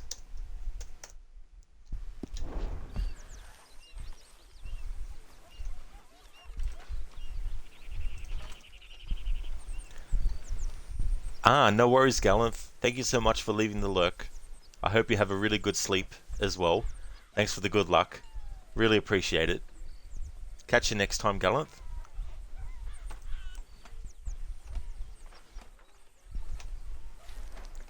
Oh yeah, so now arrives April 28th. Oh yeah, so almost in May.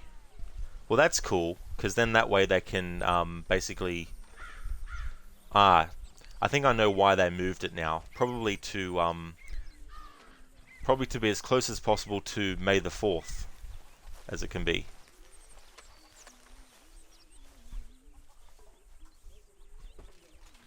Welcome in, yeah, glad EA has partnered with Respawn for this series because unlike EA, Respawn isn't going to rush out an unfinished game. Yeah, welcome man, exactly. Yeah, I really like Jedi Fallen Order. Harbinger, you voted a random NPC. Just a random NPC wanders into Dutch Vanderlin's gang's camp. You're playing this redacted game, you don't understand anything, you feel so lost. That'll happen for a while. You're just as lost as Jesse Faden is.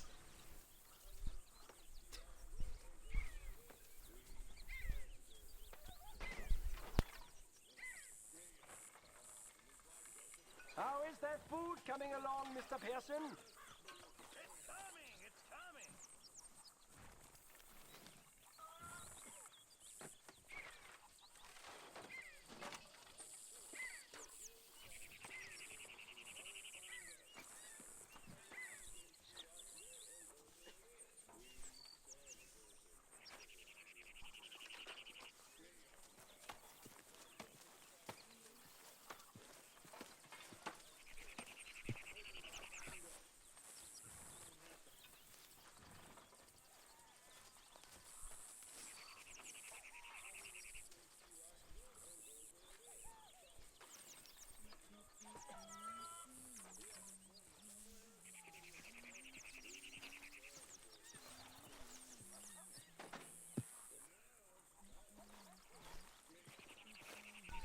Alright, is Susan... No.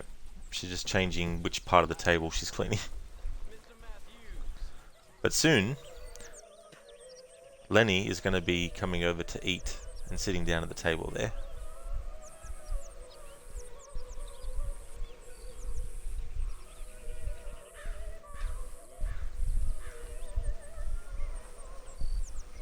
But at the moment he's just standing there.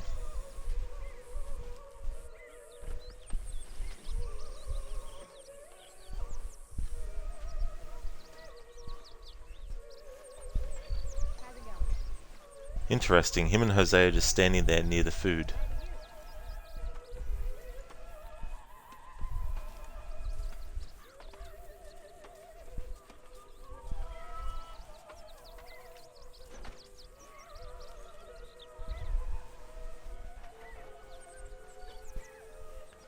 Right, now where is Susan going now?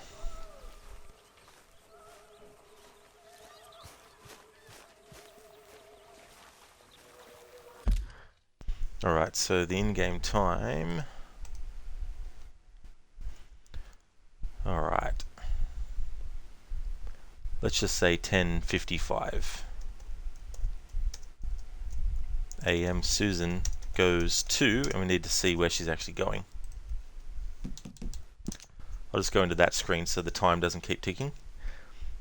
Welcome, Annie. Don't mind the delay at all. Before Wo Long and Jedi Survivor were releasing a week apart to the day. Now you have 7 weeks with Wo Long to finish now without trying to go back and forth with both games. Absolutely. That's the thing about having to put release dates back, is sometimes it also works in your favor for those reasons as well.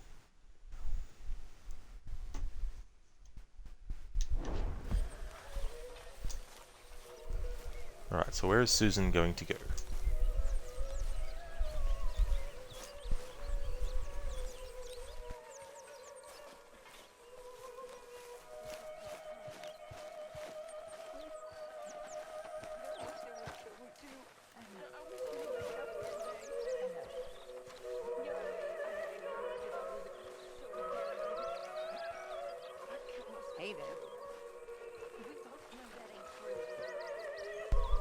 Alright, so she goes over to what I will call just the drinking table.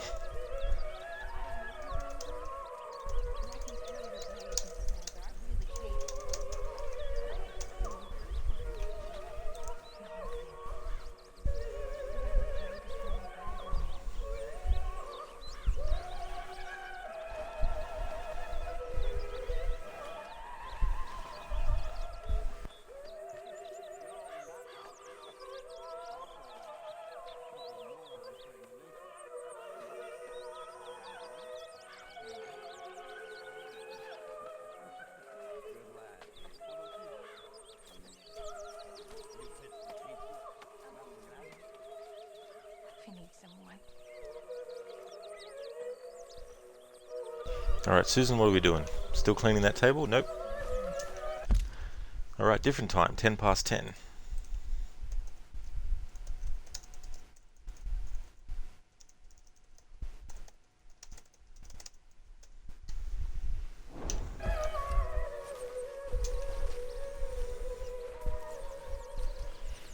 I'll just say that she goes to Pearson's tent.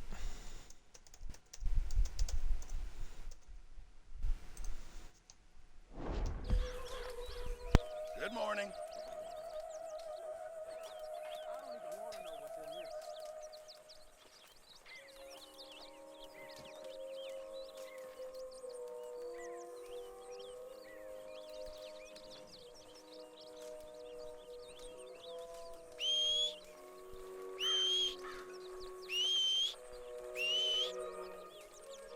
Hi there.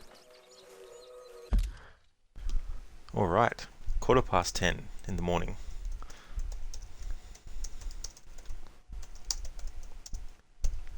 So we have a character that moves around a lot.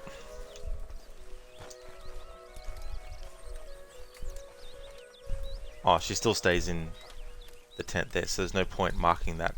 Whenever a character just stays in the same vicinity of where they were when I last made note, I just don't worry about making an extra note to say, and then she cleaned the other side of the thing.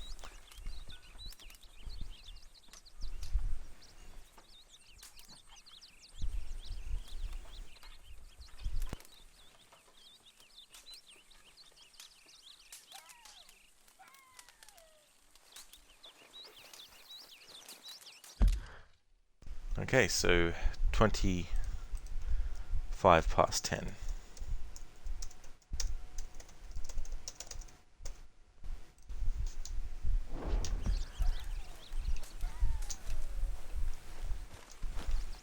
You're Arthur, right? My name ain't no concern of yours.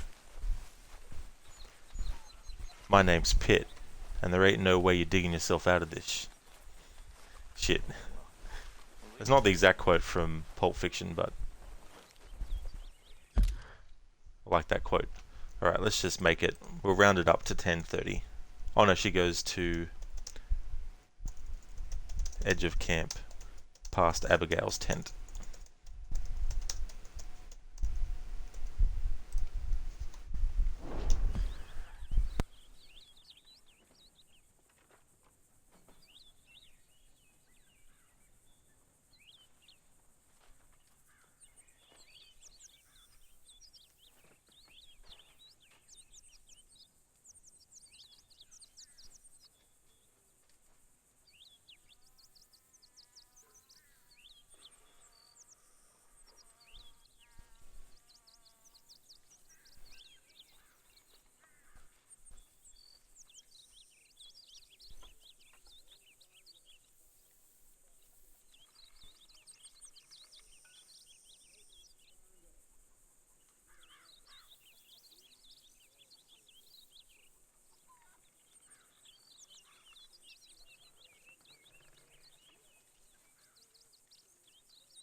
Wonder how many different random formations and shapes of clouds they programmed.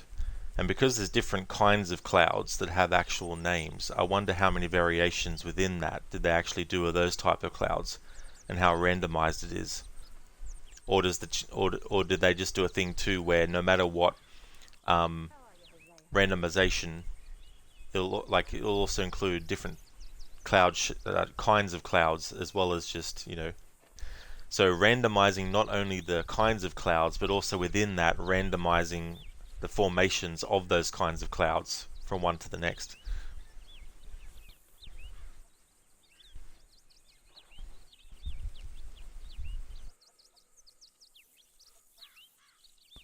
I also wondered too if the pathing for animals like birds, like for example, let's say there's an argument happening in camp. Now, will that argument always happen with the same bird type flying about, or do they randomize not only whether or not the birds fly past at that point every time, or do they also randomize what kind of birds within that too, and all that type of stuff? Doing a playthrough like this, it really starts to make me think about this kind of stuff and how in-depth they actually went with it.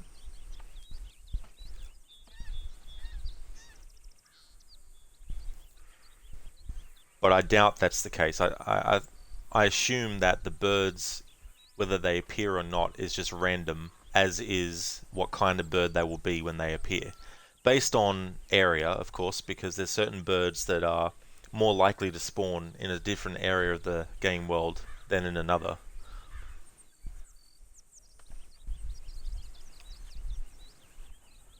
Then you think about things like the blades of grass on the ground as well, and how having to program them to not only move when the wind happens, but also program them to move in a way when the wind hits them that makes sense for which direction the wind's coming from.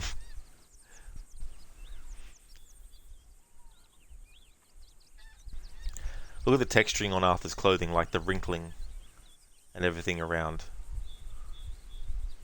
And I wonder if that's randomized too, based on whether you've moved recently around a lot, or if you've just had Arthur basically relatively stay still.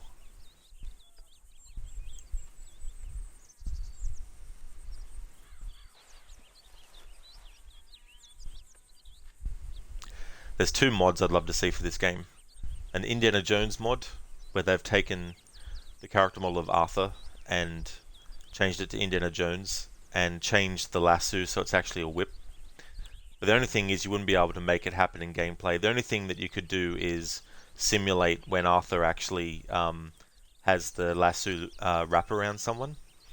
So when Indiana Jones would be using his whip, it would wrap around the enemy, and then you could pull them closer to you. But it wouldn't be something that you could attach to like a tree branch, for example, and then have Arthur / Indiana Jones swing on it. But I'd like to see a mod where that happens.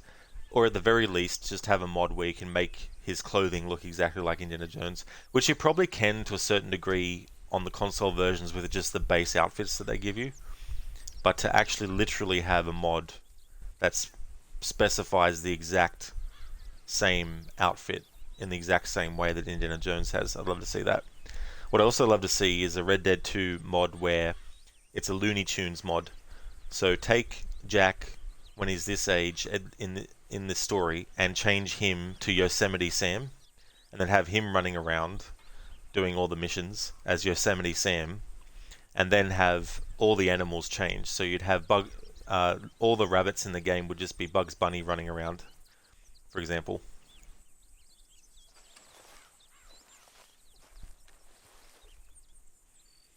Okay, Susan's been there for a while. It's now 11:27 a.m. So in terms of in-game time, she's been there for about an hour.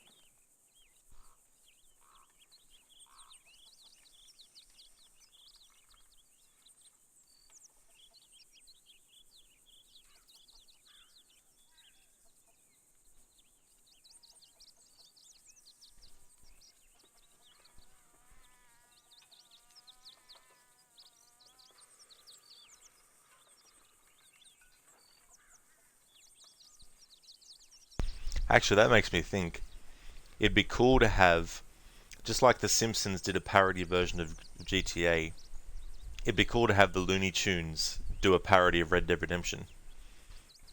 Come to think of it. And you could pick which main character you wanted to play out of, you know, the different characters. So you could play as Bugs Bunny or Daffy Duck, or you could play as, well, Tweety would probably be an exception. Although it's a parody game, so you could have Tweety as a playable character. Imagine that, flying around as Tweety, getting in the face of your enemies and basically getting in the way. Hello?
Alright, so Susan's now moving. I made note of the time for my future guide that I'll be making out of this. Can anybody spare me a bite? Alright, so she goes over and gets... oh yeah, wipes dishes.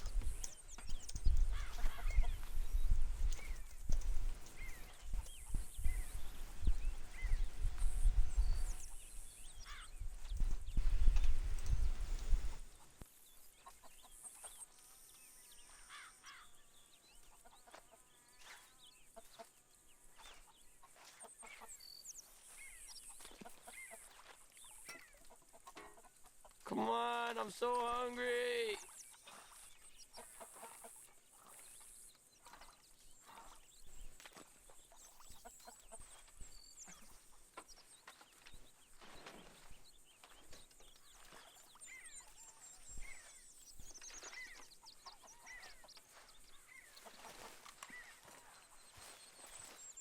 Don't mess with me, please.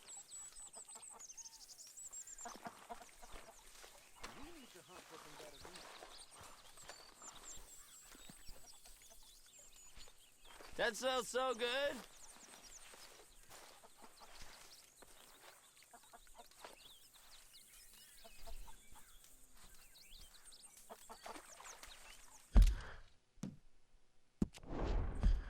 Actually, what is Susan specifically literally doing? Ah, no. Oh yeah, she's wiping up, yeah. So wiping the spoon at the moment.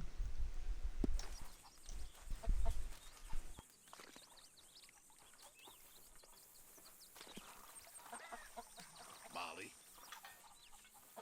Hello?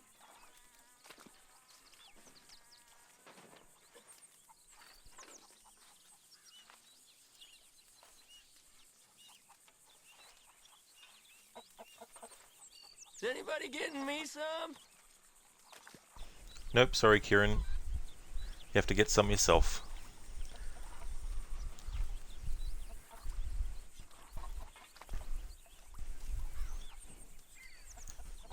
I remember when Dutch says to Kieran, like, we help people as need helping, feed people that need feeding, and shoot people that need shooting.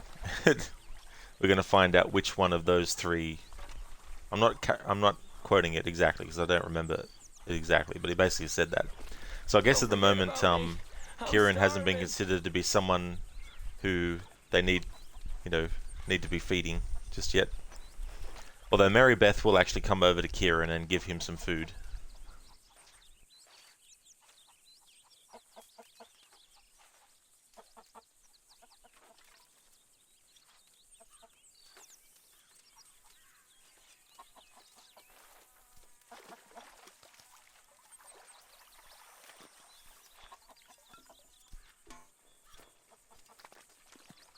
Cruel bastards. Tying me up right by the food.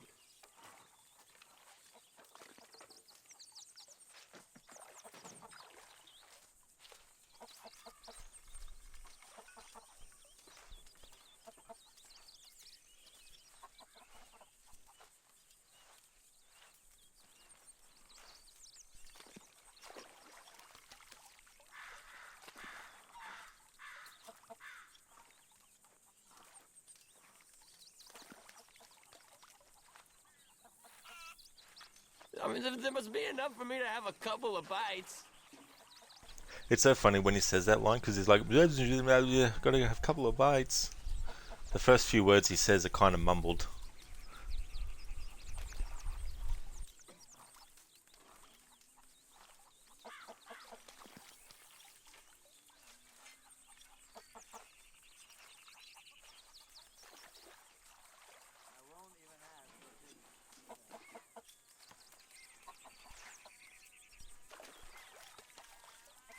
Hope you choke on it.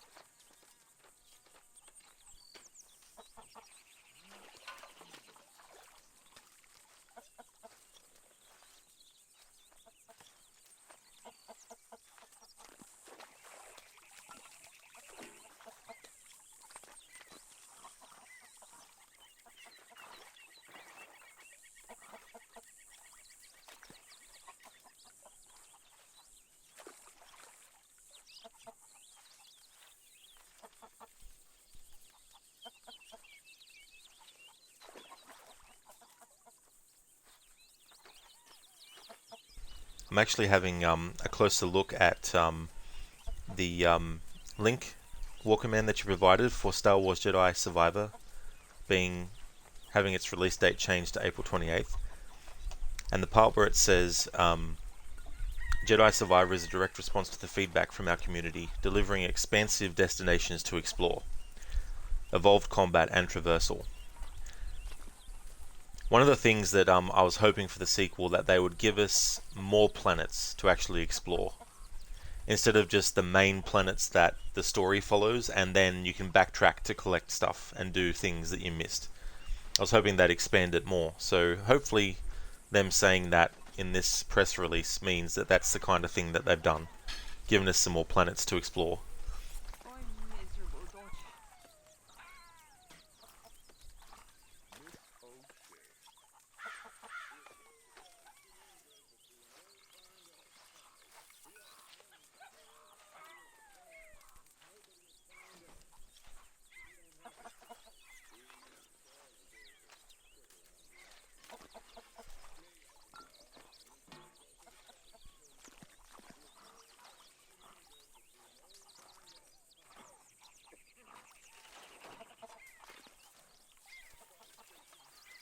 Mr. Morgan.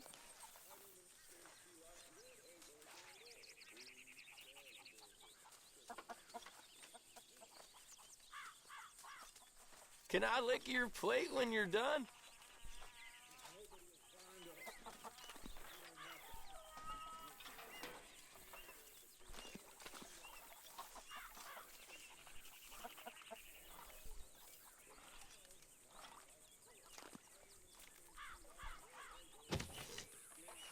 Okay, so it's now 1:17 p.m. and Susan has been here since 12:05 p.m. So over an hour wiping the dishes and cutlery.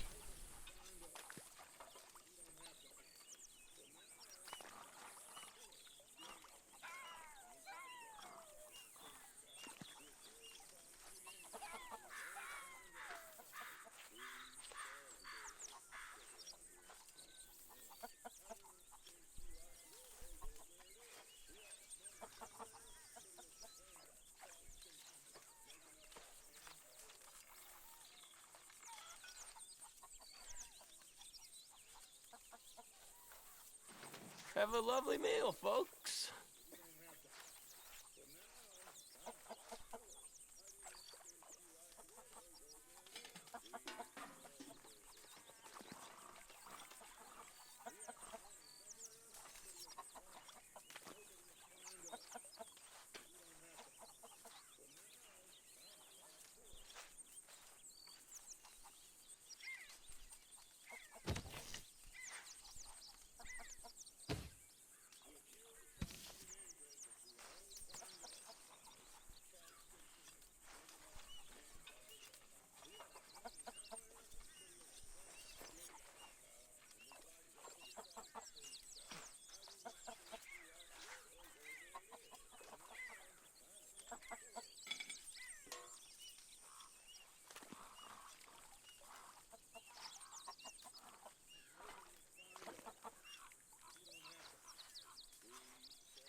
Templar, that's enough Rainbow Six for you tonight. God, you love Sam Fisher. Just wish his ability had to do with stealth. Yeah, he's such a great character. I remember the first time I played through the game, immediately thought the character was really cool. And it was funny too, because on the first Splinter Cell game, you could actually watch a funny interview where they had someone set up a camera with no one sitting there being interviewed, and then had Michael Ironside answer the questions as Sam Fisher, and then put up a in-game version of Sam Fisher in the chair and have him respond to the questions. That's kind of cool. In his trailers, he can still do all of that shit he would do in Splinter Cell, but actual gameplay is not a stealth operator. Ah, I see, Templar. I don't know about that kind of thing. You know, if you're gonna have a character do his signature stuff or her signature stuff, whatever the case is, in the trailer, you don't not have them do it at all in the gameplay. That doesn't make sense to me. Susan's finally moving away from there, so it is 2:05. Not yet, but I'll just put that down. Have to see where Susan goes to now. Probably back to the table where Hosea and Lenny are actually sitting down and eating at, I'd say. Yeah. Hoi, Arthur. Molly agrees too. She said, yeah. Just kidding. Now we can hear Lenny and Hosea fart now. Hey, Arthur.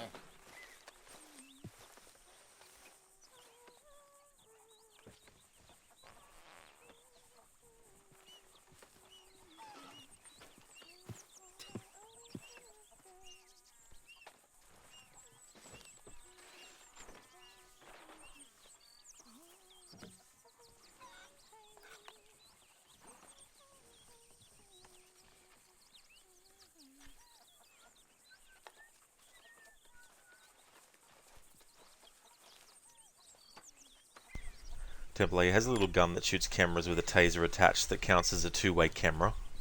Oh, okay. Yeah, I remember in the Splinter Cell games he has like a sticky cam, one that can be used just for reconnaissance, but then there's also one that can be used to lure an enemy near it and then unleash some gas to knock them out with. And then of course you have the camera signal jammer as well.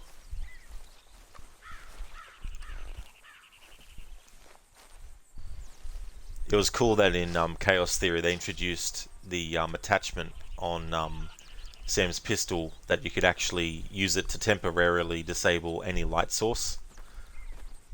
There were some that you couldn't, but as long as you could actually do it with the light source you could turn it off temporarily.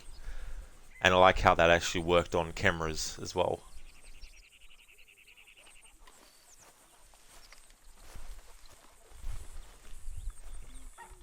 That reminds me too, usually I just play Splinter Cell games once a year, but I should actually do some playthroughs doing challenge, because I've never ever streamed and done a challenge playthrough with any of those games before. Templar, his default outfit is some combat pants and boots, a vest with a metal guard around the neck, a big coat and a backpack. Oh yeah, I think I've seen an image of him from that then.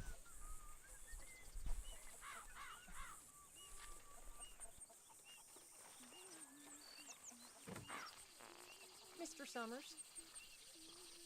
Well, how are you?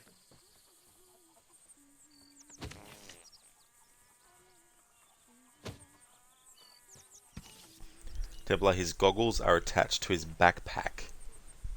Okay. How do you mean attached? Like he can use its power? Like, I don't understand. His goggles are attached to his backpack. Why would they attach it to his backpack?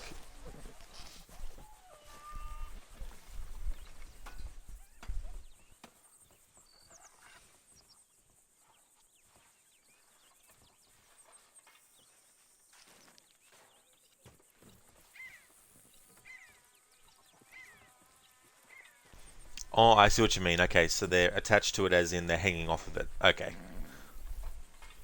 So you can't use them. It's so funny because even in a Splinter Cell game like Double Agent, where at the whole start of it the idea is to put Sam in a situation he's never been in before, i.e., and then you have the symbolic throwing out of his goggles out of the Osprey, and it lands into the water because he thought at the time his daughter was dead. But they brought it back in gameplay though, that he could use the goggles. That was just a symbolic throwing away of them to also, you know, play into the thematic element of Sam having to not be a Splinter Cell for the purposes of infiltrating the organization. But yeah, for him to not actually have the goggles and never use them at all, it's like, what? That's like doing an Assassin's Creed, or having an Assassin's Creed character in a game and not having the hidden blade that they can use. When he came out, there was a headgear in the Battle Pass where he had them on his head, was there? Ah, I see. So they wanted people to buy the Battle Pass to get them on his head to use them. Or do you mean that they were just on his head attached, but you can't use them if you got the Battle Pass? If it's the other, I wouldn't be surprised with Ubisoft if they were to do that. It's like, you can't use Sam's goggles that are a signature of the series until you buy another version.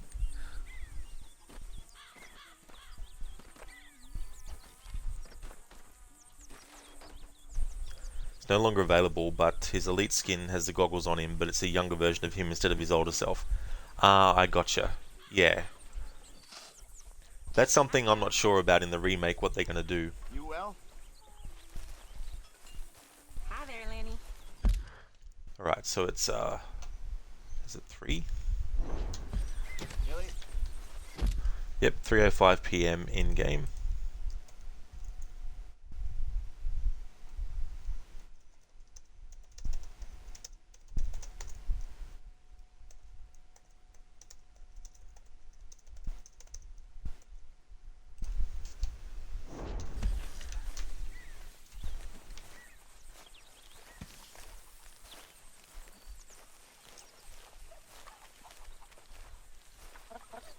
I'll finish my thoughts soon. Just want to see where Susan ends up going to. Can anybody spare me a bite? Oh no. Alright, going back to wash more dishes.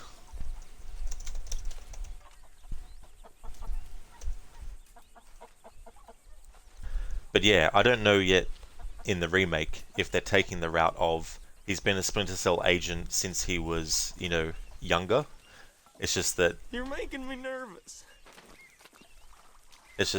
we as the player in the Anybody remake getting me some? don't see him until he's older and he's already been a Splinter Cell agent for a while. Because the thing about a younger Sam Fisher is they've already done it. Like, we've already seen a younger Sam Fisher in Splinter Cell Conviction. But as far as having the character be younger and that's the whole story when he's actually younger, the Splinter Cell program was something that, you know, he and Lambert came up with.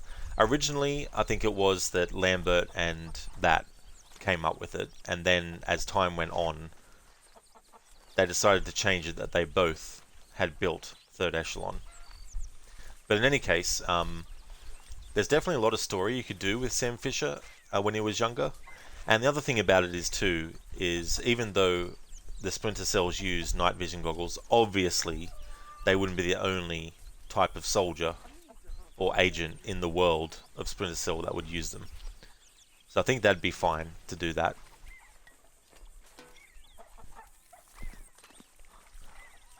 Templar, you can still get the goggles on his older self, Fall asleep, aren't you? but they're just generic repaints, not the originals. I see, Templar, yeah. Just generic repaints. They gave an operator in the game an Altair Elite skin, only thing is he has all 5 fingers on the hand with the blade. Oh, does he? Okay. They didn't want to change the character model to reflect the fact that Altair had his ring finger missing. I see.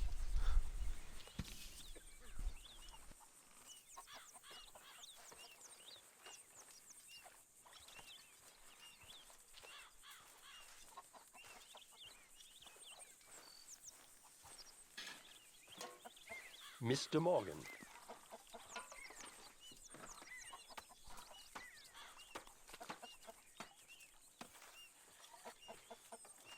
That smells so good.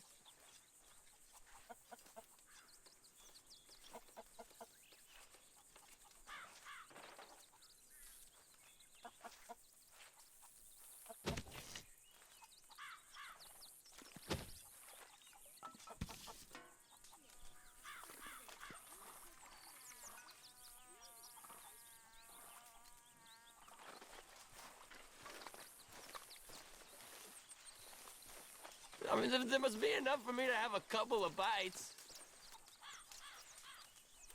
Templar, they already want $20 for the damn thing. Least they can do is take off one finger. Yeah,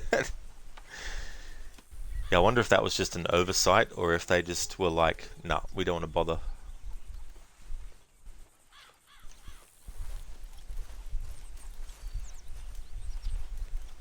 Good to see you. Strauss just walked straight through Kieran. Alright, so Susan has stopped cleaning the dishes again. And let's just call it 3:55 PM.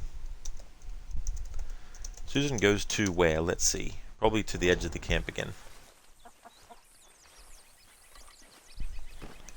But we now have Molly at the edge of camp.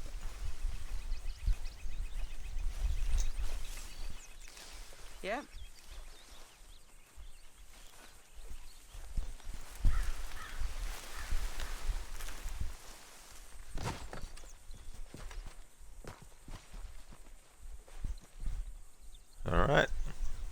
to edge of camp, past Abigail's tent. Alright, so I need to do this in this configuration until 6 PM. Then there's 2 more configurations that I need to track the character's movements. Templar, isn't there a way to have Strauss leave on his own? What is it if you don't collect the debts before a certain point he decides to leave? Let's see. So there's only one debt in the whole game that is forced, and that's of course with Downs as part of the story. As for the other ones that are left and whether or not you do them or not, Strauss still leaves. It's more reliant on your honor level than anything else. There's a low honor version of how that plays out, and then there's a high honor version as well as to how that plays out. And I think there's just a regular honor version as well too, come to think of it. But yeah, as far as I know, the only factor deciding what that looks like when he actually gets evicted from the gang is dependent on your honor level, not on whether or not you've done the other debt collection missions. Templar, you think there's one where he just says to Arthur he's leaving and doesn't get kicked out? There could be. There could be. There's so much stuff about this game that, you know, I've found out not even through playthroughs sometimes, just, you know, watching videos on YouTube where someone say, hey, you can do this in the game. I'm like, holy shit, didn't know that. So maybe there is a way to make him just leave on his own. I don't know.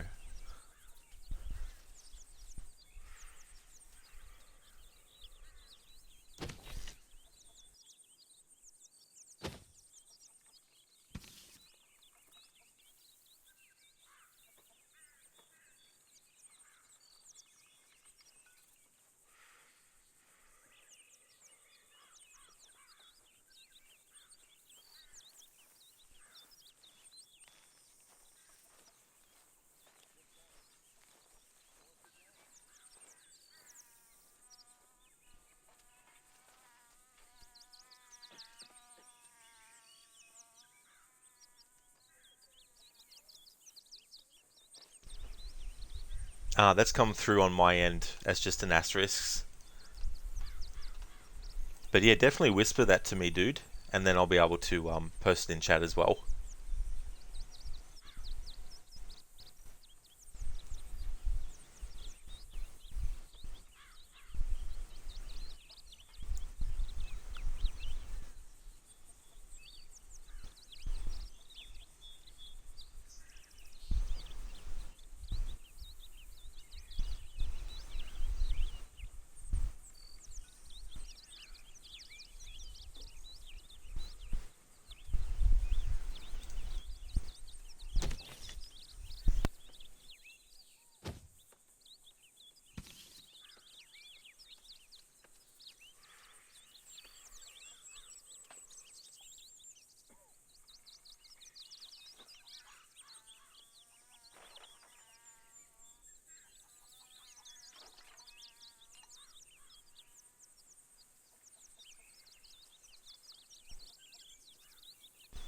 Thanks, Templar.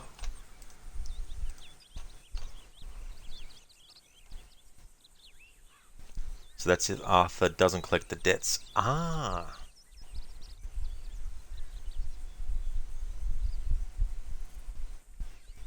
Thank you so much, Templar, for pointing that out. That's awesome. I didn't know that. Because see, when I do playthroughs, I don't always do every debt collection. So I just assumed that there was only those other things that determine what happens, like your honor level. So yeah, if you only do the Downs one and don't do any of the others at all, like not even one of them, then that will trigger. Interesting. Well, thanks for pointing that out. Always love finding out new things about games that I really enjoy.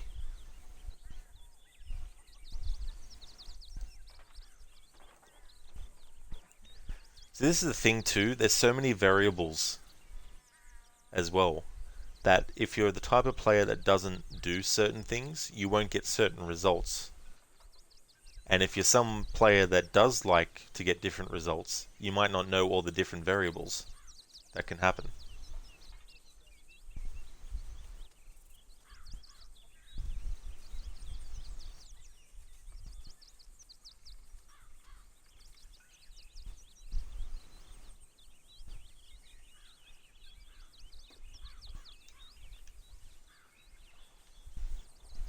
Wonder how long it took to find that. Yeah, I mean, that's the thing, right? Come on, folks, time to eat. 5:04 p.m.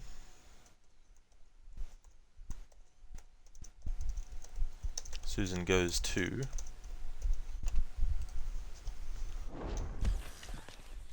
Like, I knew things like if you wait until the epilogue to do stranger missions, then you'll get a completely different kind of like cutscene introduction between the two characters of John Marston and the character. Not you. But within that, you can even start some as Arthur, but then don't finish them as well as him, and then finish them off as John Marston. Sometimes there's not much of a difference, but it is cool that they thought that far through.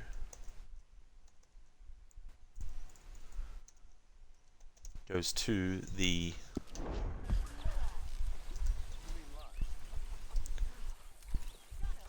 wash basin to get a drink.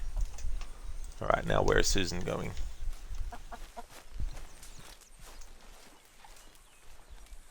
So this is the other thing in games, like you have stages of what you can do and what you can't do, and depending on which stage you're up to in the process, there might be things that you didn't know initiated straight away. 5:17 p.m.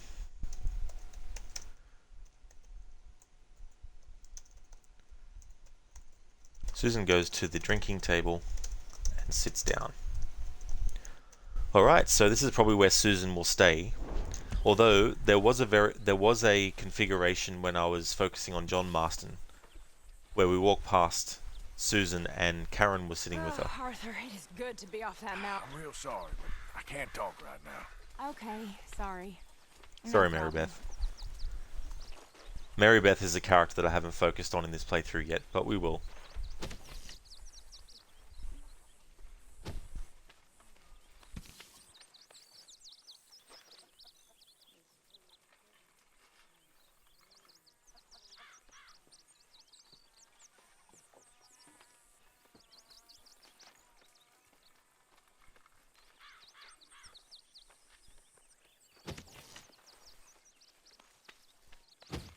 Just gotta force it down.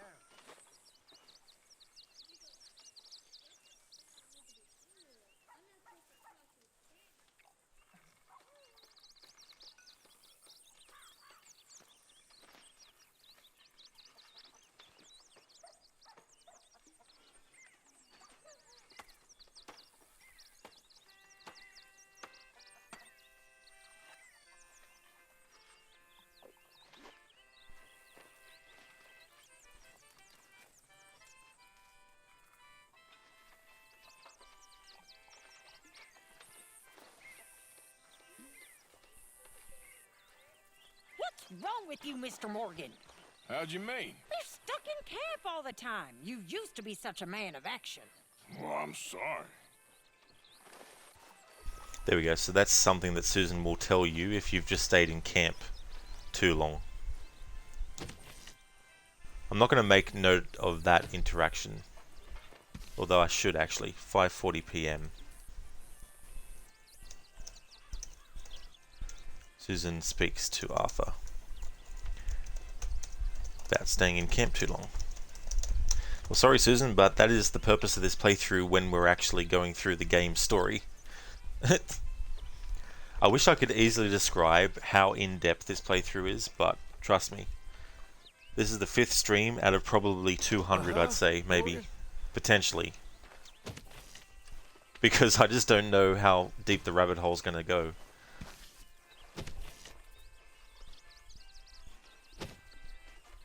Because this is only from 9 AM to 6 PM at this point in the story, where we haven't gone anywhere outside of camp since they arrived at camp.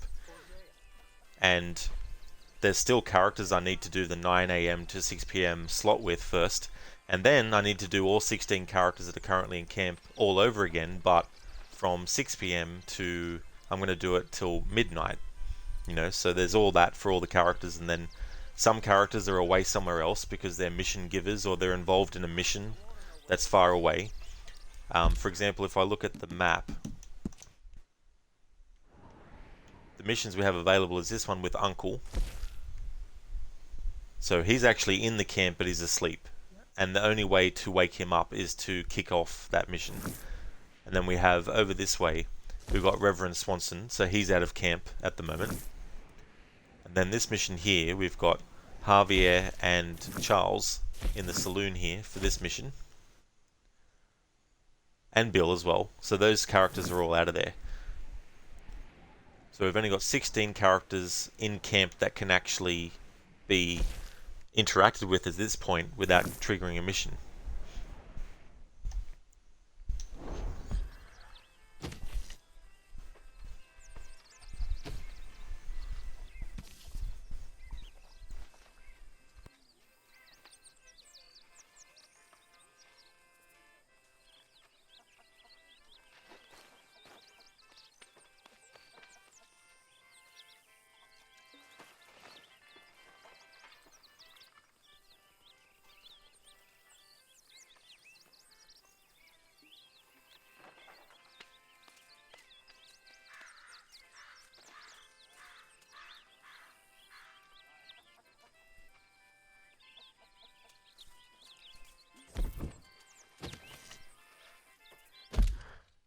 Alright, so it's 6 PM in game time. So that is Susan's movements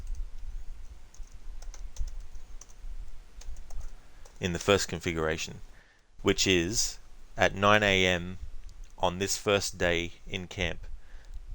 Dutch will actually approach you automatically, talk to you in a conversation you can't skip, unlike the other characters after that conversation where you can say not now. And Sadie taunts Kieran. So we've covered that configuration with Susan.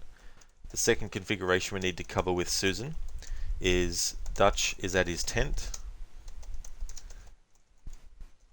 but Lenny is not in camp at all.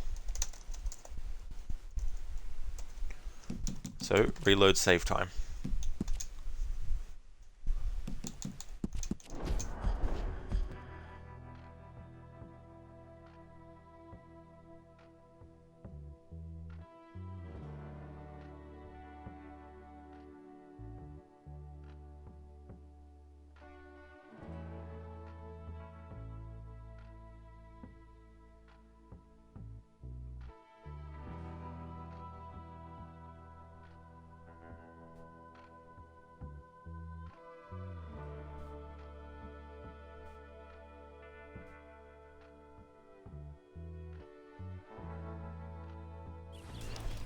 Alright, so this configuration doesn't have Sadie there, so we have it with Dutch, and he's at his tent, and is Lenny on the edge of camp?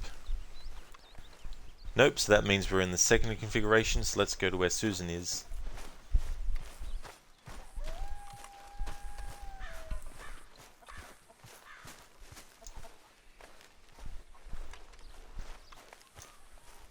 Morning, Arthur.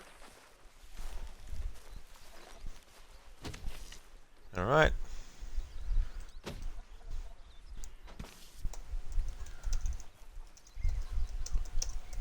Susan is cleaning the dinner table. So in the previous configuration that we did, at 10:55, Susan goes to the drinking table in the center of the camp. So let's see in this other configuration if she goes there at the same time or around the same time.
Mr. Pearson. Just hold your horses.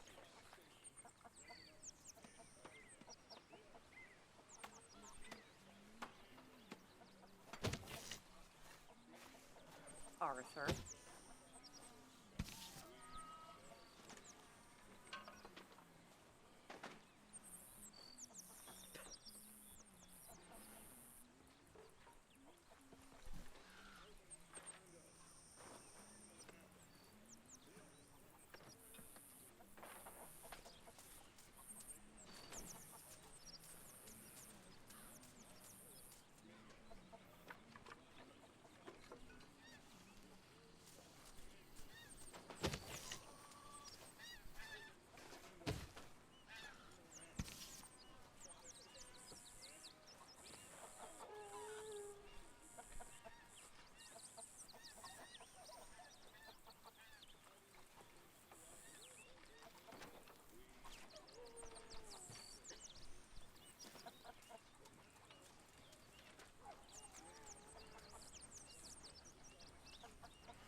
Alright, so at 9:51,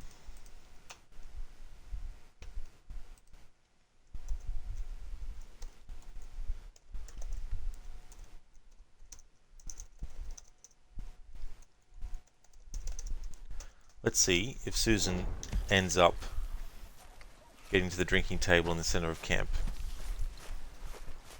by the time it's 10:55, but that probably won't, nah, she'll get there quicker than that. Alright, so this is a difference in Hi there. time that she leaves that spot to when she gets to this other spot, which might be the what I've called the drinking table, or it might be somewhere else.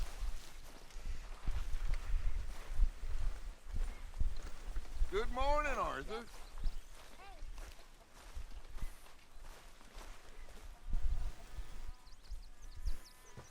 Yep, alright, goes to the drinking table.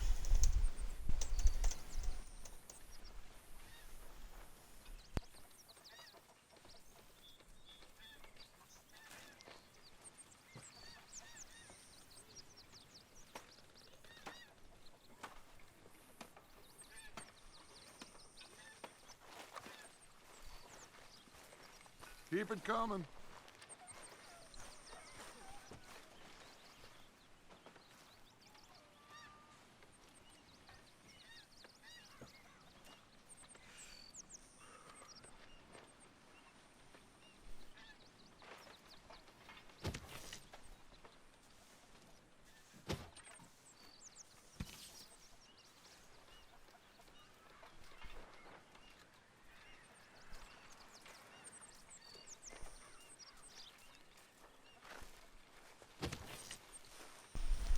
Alright, so at 10:10, Susan goes over to Pearson's table, or tent.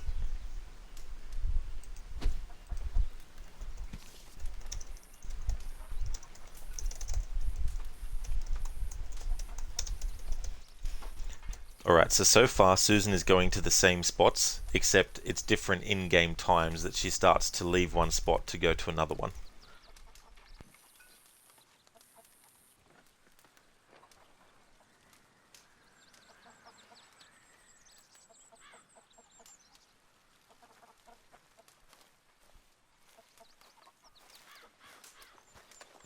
There we go, so she goes around to the other side of the table that she's cleaning.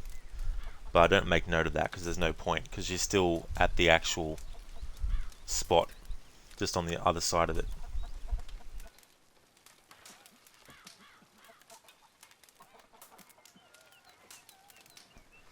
So the reason I'm doing this process instead of just going straight to antagonizing is because I'm also using this as the beginnings of a guide that I'll eventually do. Can I lick your plate when you're done? 10:24.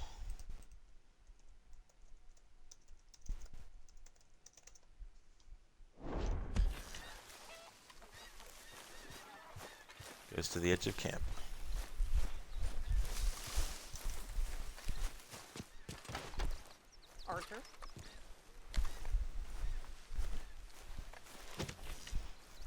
10:27 a.m. She gets there, so edge of camp. And that's past Abigail's tent.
Alright, so it's 11:03 a.m. in the game, and Susan has been standing in this spot since 10:24.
Alrighty then, since a lot of time zones around the world would be on Thursday now, I can actually update my schedule to reflect the fact that Mass Effect is actually finished now, and that was when it was Wednesday for me, and it's been Thursday for me for quite a few hours now.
Alright, so I've updated that now. So the Wednesday game is going to be a secret surprise one. And I won't actually reveal what it is until I'm about to go live with it. And I'll update my About Me page and put the image of the game that I'm playing on Wednesdays, starting next week.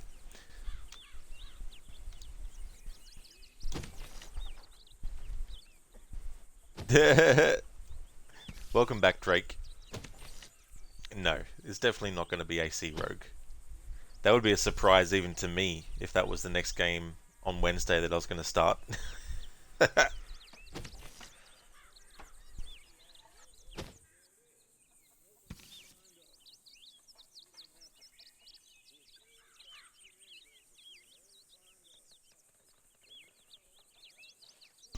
Drake, close enough.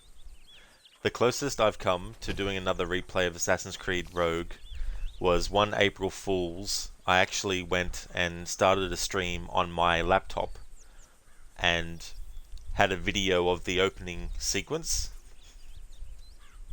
and then I just streamed that without, saying anything. And I started the stream talking normally too, like I normally do, where it's just like, welcome to the stream of this game and yada yada yada. But then of course I revealed that it was just a video. You remember that, Drake? You said to yourself it was too good to be true. Exactly.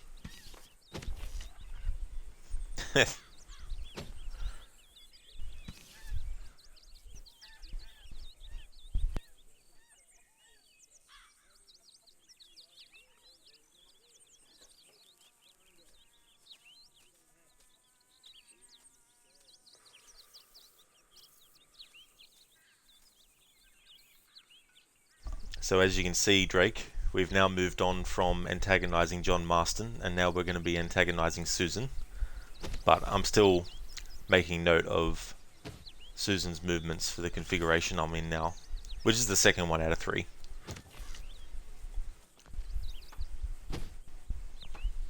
Okay, so it's almost midday in-game. Drake, you just realized that the biggest antagonist in this game isn't Mike or Dutch, it's Arthur. Certainly in this playthrough I'm doing, that's definitely the case. Arthur's being mean, even though he's just needling everyone.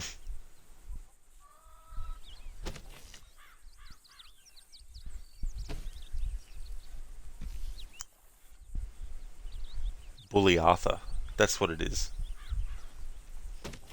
Alright, so at 12:05 PM Susan finally moves from that spot. She was there since 10:24 AM.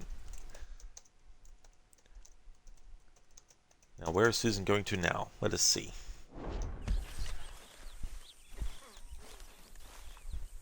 In the other configuration, after she went to the edge of camp, she went back to wipe some dishes.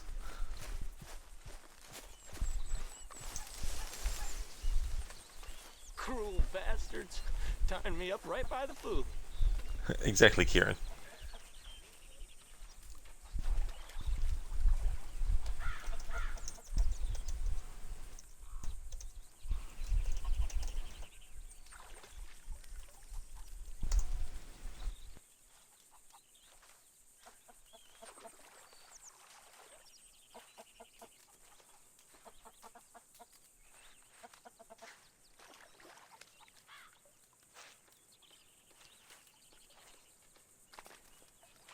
Can anybody spare me a bite?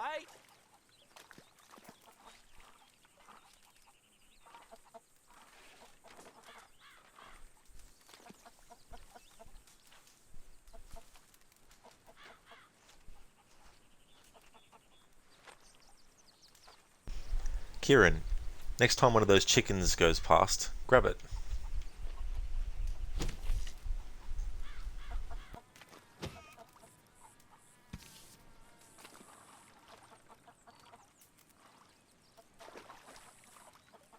Is anybody getting me some?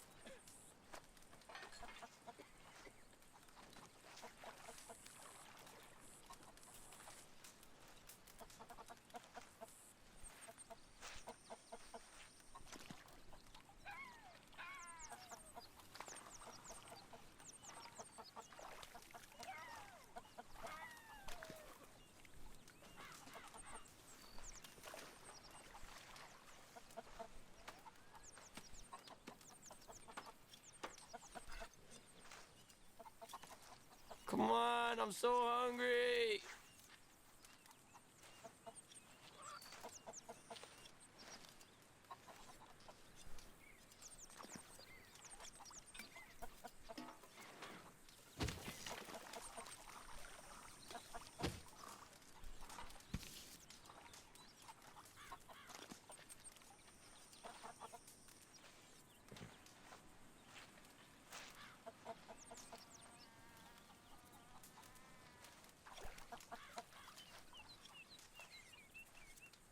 I mean, there must be enough for me to have a couple of bites.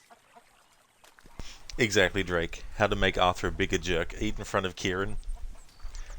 And be like, this tastes delicious, Kieran. Though you think it is a very bad idea. I think for this Arthur I'm playing in this game, I think it's a great idea.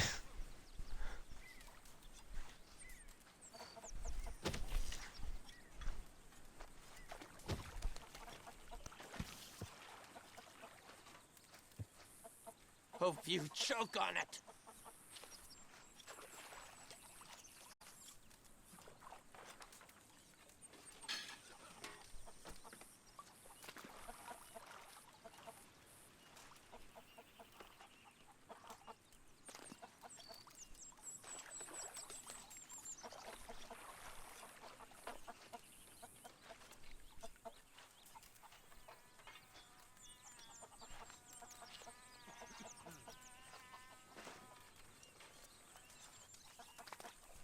That smells so good.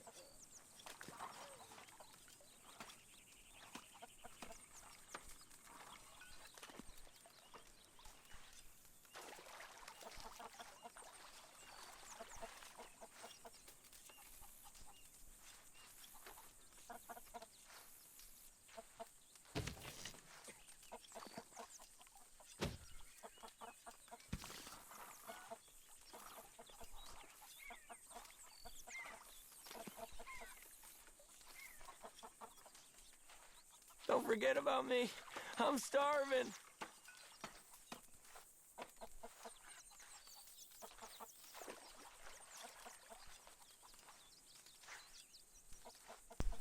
So I was just having a look at my past broadcasts, and it looks like that the first stream session I did for my Mass Effect playthrough has now been taken off automatically.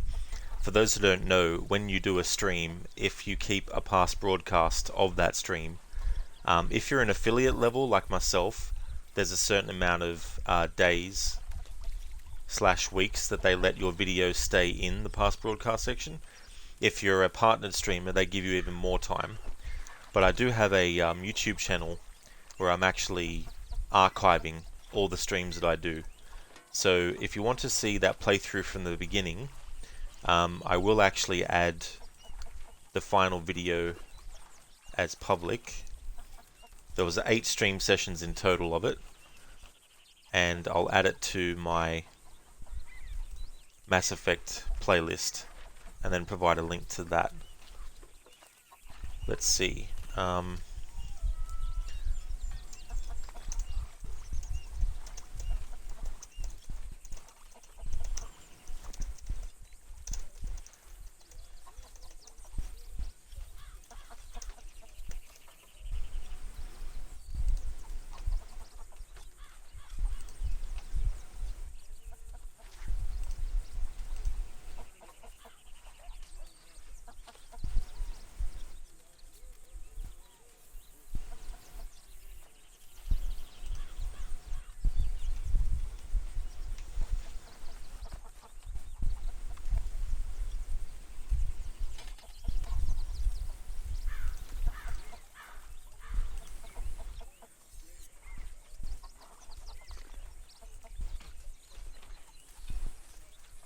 Alright, add that to the playlist.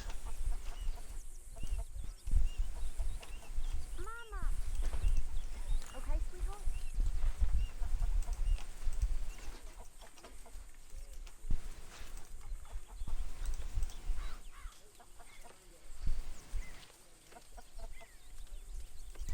Alright, Susan's still there.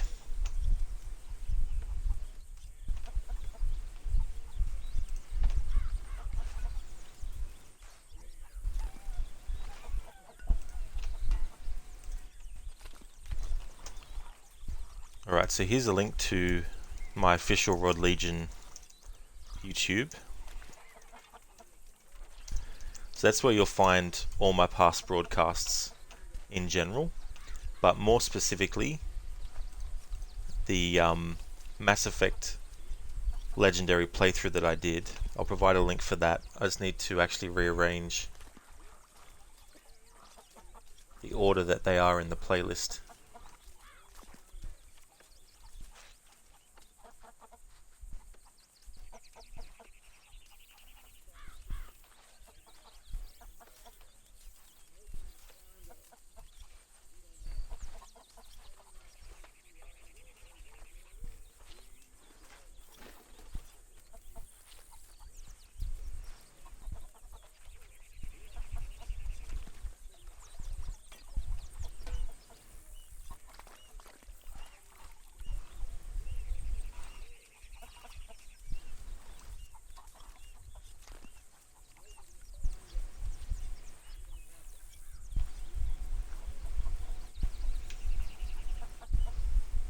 Have a lovely meal, folks.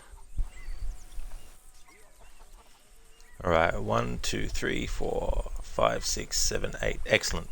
Now I've got that ordered in the right order.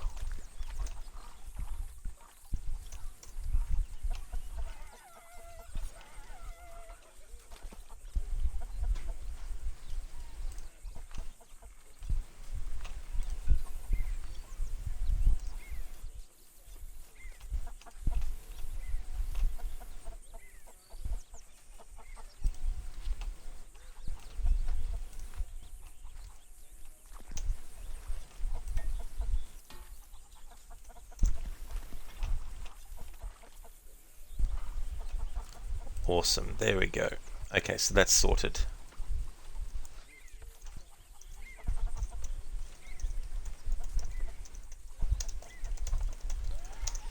There we go, so that's a link to the playlist for the full playthrough of Mass Effect 1 specifically. Can I lick your plate when you're done? Hey there, Crooked. Howdy to you, Senny. What's the plan? The plan is to observe Susan as she's washing up the dishes here and see where else she goes in the game. It's almost 2 PM in the game, and I made note of her going to this spot at 12:05. So there's a lot of dishes there, it seems, to get through. How's things going with you, dude? Hope you're feeling better.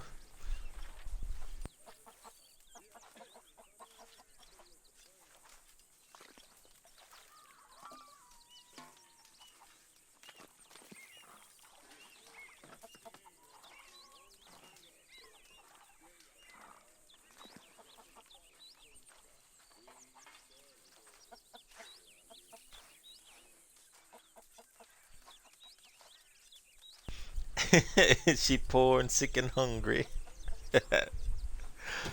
Oh dear. Should do a video of that lady from Assassin's Creed 1.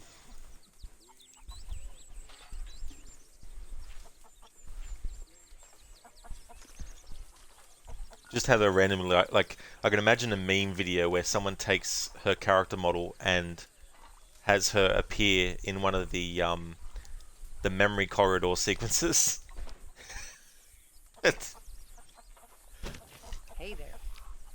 Okay, so in-game time of 2:03 p.m. So Susan was there for 2 hours, basically.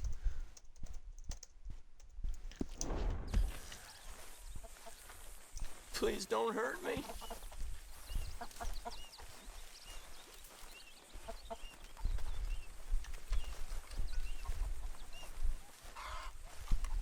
The character that I focused on, Crooked, before Susan was actually John Marston.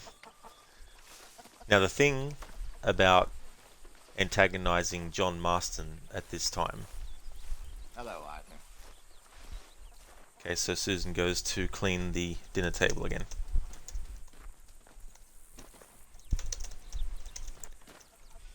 Is that as much as I don't like antagonizing him, the things that Arthur actually says to him really do fit Arthur as a character at this point in the story. Because number one, he feels like he's basically being lazy and that he's, you know, soaking up all this attention that he's gotten from his injuries. But also, he still hates the fact that he ran away, left the gang for a year before coming back. So a lot of what he says when you antagonize him actually fits Arthur as a character, though it doesn't fit me and my personal opinion of the character. You know what I mean? Doing alright, still a bit sick but not feeling too bad. Well, I'm glad that there's some improvement, at least, dude. That's the thing, right? I mean, it'd be great to be completely 100% better, but if you're getting to the point where it feels like it's on the way out, then that's definitely good. Hello, Arthur. I just found out something too, Crooked. Templar Knight mentioned that you can actually get Strauss to leave the gang on his own without him being thrown out. What you do is you only do the deck collection that's part of the story. All the other deck collections that are optional, you don't do any of them. And then when you get to that point in the story, there'll be a cutscene where Strauss approaches Arthur on his own and basically tells him that he's leaving the camp. Which I didn't even know. Because it must be, whenever I've done a playthrough of this game, I've never ever done a playthrough where I've done just the Downs deck collection and not done any of the option ones at all. Crooked, that's true, it definitely fits. Also, the stage their relationship is at too, since Arthur makes comments about it during main missions as well. Exactly, Crooked. You know, so I can definitely concede that antagonizing John Marston at this point is definitely in Arthur's character. But still, it feels weird to do it. That's cool you can do that. Since you usually would like to get all the dialogue, you probably would never have run into it, lol. Yeah, that's the thing with me as well. Like, I just didn't even realize it was a thing. Hello. Because I thought that the only difference between him leaving the camp was your honor level. Which is true, like you get if you have low honor at that point, there's one variation, and then if you have high honor, there's another variation of Arthur basically kicking him out. But yeah, I had no idea that he can just leave on his own if you don't do any of the other deck collection missions. Hi there.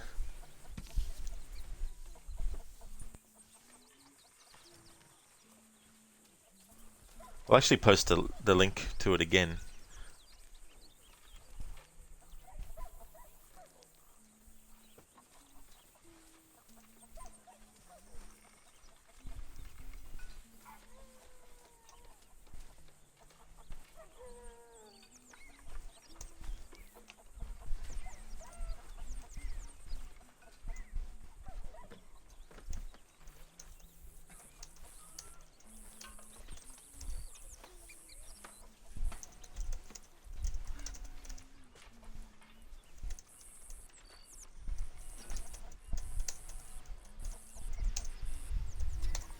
There we go.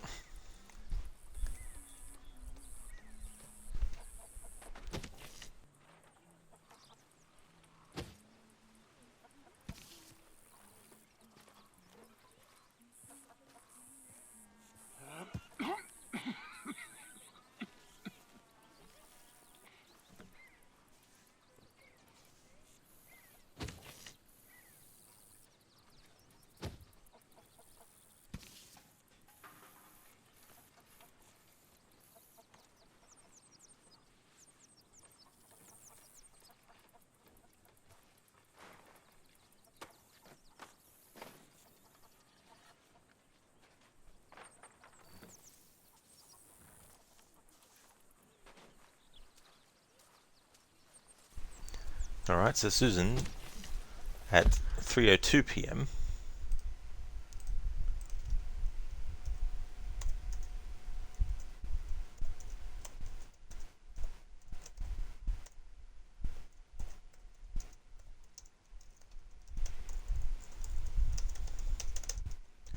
Alright, where to, Susan?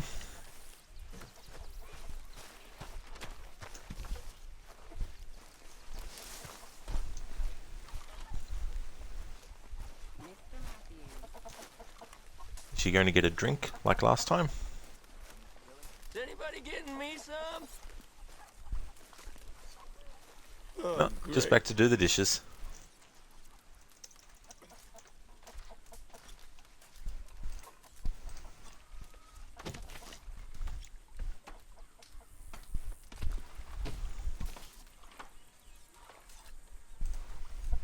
That's okay, Crooked.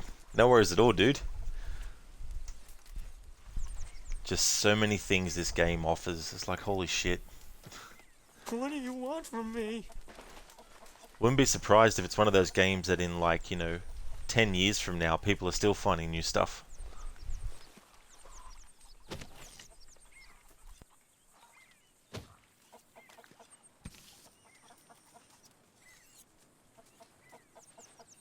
Well, some new to only certain players, but you never know.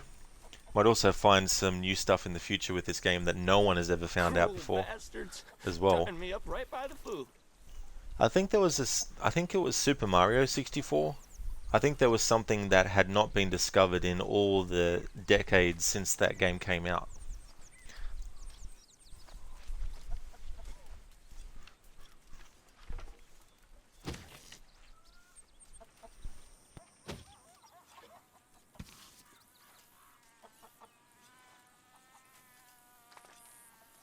I mean, there must be enough for me to have a couple of bites.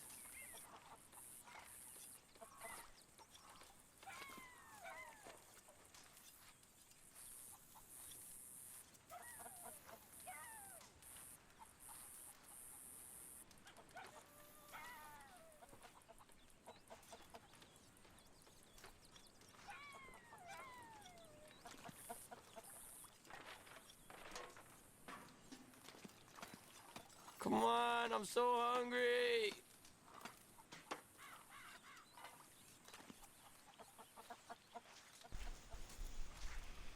You're so hungry, huh? Well, maybe the bark on that tree is edible. If this is meant to intimidate me, it's working.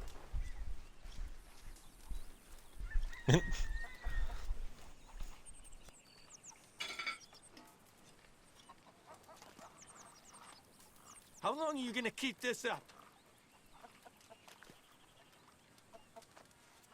There's also dialogue that the characters will say if you stand too close to them.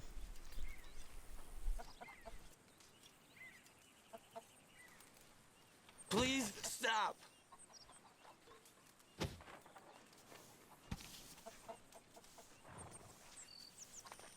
Evil Arthur doesn't care, Kieran. Why won't you leave me alone?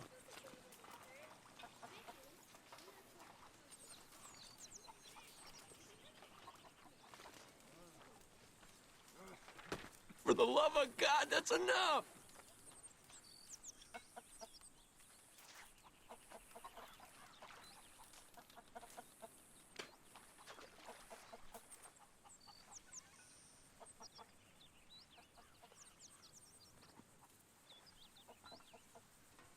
Don't forget about me. I'm starving.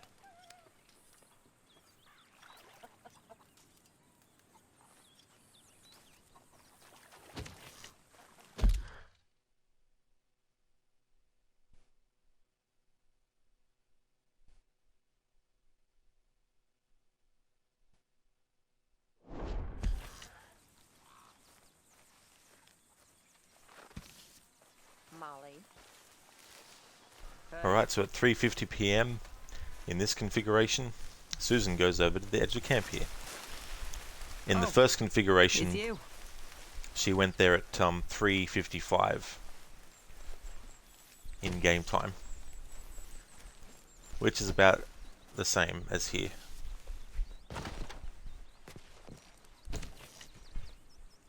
Now I wonder if it's in this variation where Susan will be speaking to Karen at the drinking table, because that happened earlier, but I was focused on John Marston, so I didn't want to focus on that conversation, just in case he went somewhere that I wouldn't be able to tell where he went.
So in the other configuration, it was in-game time of 5:04 when she left the edge where she currently is situated now.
I still need to decide what I want to do for that annual playthrough of this game.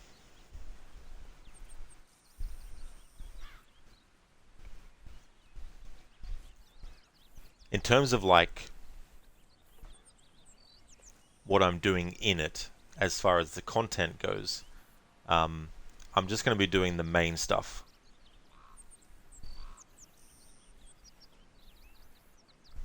But I might do some grinding off stream just for things like getting Arthur's stamina and his health and Deadeye increased in level and stuff like that. But as whether or not I want to add some kind of challenge, I have to think on that. Because I don't want a challenge that's going to make the playthrough go for really long, because this playthrough is going to be long enough.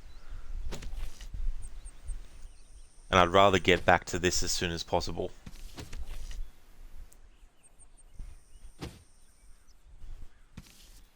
So I'll think of something.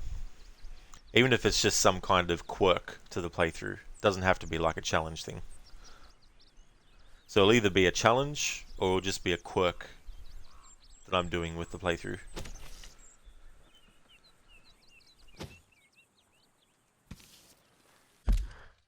Alright, so what time was it again?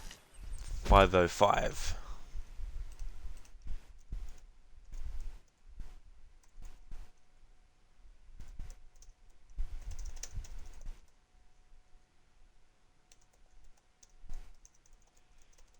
Let's see where Susan is off to now. Hurry up! Get a while it's hot!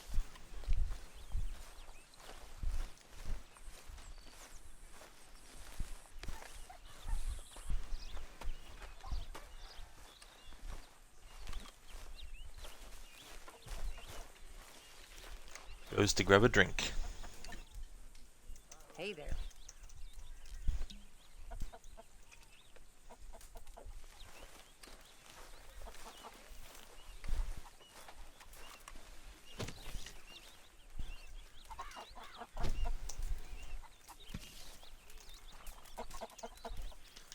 Alright, 5:13 PM.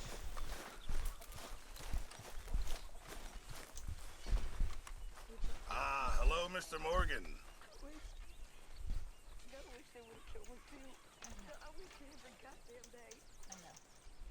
Sits at the drinking table.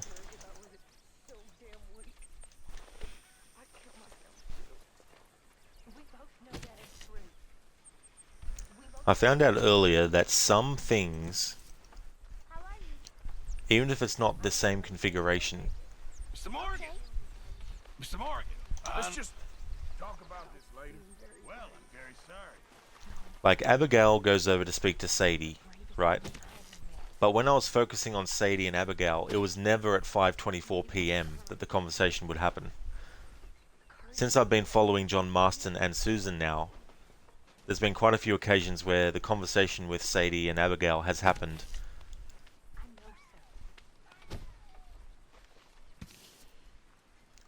There's only one configuration out of the three where they actually do have that conversation, and I've seen it happen in configurations that aren't that particular one, while focusing on John Marston and Susan.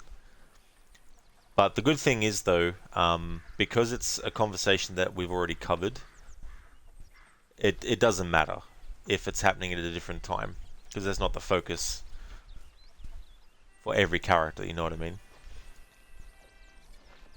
But if what she says changes based on different things, then it'd be like, oh shit, that adds more time, having to figure out the different variables within the configurations. I said at the start of the stream, the key word for this playthrough will probably end up being configuration, because I will have said it so many times that if you're playing a drinking game, Mr. Morgan, folks is wondering what's happened to you. you'd be dead drunk Nothing, in Miss no time. Grimshaw. Nothing is right. That's the point. That's the point. This is not what I want to deal with right now, okay? Well, fine. We've already heard the dialogue. There we go. Alright, so it's 5:45 PM. Need to wait and see till it hits 6 PM.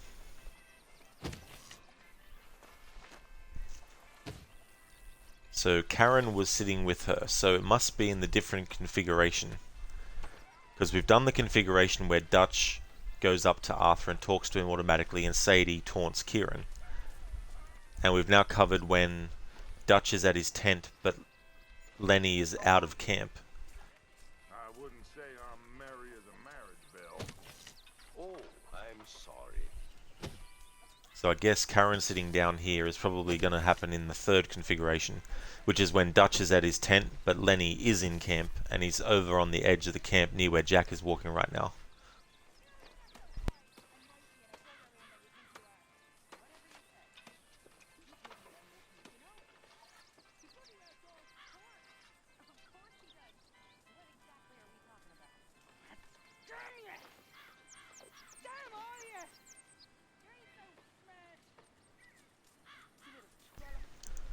Alright, so Molly is throwing a tantrum. So when we actually follow that character, we'll probably get that. Alright, so that is what Susan does in configuration 2 until 6 PM.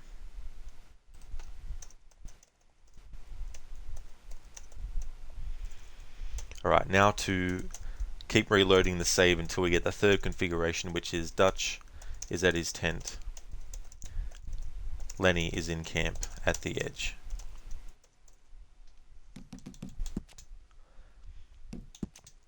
So I've been keeping an eye on how long it takes me in the game to go from 9 AM to 6 PM. 1 hour of real time.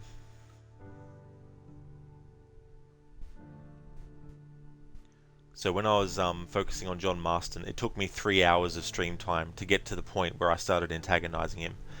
Because for the first 3 hours I was tracking each individual configuration, of which I have 3. Morning, Arthur. I like to do that without interacting with the characters, because then if I antagonize a character and I haven't made note of their route, then that'll fuck things up for me. Alright, now there's a glitch that sometimes happens where Dutch will be at his tent and Sadie will be over at the rock, but it'll spawn them in their spots where they are for this configuration, which is not the configuration that I want. So we reload the save till we get the one that I want.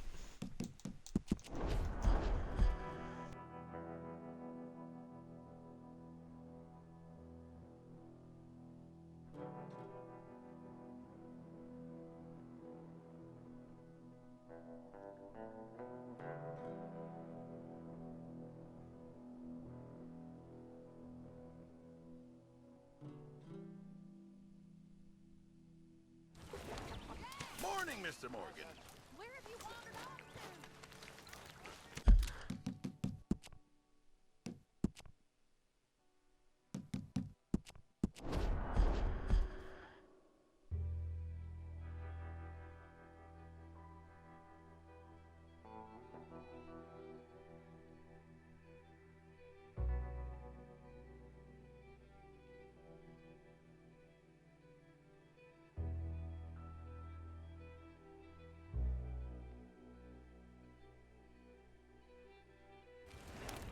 Hello, Mr. Morgan.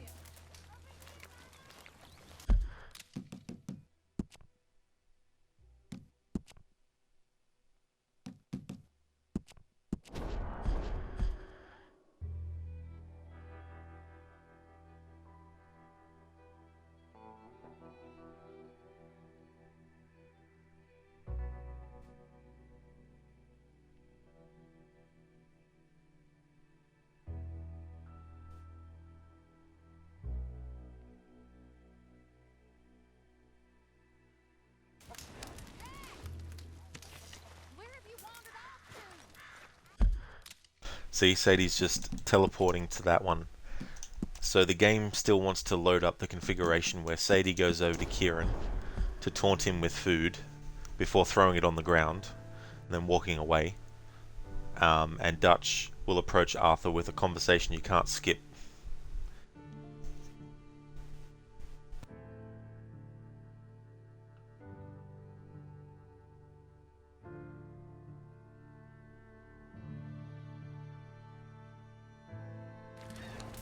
Morning, Arthur. Where did you get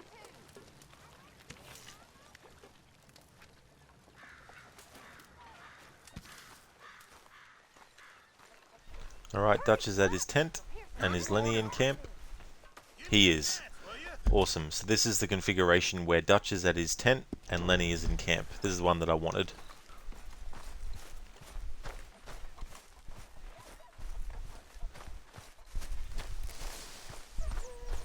Good day, Mr. Morgan. Alright then, so Susan, as always at this point in the game, is cleaning.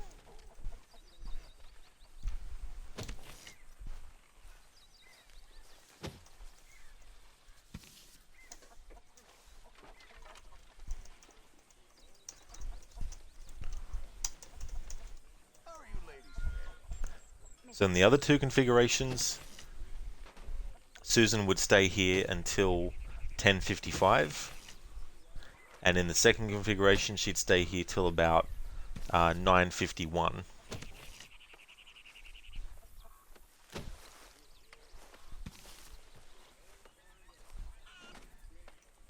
That's a glitch I've noticed as well. Sometimes the character will be stuck in what I guess you could call the final frame of an animation, whether that be standing, and then they just basically skip position and then get into the other animation.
Yeah, you can, Hippie, but not verbally.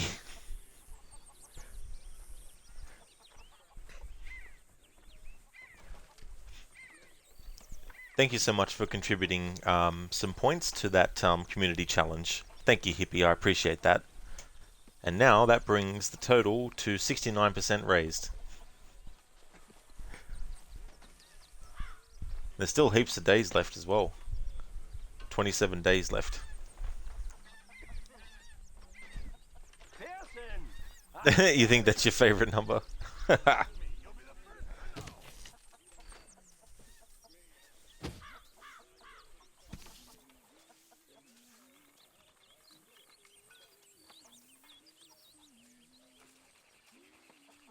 you doing?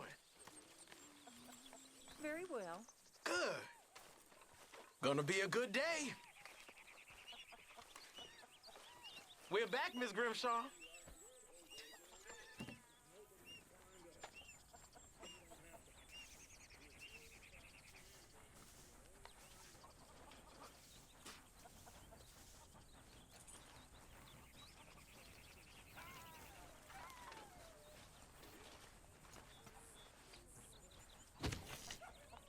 How are you, Susan?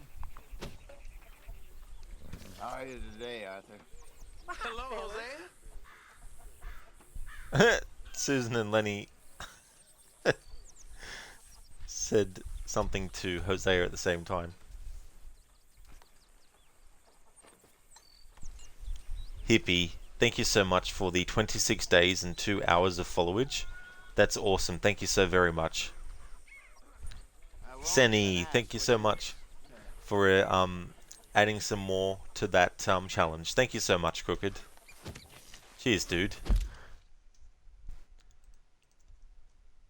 9:59 a.m.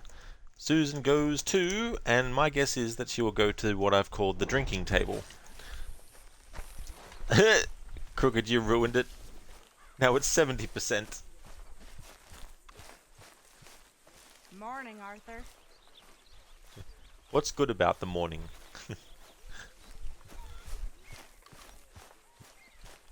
Let's play the banjo. Dang, dang, dang, dang, dang, dang, dang.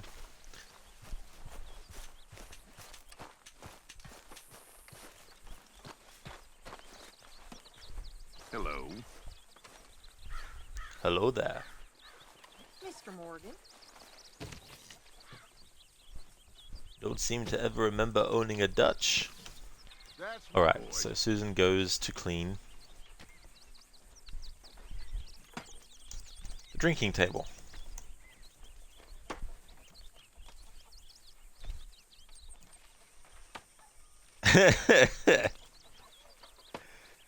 Hippie, you wish you could show you watch time for the username Arnie. Oh yeah. Thank you so much for the 2 days and 16 hours of watch time. Hippie, I appreciate that too.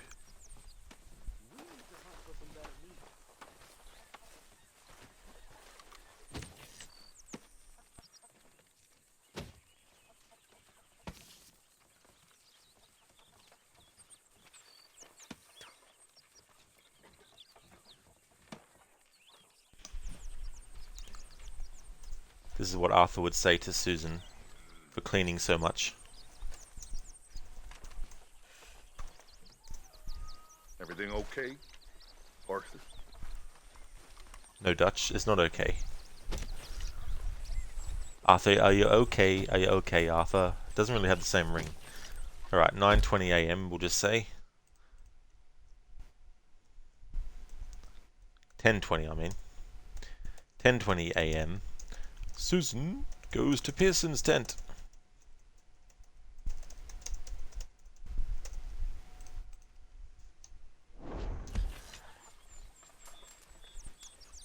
Afro Heart, thank you so much for the 1 day and 1 hour of watch time. Thank you so much for that.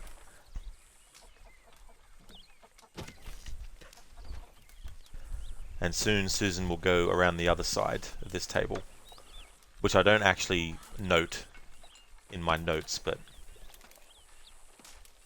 is okay for now. No TB. Exactly. No TB as well. Sorry lad, I don't give you watch time. I only give you content by coming into stream sometimes. Well, thank you, Arnie. I do appreciate that so much. It's okay, Rod. Anytime. By the way, there was something I wanted to ask you. Sure, Arnie, what was it? Who is your daddy and what does he do? What about you, Arnie? I'm not going to answer that now. Sorry, I made Arnie angry. He's just stormed off. Thank you, Hippie, for actually redeeming that. I really appreciate it. 10:32 a.m.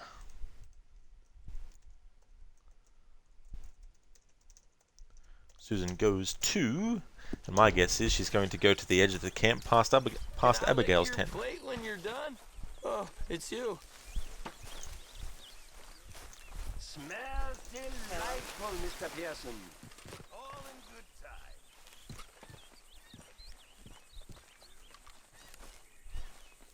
Yep, that's where she goes to.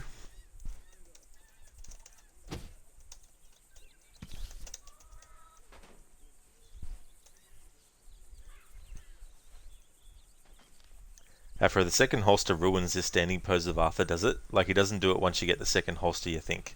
Oh, okay, I gotcha. Yeah, that's something that I've never really noticed before.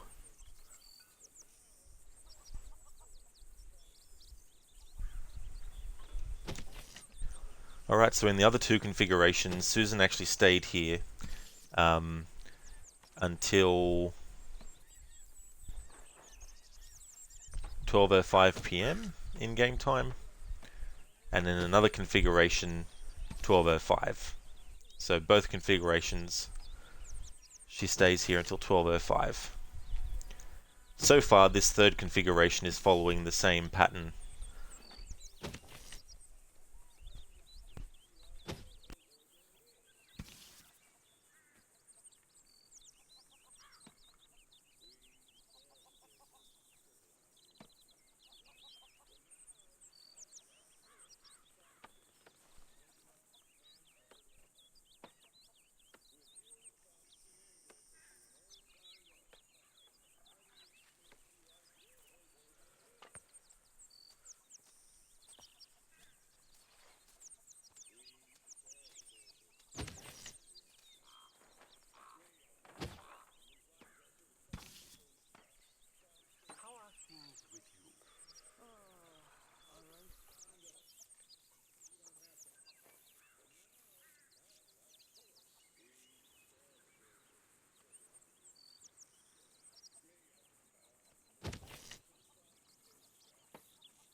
been famished, Mr. Pearson. Do you want it cooked right or not?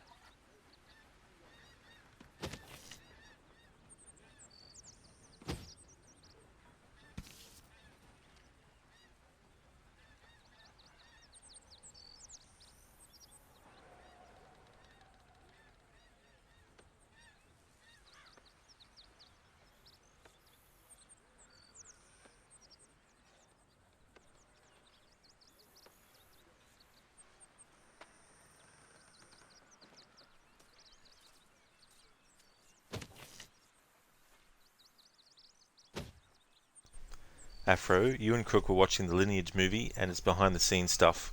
God, people at Ubisoft were so full of optimism and great ideas, planning for more movies and TV shows and stuff.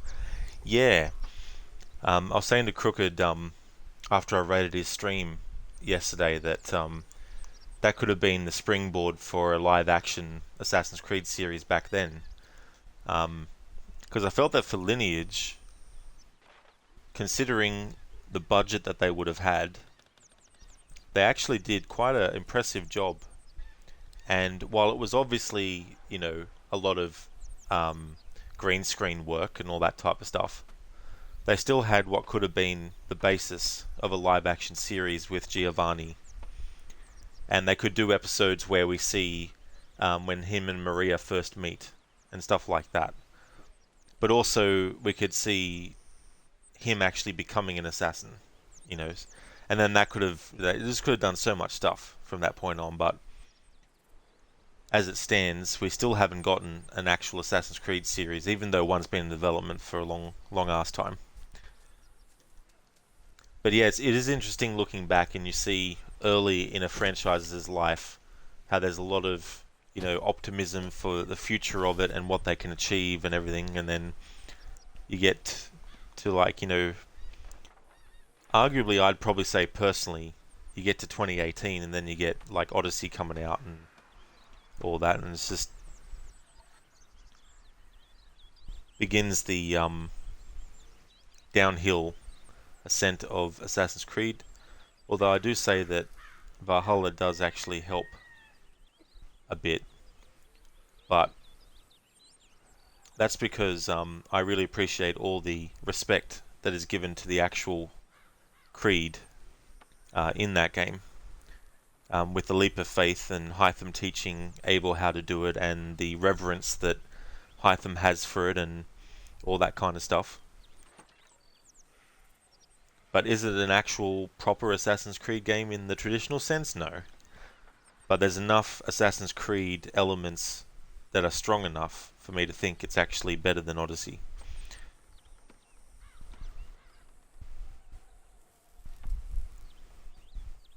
But then you got all this behind the scenes stuff that's happened at Ubisoft with their behavior and stuff, you know, certain employees in high positions just getting a slap on the wrist and nothing more extreme.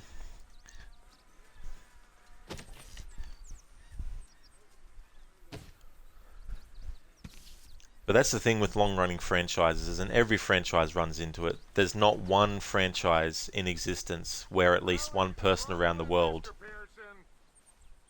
doesn't think the franchise is as good as it was anymore.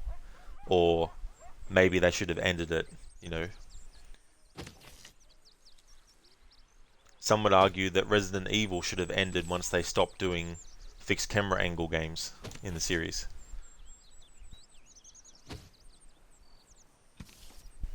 I mean, for a lot of people, like some people left the AC series after 3 because they weren't happy with how things turned out, so they haven't gone back to it since.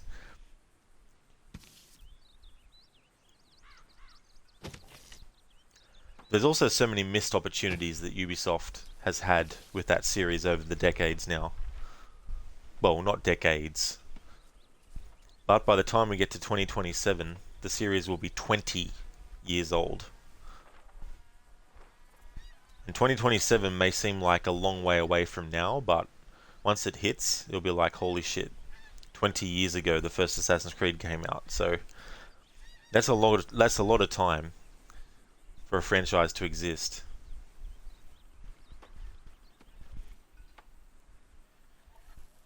Afro, if you're honest, you felt the downhill started with Black Flag when it first came out. You was not a fan. There was no direction to the story. It was all a bit in the air. Yeah, I could only probably agree with that with the present day, because for me the present day story was it felt like a filler in a way. Like they were trying to figure out what they wanted to do, but in the meantime they came up with a character that you never see and all that kind of stuff for that approach. But the beautiful thing about Assassin's Creed Black Flag for me is that on the surface it just looks like a pirate game and that there's nothing Assassin's Creed about it. But the problem with a generalized statement like that is it completely says F you to all the things that are actually in it that are Assassin's Creed. And I think it's unfortunate that that gets overlooked and the focus is just on it being quote unquote a pirate game and nothing more. It's just that they wanted to have a different perspective. You know, Assassin's Creed 1, Altair is already an assassin. Assassin's Creed 2, Ezio doesn't know anything about the assassins, but when his brothers and his father are killed, that's when he gets told that his father was actually an assassin. And then you have Connor, who didn't know about the Assassins and Templars straight away, but he eventually did. And where Edward is different, of course, is because he hasn't heard of the Templars, hasn't heard of the Assassins, and even when he does find out the whole conflict between the Assassins and the Templars, he still has the only aim of making money. But that's because it's from his perspective that we're playing and seeing things. We're not seeing things from another character's perspective as we go through. But what I like about Black Flags too is there's a lot of logical storytelling going on. And what I mean by that is the things that happen don't just happen because the writer just wanted it to happen without any sort of like foreshadowing or any build up to it. There's always a logic to it. That smells so good. So Susan goes over to clean this. Yeah, to do dishes, that's it.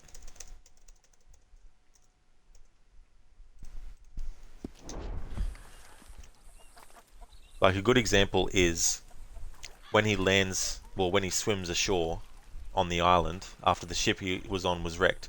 He's just wearing rags. And Duncan Walpole is wearing his assassin's outfit, which in comparison to rags is like a tuxedo against just wearing a tank top and shorts. So what happens when Edward kills Duncan? He decides to take his clothes.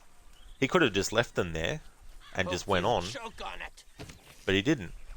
And what happens when he actually picks up the clothes? He realizes, oh, he has these objects on him. And he has this letter. So he reads the letter and he reads the contents, and the contents tell him that this person, Duncan Walpole, was expected in Havana, and that the person he's meeting with wants to, basically obviously pay him for his services. So Edward's like, maybe I can actually make some money. And then he gets the blood vial out. I mean, there must be enough for me to have a couple of bites. And he knows that he has to take it with him because that's part of the deal that Duncan Walpole made with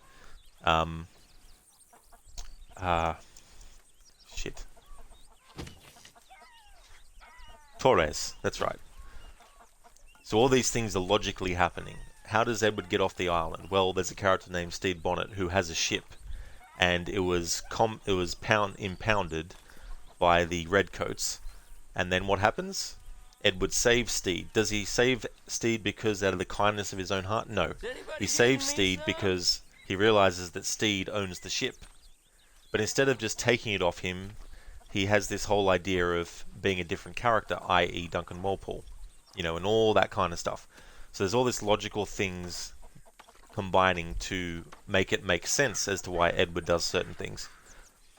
But as the story goes on and Edward goes through his character arc, and the things that Mary was telling him about the Assassins and the Templars, he finally changes heart and is like, look, I've been running around not giving a tinker's curse for anyone. And I've reached a point where there's no one that I love, who is beside me now. And I've basically pissed everything away. And that's when he decides to become more open to the way of the Assassins. you know. So it's telling an Assassin's Creed story through the perspective of Edward, who begins as a pirate, but by the end, when he goes back to London, he's an assassin. So it's just a different perspective to give on everything that had happened before.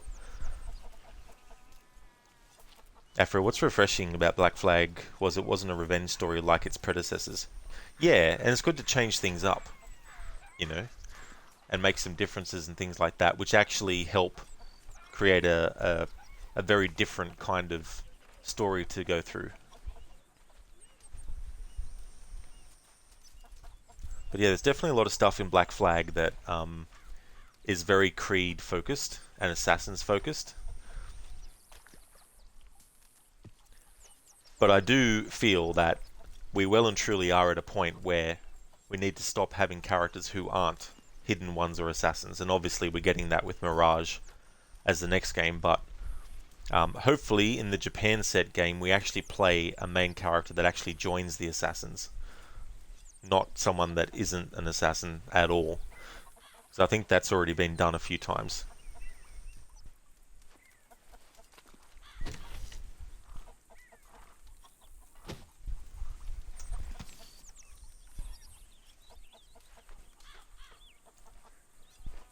Cruel bastards.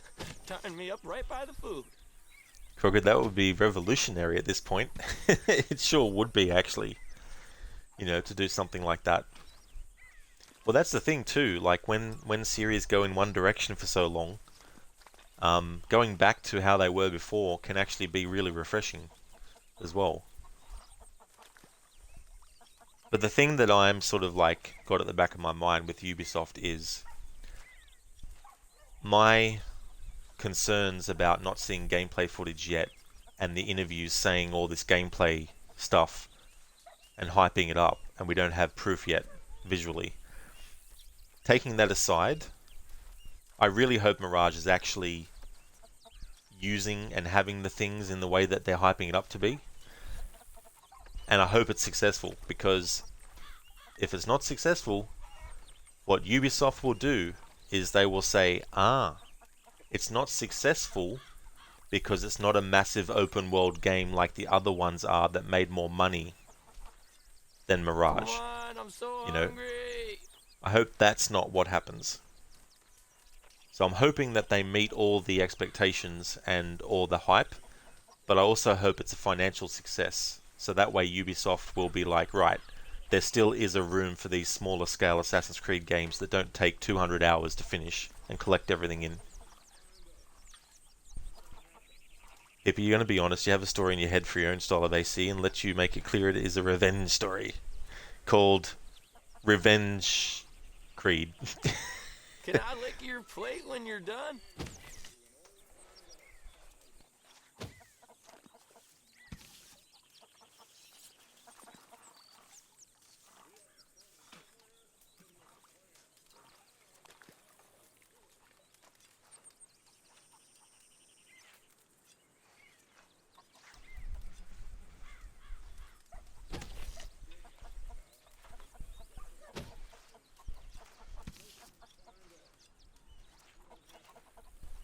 For what the Creed taught Edward was not to be selfish. You're supposed to make him realize actions have consequences. Yeah, and that ties in really well to when Ezio is explaining to Sophia what nothing is true and everything is permitted actually means. And you have Edward, you know, who is kind of mocking the idea of the part of the quote, which is nothing is true. Everything is permitted, by saying, doing what I please, you know, not giving a care kind of thing. So he takes it literally. Can anybody spare me a bite? But yeah, when Ezio tells Sophia that everything is permitted, is to realize that, you know, we need to take responsibility for our actions.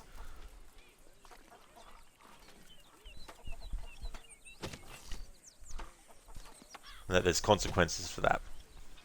You can't go around killing innocent people and expect not to either get arrested and thrown in jail for the rest of your life or killed yourself. You know, that sort of like thing.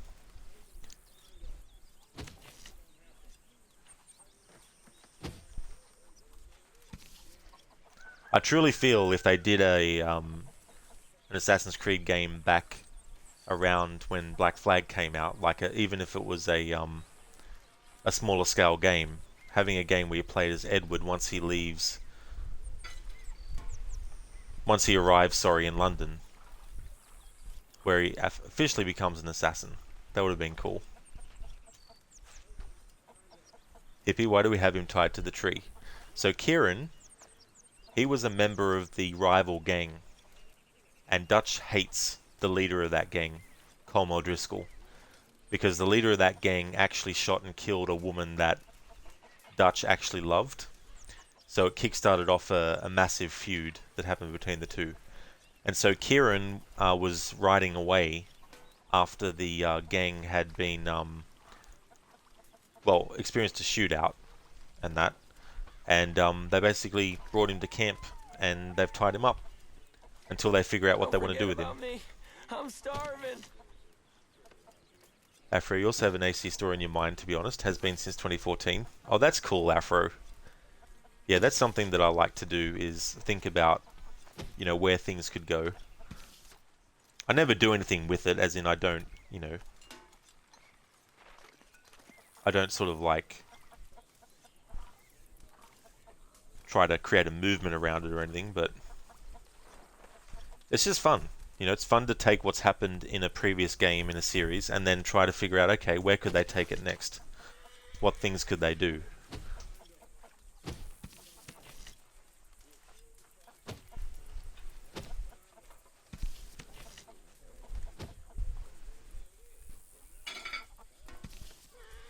I remember once they hadn't done a third Tomb Raider movie yet.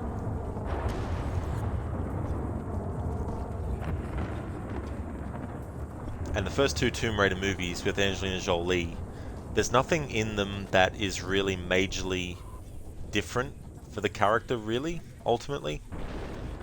So I thought, it would have been cool if in a third movie, Lara discovered this underground city that no one else knew about. But the antagonist sets off some kind of environmental trap or something like that, and it basically shuts Lara out from escaping, but she also injures herself. Maybe she injures her arm to the point where she can't really hold on to things as long, because she's got an arm that's not 100%. And make it a story about her pushing through the pain and pushing through everything to actually survive the situation.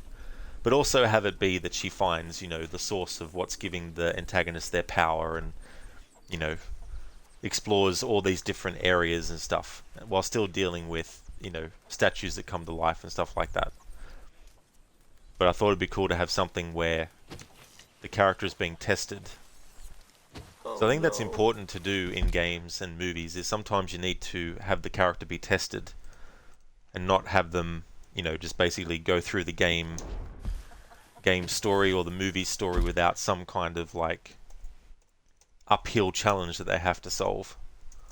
They want to succeed.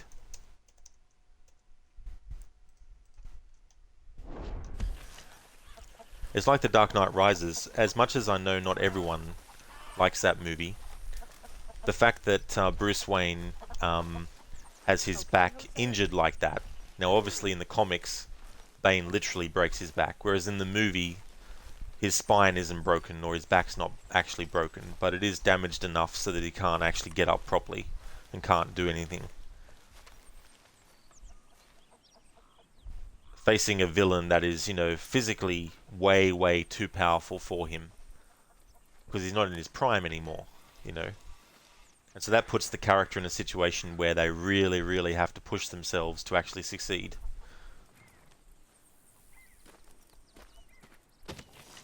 Which incidentally is what happens in the third Rocky movie, which is my favourite in that series.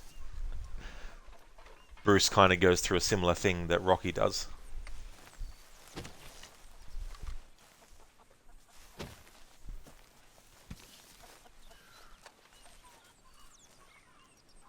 Basala, basala, dash, dash, basala, basala. I still remember that chant in that movie.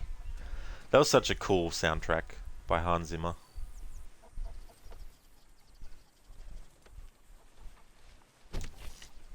I won't even ask what's in this.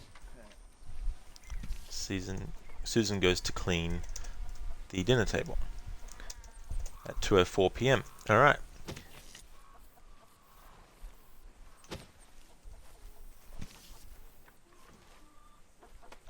Afro, story set in the late Middle Ages, playing as Thomas de Carnelian after the death of Jacques de Molay, driving the Templars into hiding, Thomas including Dante Alighieri, Domenico Auditore, and Marco Polo, hunting the last remnants of the Order for a decade. Now that is a story that I would actually really, really like. Hippie Lara Croft rises the hook plot. Lara injures herself in an underground city and now she has to make it out with a makeshift hook she decided to make because she was a big fan of AC Revelations. Also, she kills the antagonist with the hook.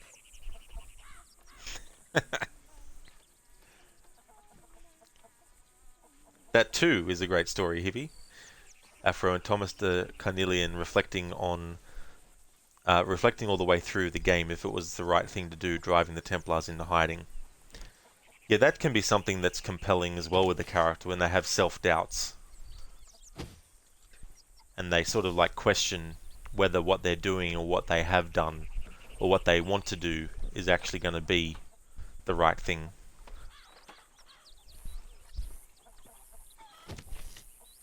I think it's fine to have a character be like that too.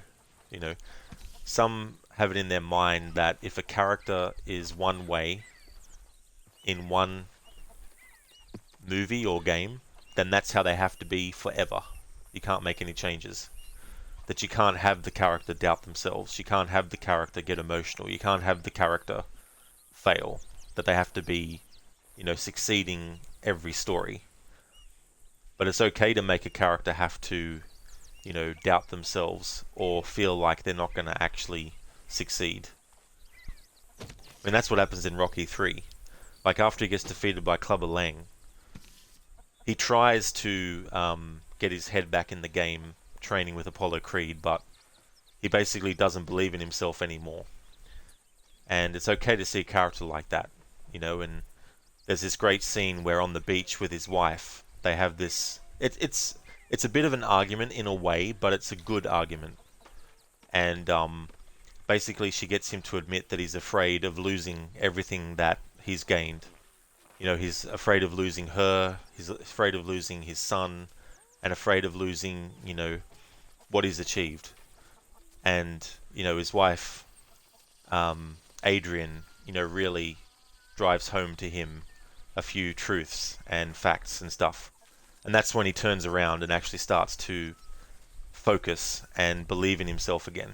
You know, so it's okay to have characters do that. I think it actually makes them a bit more three-dimensional.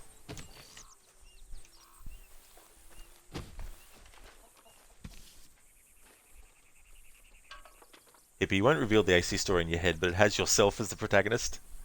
Hippie, you have joined the assassins. Actually, you made me think of an Assassin's Creed game set in the 1960s, where you have, you know, hippie culture and all that, and that is the protagonist that's in the story. It's about 3:05 p.m. Susan goes 2, and I'm pretty sure that she's going to go to the edge of... Oh no, she's going to do more dishes. Yep.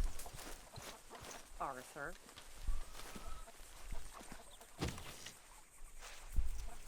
Hello, Arthur.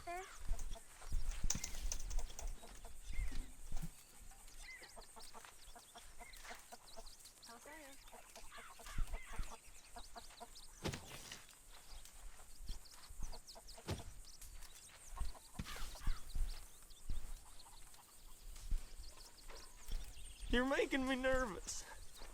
Is anybody getting me some? I just want to see Arthur's face when Kieran's saying this dialogue.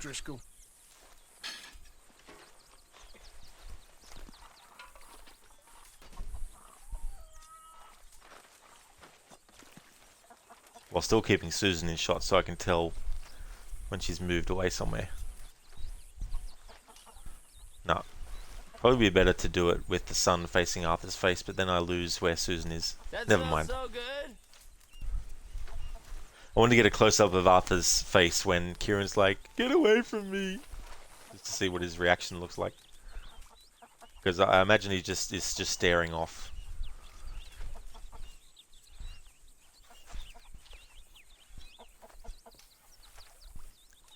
For another thing that interests you, how the assassins lost the Italian Brotherhood, as we with Giovanni and later with Ezio, there are not many assassins left. You're waiting for me to fall asleep, aren't you?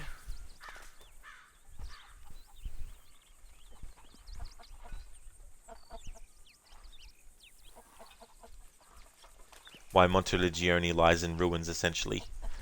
Yeah, that's actually a good thing that they could have done as well.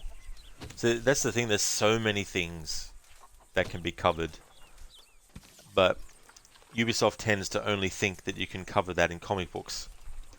Nothing against comic books, by the way, it's just that... I mean, there must be enough for me to have a couple of bites. It's just that I think a medium like that should be reserved for original stories. Never have a character in it that you're going to kill off in the comic that has been built up in the games to be a villain, which they did with Juno. They killed her off in a comic book. Anything you need? Kieran's like, anything you need.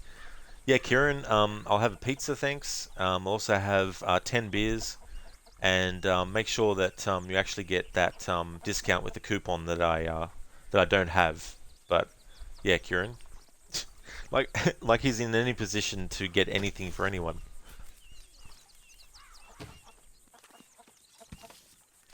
Hippie, oh boy, 2 beers. Well, I guess you could say 2 or 10 beers.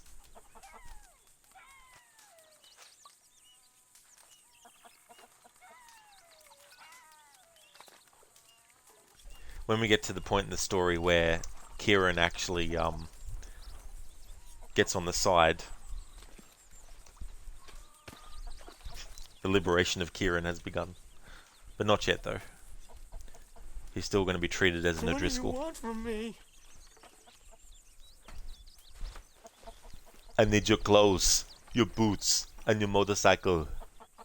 No, wait. Wrong time period. Have a lovely meal, folks. Shit. Why are you so close Skynet to me? sent me the wrong way. Now I can't get anywhere. I'm stuck in 1889.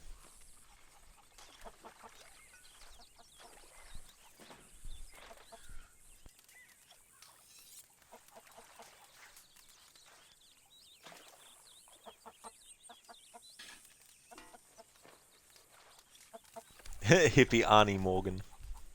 Cruel bastards. Tying me up right by the food. Of course, Kieran. Where else would they tie you up?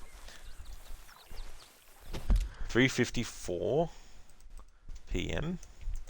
Susan will be going to, and I'm going to be psychic and say she's going to go to the edge of the camp past Abigail's tent. I'm just being facetious. About the psychic part.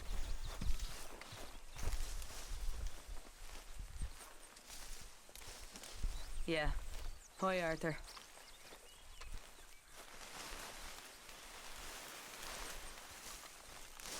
Oh look, what a surprise. That's where Susan went to. Alright, so it's almost 4 p.m. in-game, which means in 2 hours in-game I'll be actually starting the antagonizing process with Susan.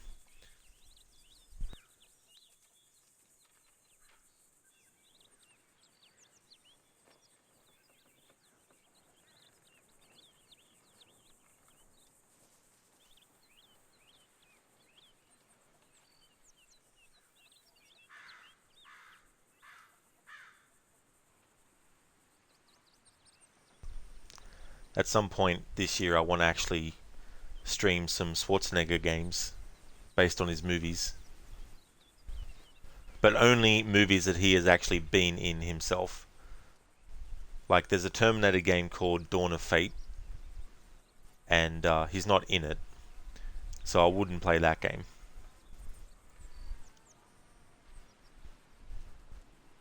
Maybe not all of the games based on his movies as well. It just depends on accessing the games.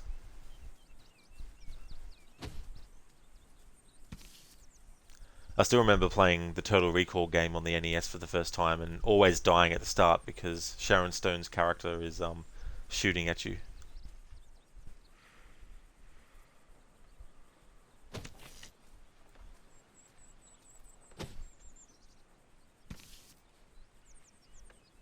I reckon they could do a really cool movie based on game based on that movie nowadays, though.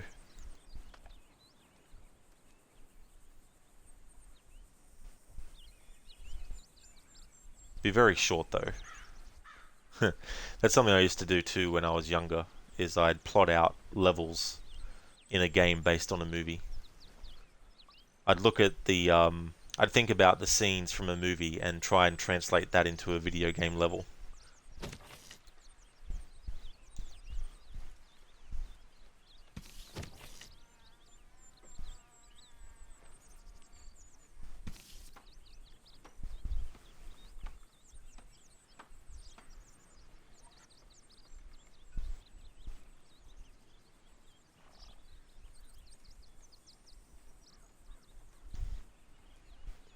Don't shoot me, Sharon.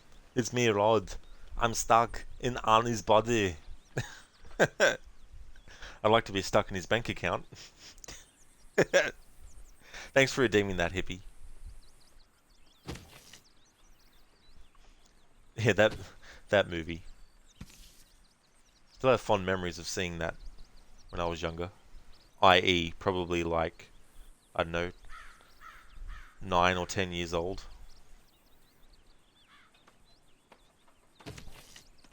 I had a friend around that time, and his parents didn't really care what movies he watched. So that meant I was able to see some movies that my parents would not have allowed me to actually watch.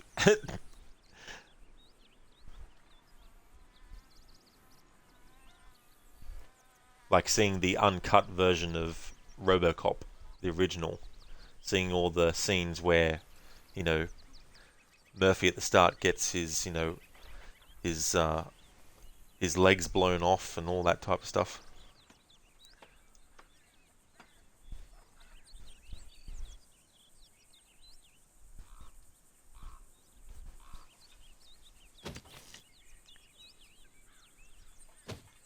A movie starring Kurtwood Smith, who would go on to be Red in that 70s show. He's such an underrated villain, I think, sometimes. Clarence Boddicker from RoboCop.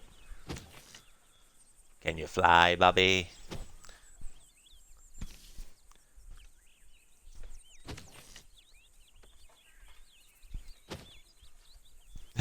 It's funny in that movie, if anyone hasn't seen it, Clarence Boddicker is the leader of this gang, and they hired someone to blow up the safe to actually get the money out of it.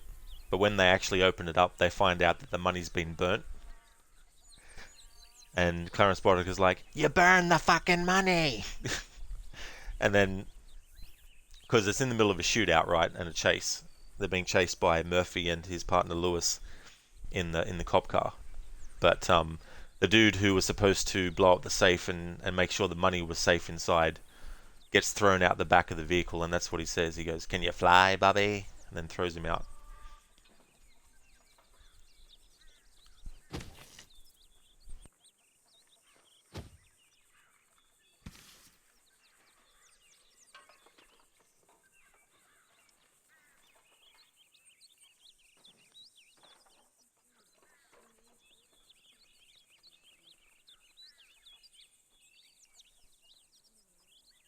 Hippie, you have many movies to watch.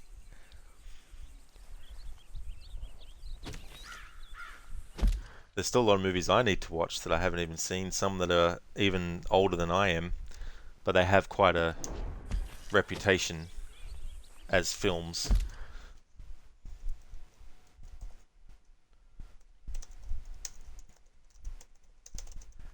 Susan Goes To. Now, she'll be going to get a drink of beer. Hey, Jack. Kieran. Not you. Why don't No, you this move next time?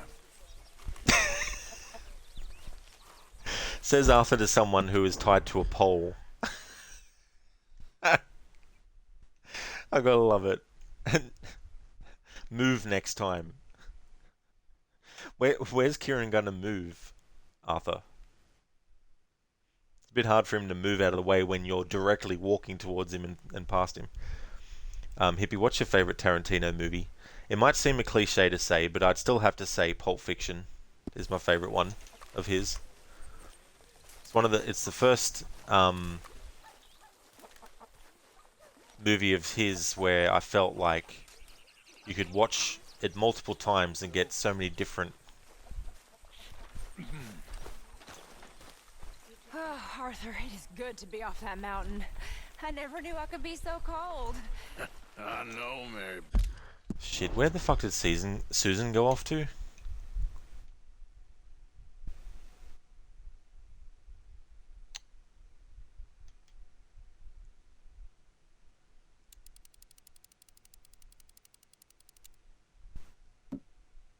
That's Tilly. Where's Susan gone? She seems to have just despawned out of the map completely.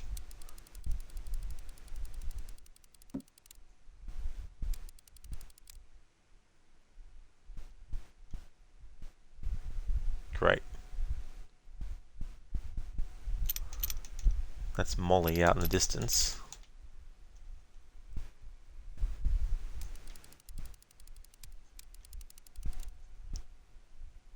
Has completely despawned from the camp. And I didn't actually, get too far away from her either.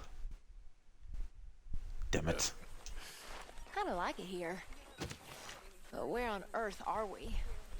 New Hanover. New Hanover. We both know that ain't true. Ah, Lord. My mother came from somewhere here. You know where? No, I hardly know much about her. She died when I was young. Mine too. Mine too. Great.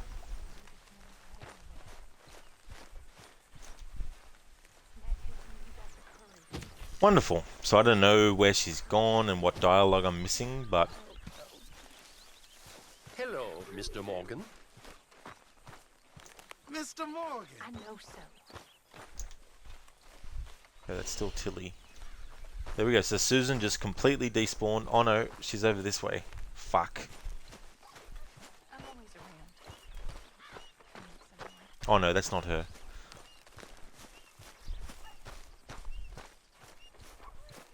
That's Karen. No. Fuck. The only save I got is when it's 9 AM in game. And where I'm at now, it's 5:34, which means another hour of real time to get back to this point again.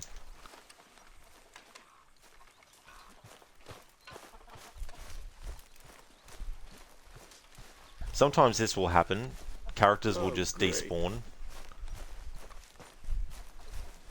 out of the camp for no reason.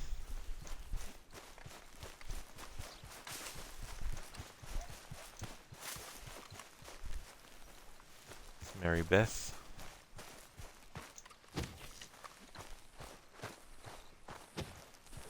Like in the other configurations, Susan has been hanging around here.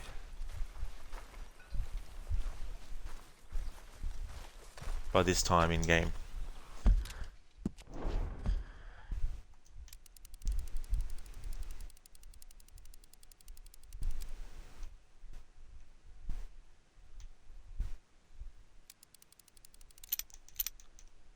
There she is.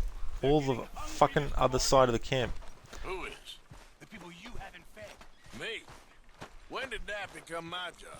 Others are pulling their weight. Ah, give it a rest, will you?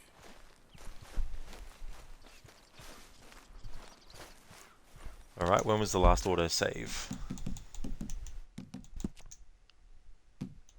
But that'll fuck me up, because autosaves don't keep the configuration the same.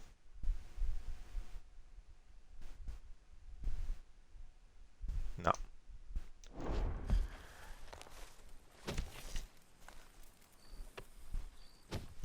Right, so Susan's been here, but half an hour of in-game time has passed, so I don't know who she might have spoken to, or who might have spoken to her, or anything like that.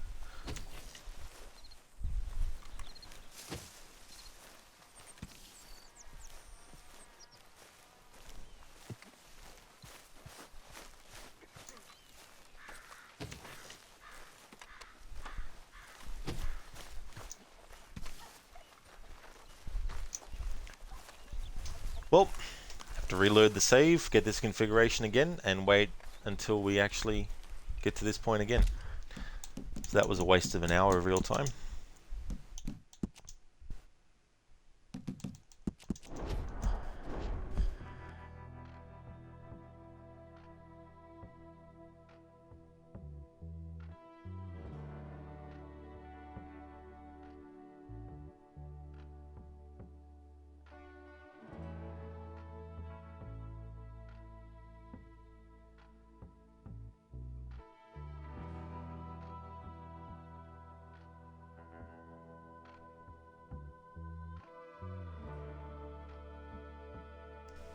Hippie, right? It feels like an intriguing fever dream. It really does, you know, and that style of storytelling, which is in a way like a novel, where you have a character in present time experiencing something, but then they have a flashback, and that flashback might be 6 chapters worth, you know. Okay, Dutch is at his tent, but Lenny's not in camp, so I need to keep reloading till we get the configuration where he's at his tent, but Lenny is in camp. And then we have to spend an hour of real time again focusing on Susan to see what actually happens when she leaves where she was at that time in game, and this time actually focus and not be talking at the same time. This is one of the things that I struggle with as being a streamer sometimes. Playing a game, talking, and concentrating on what I'm doing in the game at the same time. Morning, Mr. Morgan. I was too busy being amused by when Arthur said to Kieran, you know, get out of my way, that I completely stopped focusing on Susan, and she ended up getting so far away from the camp that by the time I found out, half an hour of in-game time had already passed. Crooked? Who is Zed? Zed's dead.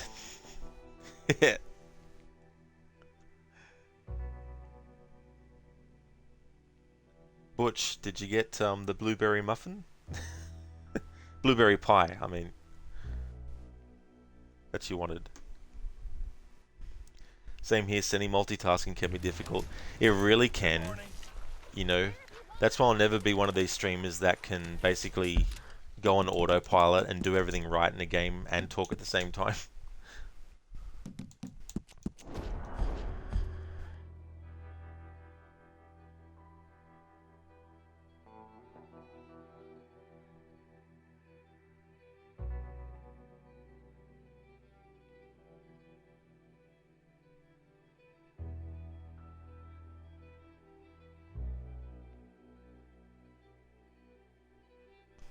And here's the thing too, maybe Susan didn't do anything that is noteworthy.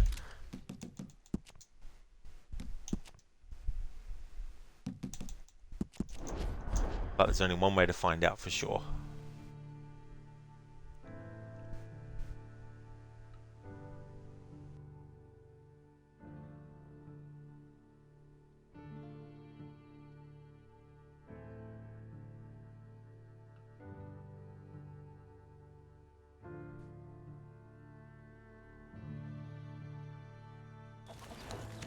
Morning, Arthur.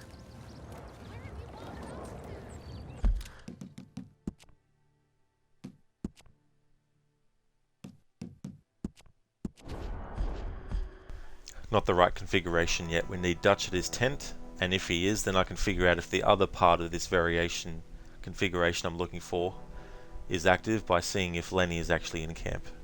If Lenny's not in camp, then it means I need to reload until I get the configuration where Dutch is at his tent and Lenny is in camp. Not the configuration where Pearson is in front of you and then Sadie goes to Kieran and then Dutch goes to you, which is happening again and again now.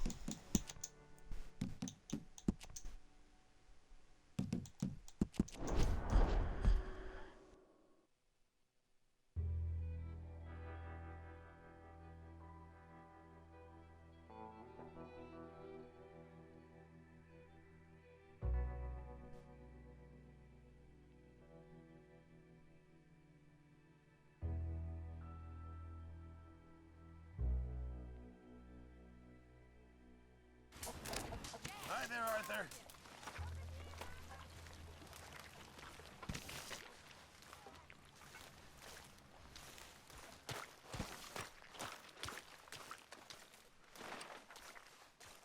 Here we go. Lenny's on the edge of camp and Dutch is at his tent. Alright, time to focus on Susan for take 2 of this configuration. So it's currently 9:07 AM in-game, and we now have to wait until the in-game time becomes 5:06.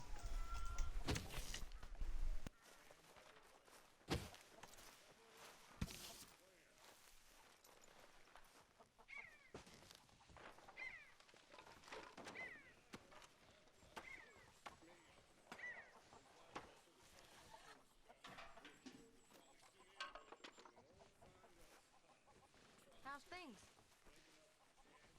Not bad. Good.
Morning, Mr. Morgan.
Can we eat soon, Pearson?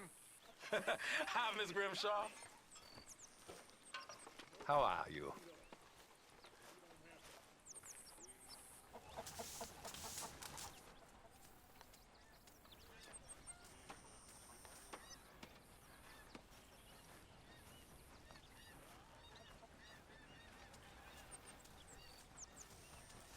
Lenny? Mr. Matthews. Susan? Mr. Matthews.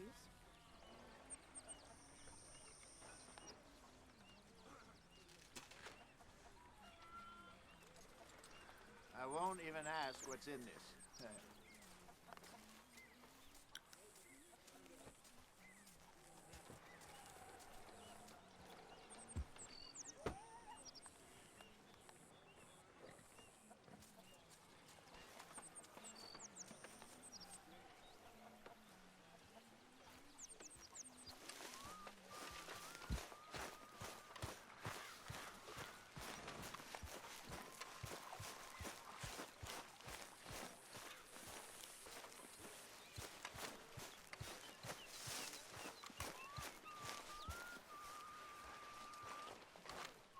Another day.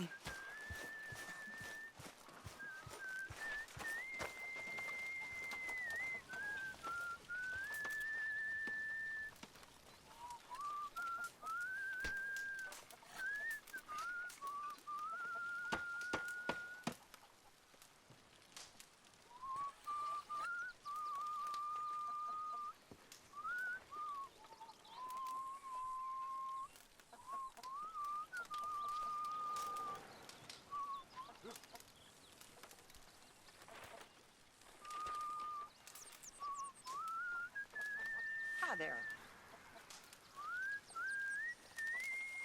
With GTA 5 celebrating its 10th anniversary this year, I'm in the planning stages for what type of playthrough to actually do for it.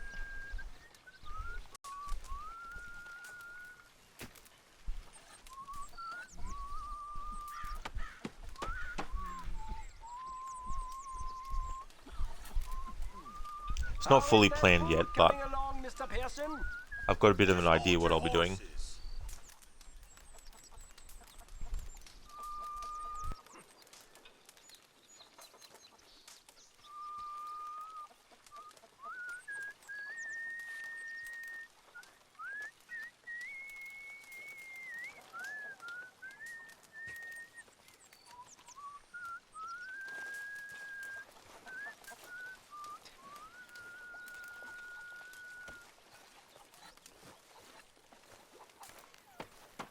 Hope you choke on it.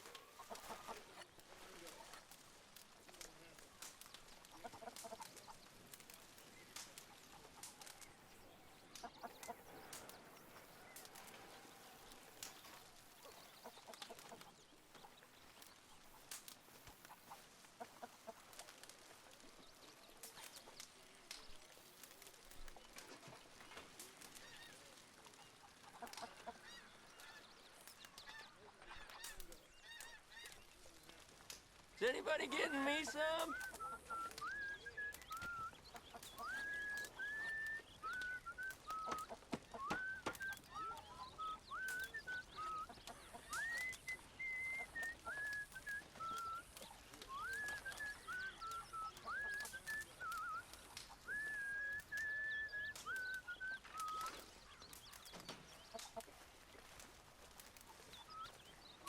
All good, Miss Grimshaw. Don't mess with me, please. That sounds so good. Just give me a reason, boy. Mister, please.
Pearson, I'm famished.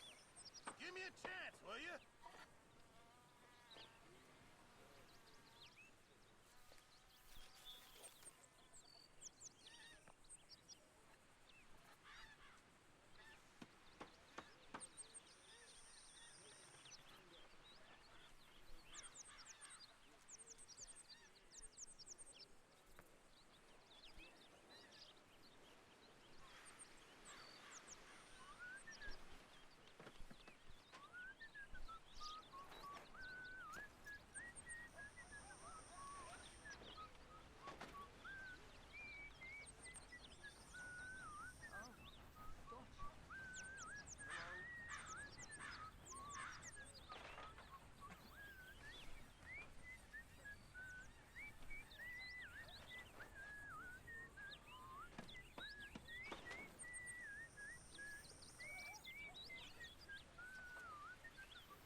Alright, in-game time, 11:17 AM. Just 5 more hours of in-game time. Until we get back to where we were before. I lost concentration and lost where Susan was, which meant didn't know where she went, which meant time wasted, which meant didn't know if there was some things that happened because I wasn't able to see, which meant having to restart the process for this configuration and wait until Susan gets to the same time as last attempt. So from 9 AM to 6 PM in the game, it takes 1 hour of real time to pass. So this hour that I'm doing now, from when I actually reloaded the save last, it's making up for the hour that I wasted.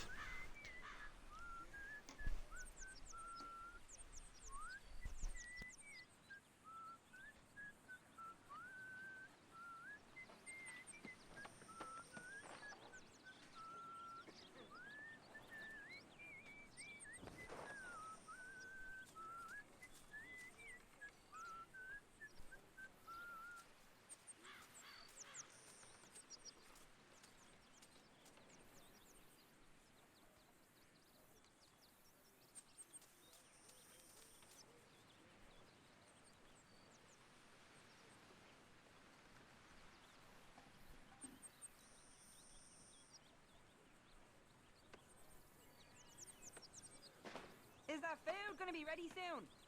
It'll be ready when it's ready. Pearson's like, who was it? Can't remember the company's name now. When they were doing Duke Nukem Forever, they got sick of being asked so many times when Duke Nukem Forever was coming out that they said, it'll come out when it's ready.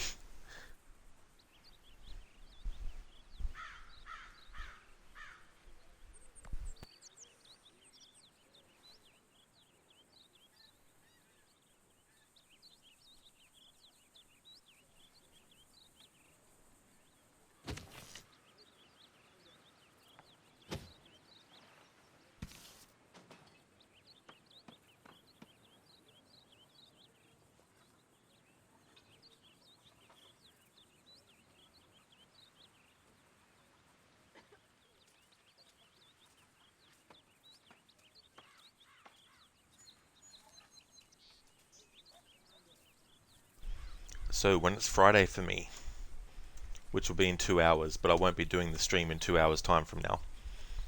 But later my time on Friday, for me, I'll be doing a playthrough of Shadow of the Tomb Raider, a no death challenge. I've done one with the 2013 game, I did one last year with Rise, and so now I'm doing it with Shadow. And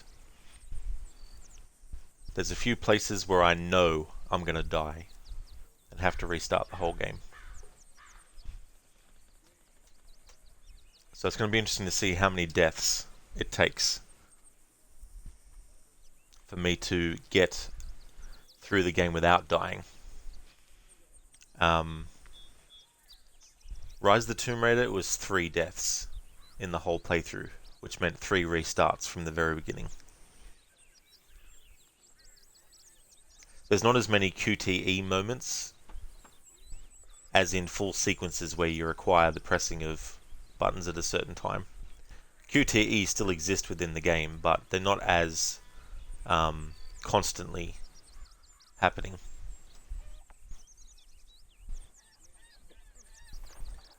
But there are moments where you can die, obviously instantly. Running out of oxygen. If a piranha locks onto you, you're dead. Falling to your death, obviously.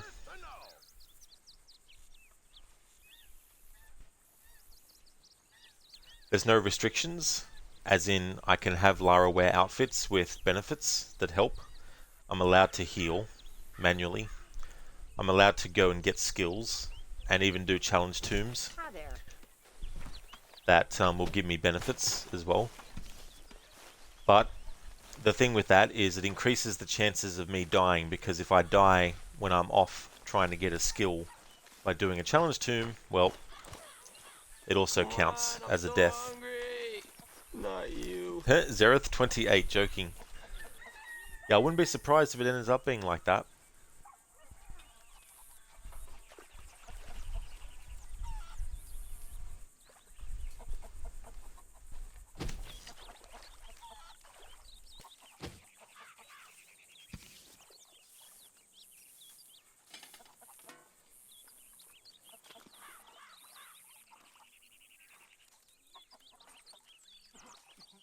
Hey, Maxi, dude. Thank you so much for the 15 months in a row.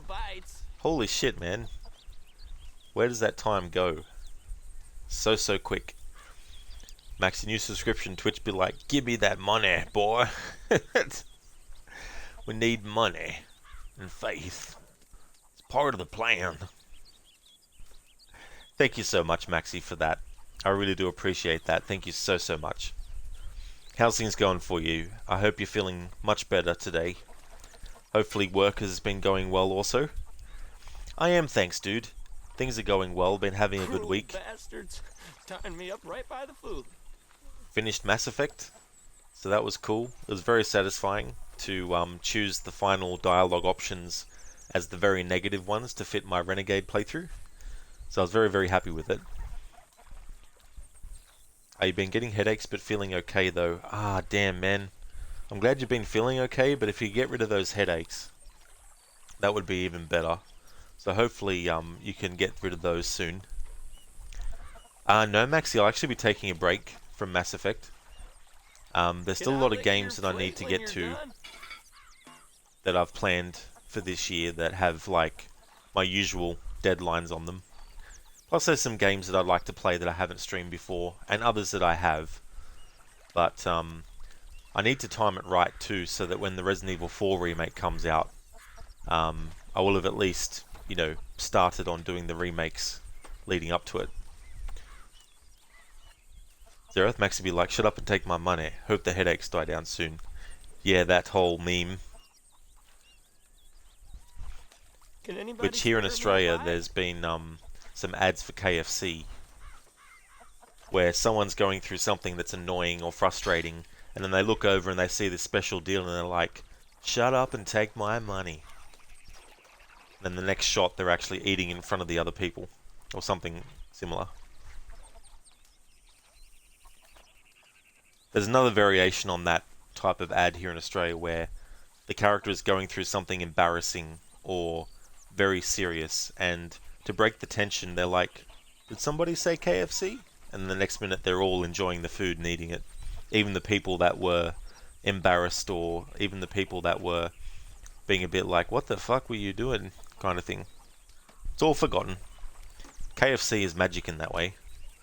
It's like if you're having an argument with someone and you want to stop the argument and have them completely forget the argument and be all happy, just get some KFC. It'll just fix the problem straight away.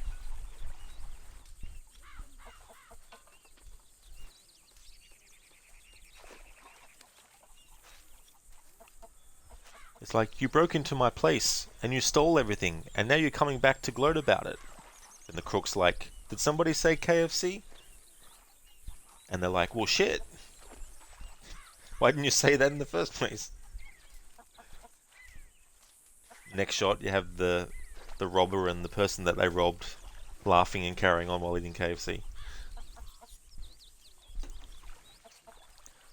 It's like, you just shot me in the arm.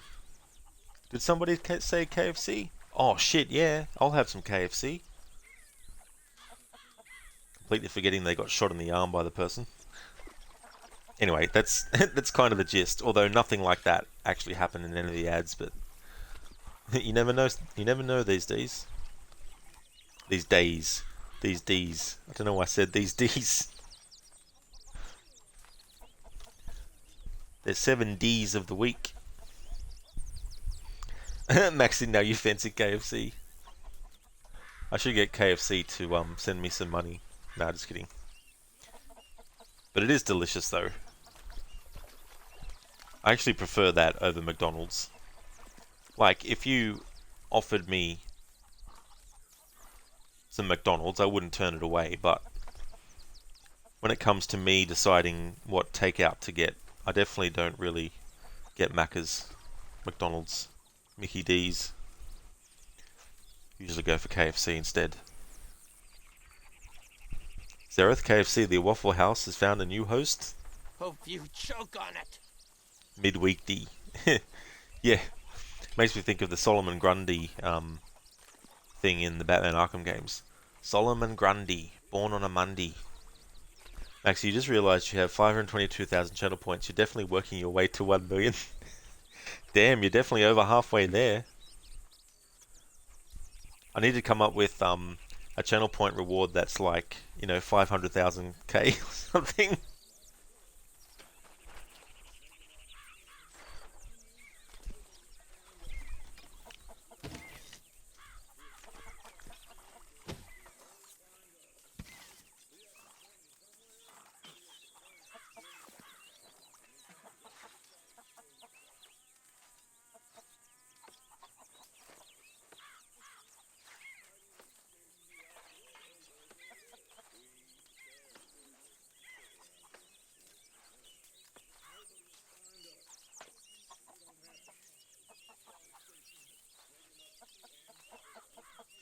That smells so good.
Not you again. Right there. Comfortable there? I can't even lie down. It's agony. Next time you lie down, it'll be in your grave, boy. I told you, I ain't even a real O'Driscoll. Take it easy. I'm just needling you. I'm glad you find this so amusing.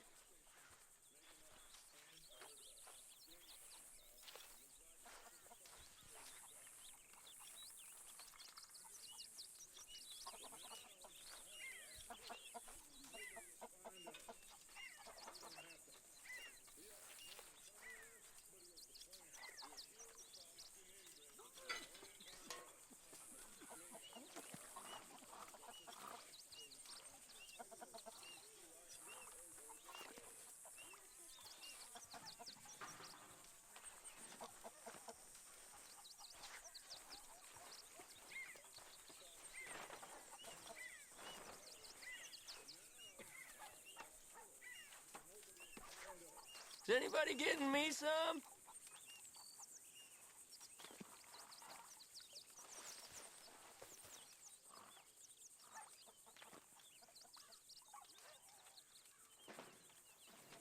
When are you gonna stop with this?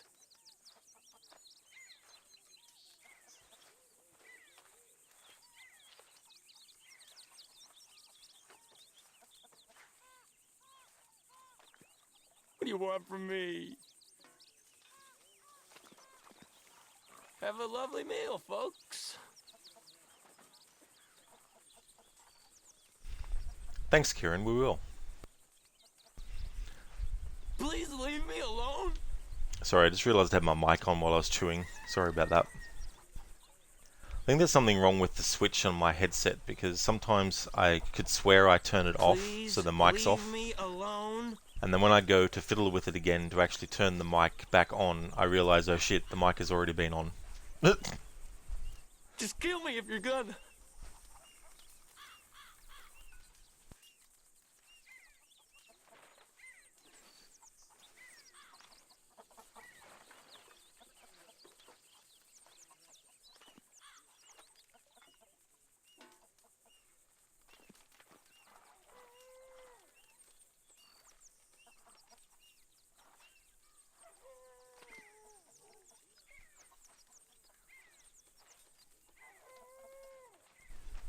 actually miss having the controller attachment for the Xbox where you can plug your headset into it and there's just the press of a button to turn your mic on and off on the actual panel of the adapter.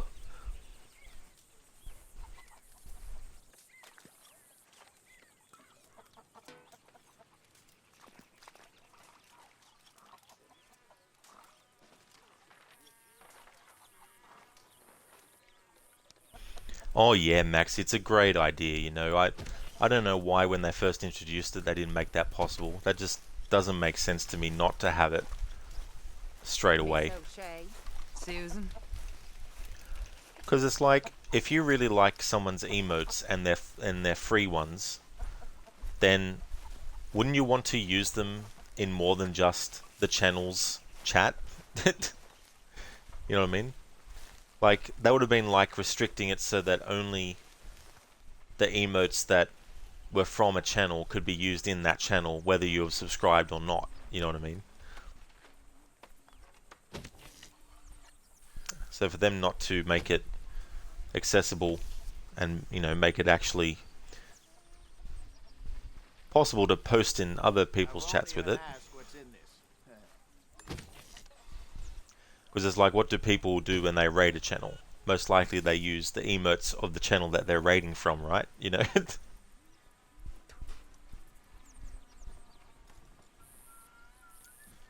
Maxi, indeed, dude. They make so many weird decisions. Exactly. That's true. Another weird decision is I don't like how they took away the ability for people to host a channel.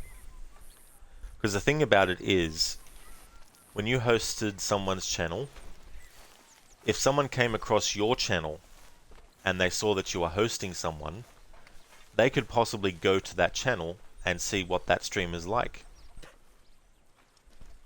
But they were kind of like, oh, you know, it reduces the possibility of catching someone live when they're streaming by having the ability to host. Good to see you.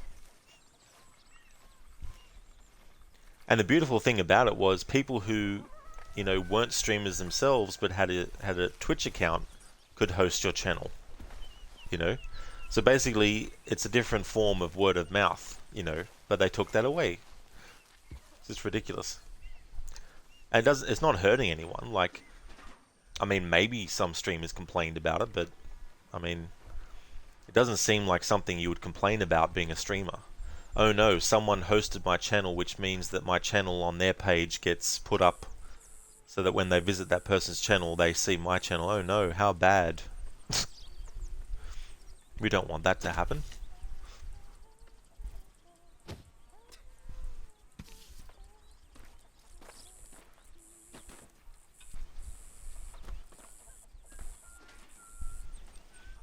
Maxi, the one you're really hating is the fact you can't delete bit emotes from streamers you had bad interactions with. Can't you really? Yeah, I think that should be something that they get on top of because it's a thing, you know. It's not like only you would be experiencing that where you want to, you know, delete them.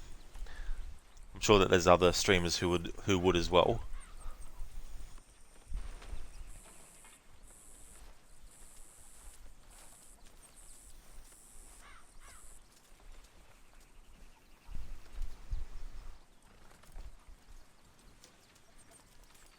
Maxi, so even though someone you donated over 1,000 bits to, even if they are banned for being horrible, etc., their emote is still on your list.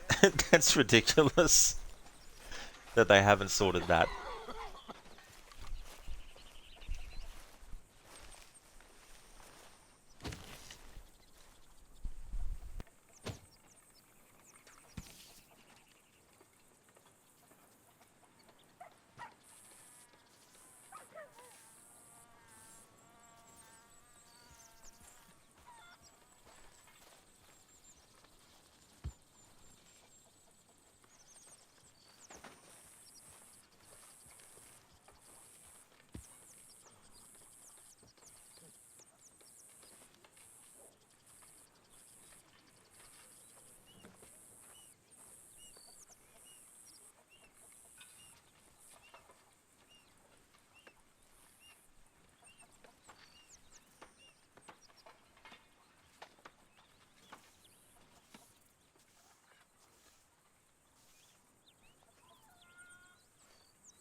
Let's actually sit on the table.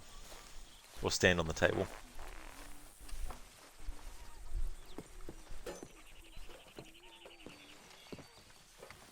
Hosea, why'd you drop that plate on the ground? What are you doing? Hey, Arthur.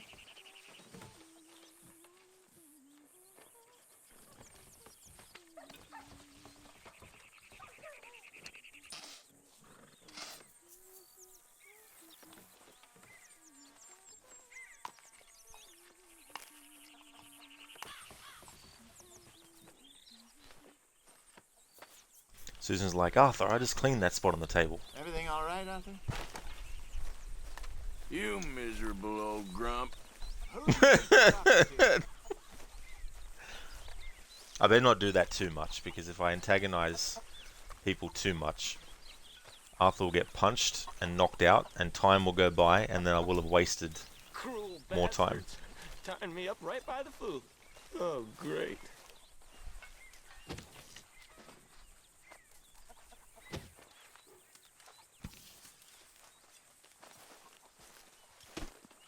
Karen.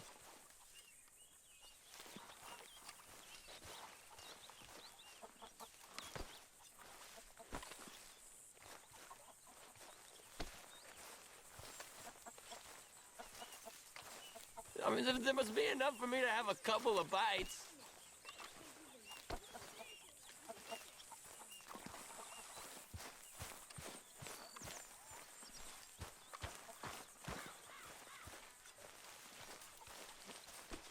Why don't you move next time?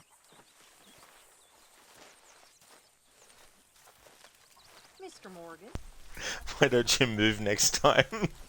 There's someone tied up to a tree who can't move away from that spot. Come on, I'm so hungry. I know this is the second time I've seen that happen, but it still cracks me up. Alright, this time I'll keep an eye on Susan though. Don't want a repeat of the reason why I've reloaded the save again.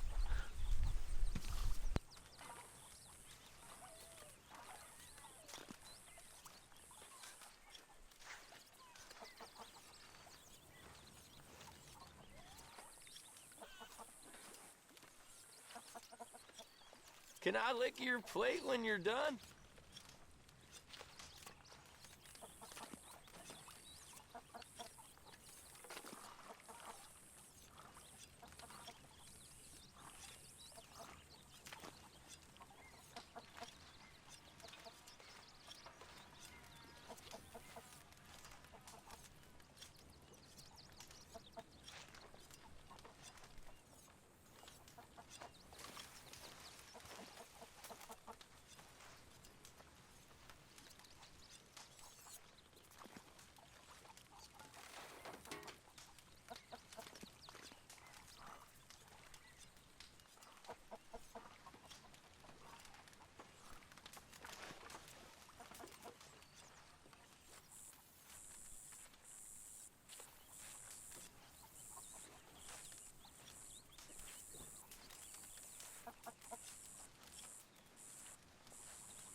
Don't forget about me.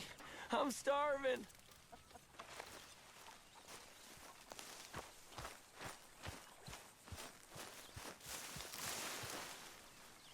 Oi.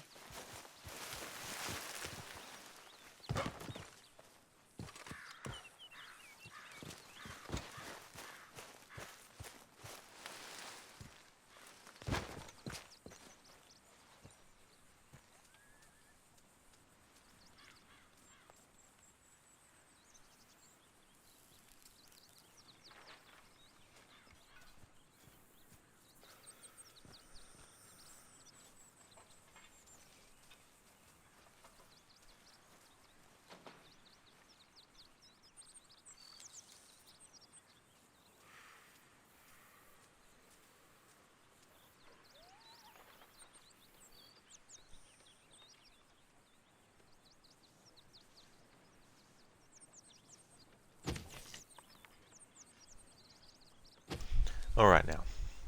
It's 4:02 p.m. in game time. 5:06. Susan should go back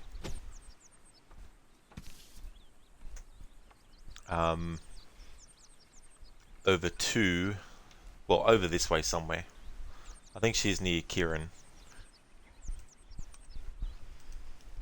And this time I'll have to make sure I keep a good eye on Susan, and then that way, when she moves to another spot in the camp, I can then see where that is, and see if there's any dialogue that she has with someone else, etc. And then I can get to the point where I'm antagonizing Susan. So there's two steps to this whole process. One is to track the movements of the characters for a guide that I'll be doing based on what I'm taking notes on. In the future, the far future, it's not like next week or anything that the guide will be started officially or anything like that, but that's the first part. The second part is the actual antagonizing the characters, but there's 4 different combinations of antagonizing that I do. So the first one is antagonize all the way. The second one is antagonize then diffuse and go back and forth between the two. The third one is greet, so that you say something positive to the character but then you follow it up with something negative by antagonizing after the greet. And then the fourth one is greet twice to do an even stronger positive opening but then do an even stronger negative one by antagonizing them after greeting them twice. That's the 4 different variations.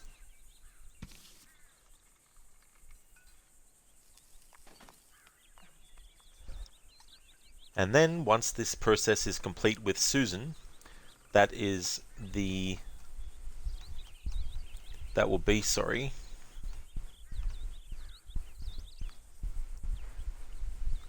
she will be the 7th character out of 16 that are currently in the camp that I've focused on from the 9 AM to 6 PM slot in game time.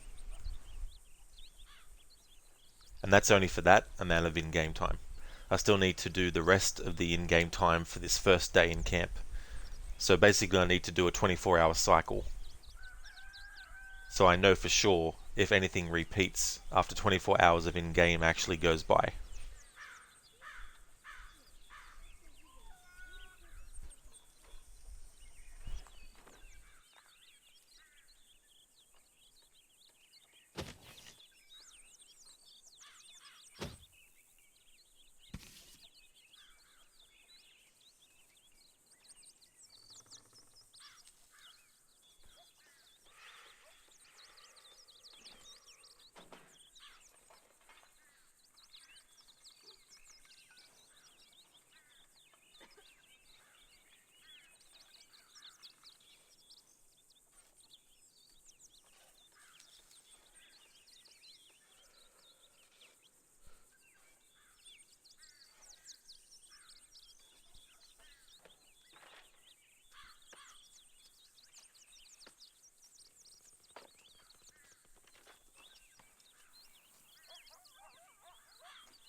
Uncle Arthur.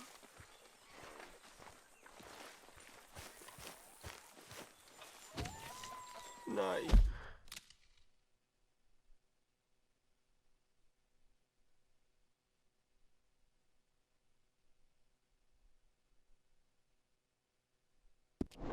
You.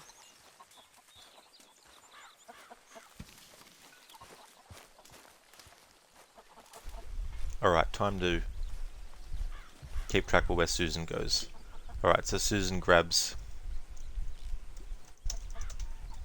a beer from other. Oh, Arthur, it is good to be off that mountain. I never knew I could be so cold. Would you mind if we talk later? I've got a lot on. Okay, then. Not to worry. Okay, so 5:17 p.m. Sits at the drinking table.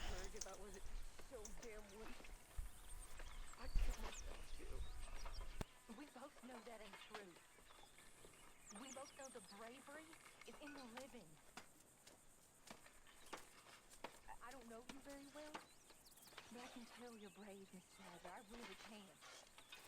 I'll be very brave. Nonsense. You're about the bravest woman I ever met. That tells me you got the courage. The courage to live. Oh, really do. I know so.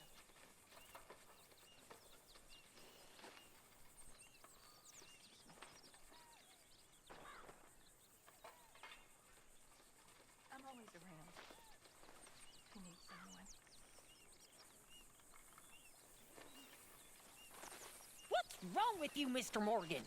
Hey, can you hold that thought? Oh, such a busy man these days, ain't you?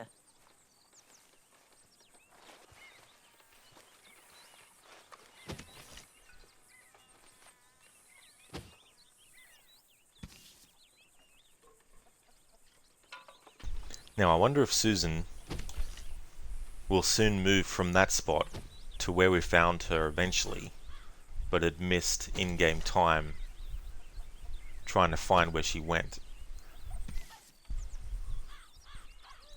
Because what must have happened, for some reason, she must have despawned once she got to this point, because we're in the same configuration I was in the last attempt at this.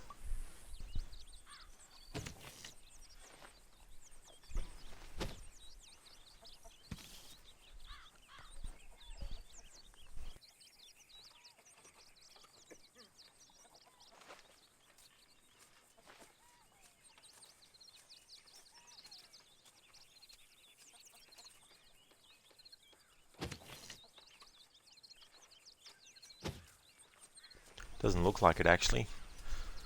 So I don't know what happened then. Bit of an anomaly, I suppose.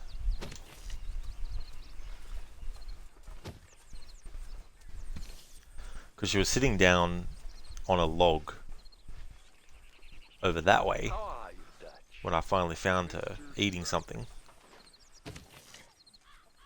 And that was way before the current in-game time. I don't know, sometimes. Maybe it was just a freak randomization occurrence. Or maybe there's a fourth variation within Susan's thing, in which case when it gets to this time, she's not actually sitting there, but she's actually sitting somewhere else. It's just like, ugh. Trying to keep track of stuff. Alright, so... Which is, it's a variable, like I could reload the same configuration 20 times and it still be the same, but then on the 25th it could become a slightly different one. So I'll just leave it at that.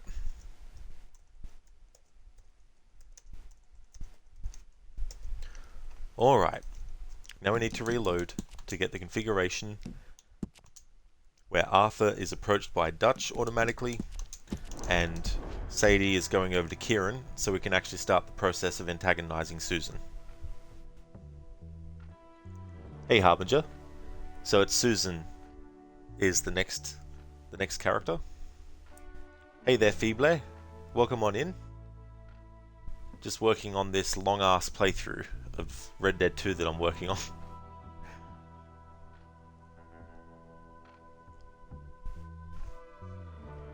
Because it's going to be a long one. But at a certain point, I'm going to put this playthrough on hold and do my actual annual Red Dead 2 playthrough.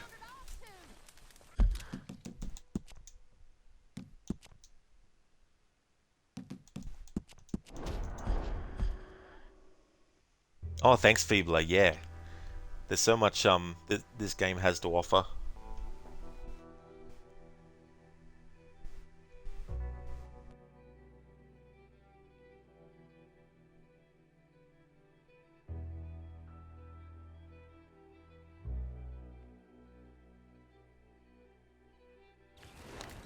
Good morning. Okay, this is the configuration I want. Oh shit, I forgot. I don't have to worry about this now when I get to this process. Jesus Christ, I don't know. I could have just gone to Susan straight away and started the antagonizing process, because we've already mapped out all their positions. My boy, my So I have to listen to Dutch talk again. We can't skip this one. Nothing. Nothing at all. For the first time in weeks. Nothing. We're free. We're free to plan our own futures once more. I hope so, Dutch. You kept the faith, Arthur. You always kept it. And I ain't losing it now. You cannot pass. I'm a servant of the secret fire, wielder of the flame of honor. The dark fire will not avail you. Flame of Odun, go back to the shadow. You shall not pass. Fly, you fools. Thank you so much for redeeming that from Lord of the Rings, Harbinger. Nice one. Good morning, Arthur. Could you imagine Arnold as Gandalf? Alright, so the first combination of antagonizing is we just antagonize at every option. So I'll do this a few times until I'm satisfied that we're not getting any new dialogue from Arthur and Susan, and then move on to the next one. The old you would have had this place shipshape in a day. Oh, shut up, Arthur. You're slipping, Grimshaw. Why are you acting like this? It happens to us all. All right, I'm not playing this game now.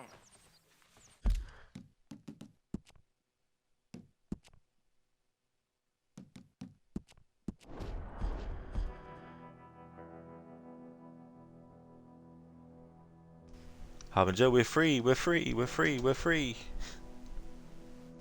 Run free, as Rick Traeger in Outlast 1 says. I love that moment because you're strapped in a wheelchair that he's put you in, and he shows you the exit that you could have gone out of, but you can't because he's captured you, and he's like, go ahead, run free.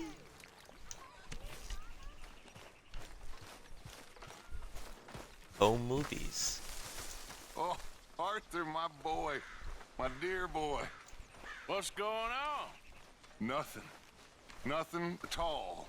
For the first time in weeks. Nothing. We're free. We're free to plan our own futures once more. I hope so, Dutch. You kept the faith, Arthur. You always kept it. And I ain't losing it now.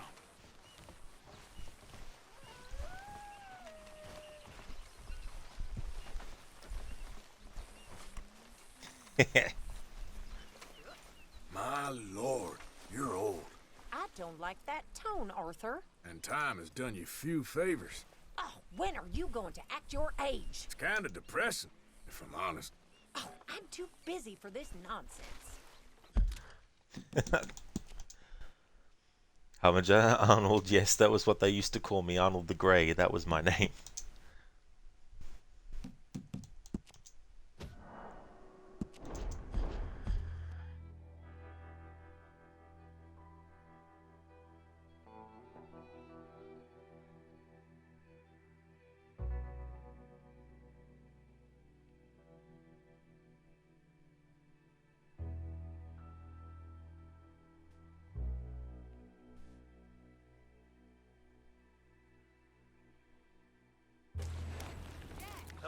Arthur!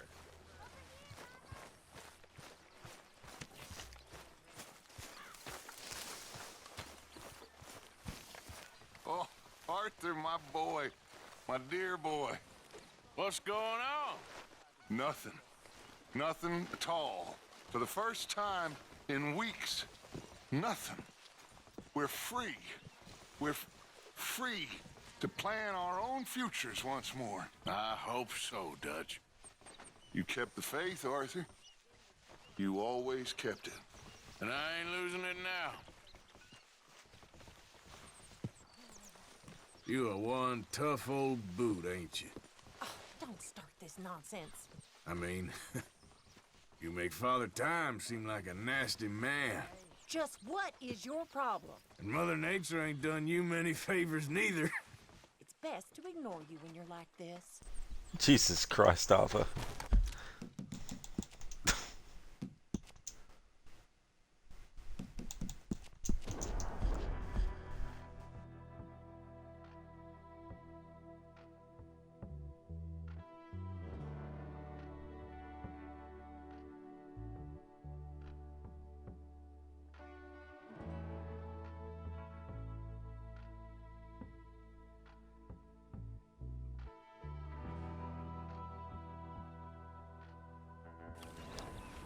Okay, Mr. Morgan.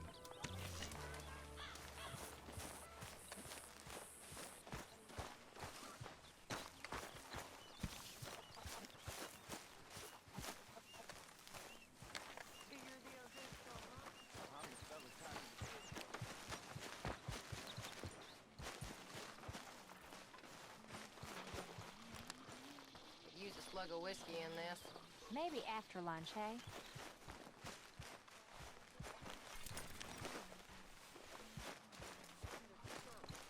Good day, Mr. Morgan. I remember when you were Dutch's #1, Miss Grimshaw. Who do you think you're talking to? Now you're a number I can't even count up to. What are you trying to do here? Look, if you can't take it, don't give it out. I've heard enough out of you now.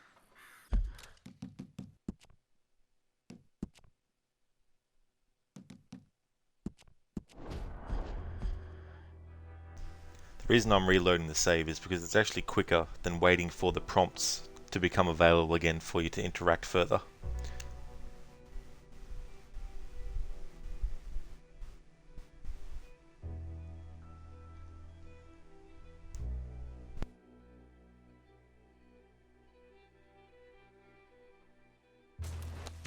Hello, Mr. Morgan. Where did you get to?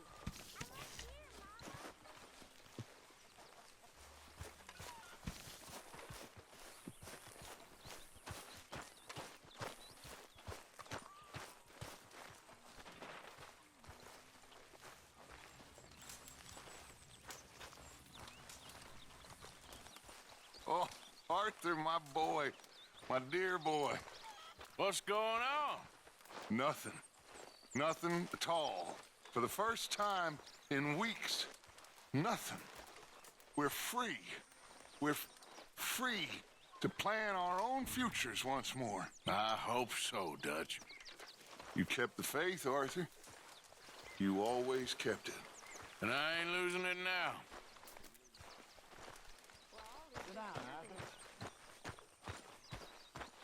In the dirt. Hell of a morning. Where those other O'Driscolls left my husband. Morning, Arthur. There she is, the Camp Shire horse, Don't take that tone with me. who everybody hates Why are you being like this?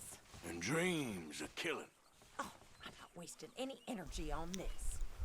Bloody hell, Arthur, jeez. Say how you truly feel.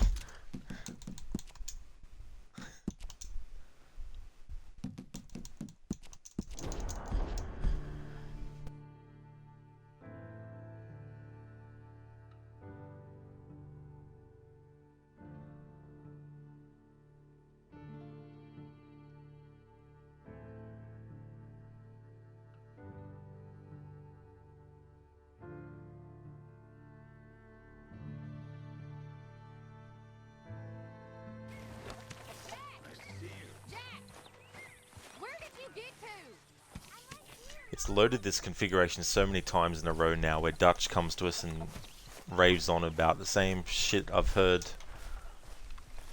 since 2018. Oh, Arthur, my boy. My dear boy. What's going on? Nothing. Nothing at all. Da da da da da. First time in weeks, nothing, we're free. Yeah. We're free. We're free to plan our own futures once more. I hope so, Dutch. Mangoes in Tahiti or Australia. Kept the faith, Arthur. You always kept it. And I ain't losing it now. Piss off, Dutch. I'm busy. Mr. Morgan. I've had enough of you, you sour old hag. Oh, shut up, Arthur. Yes, you heard. Is this meant to be funny? You sour old witch. I know to ignore you when you get like this.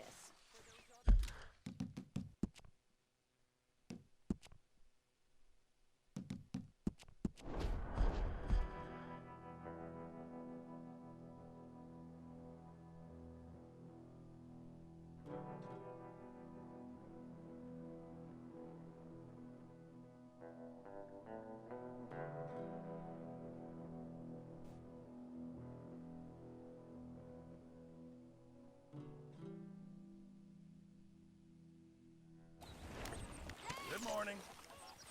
Where have you wandered off to?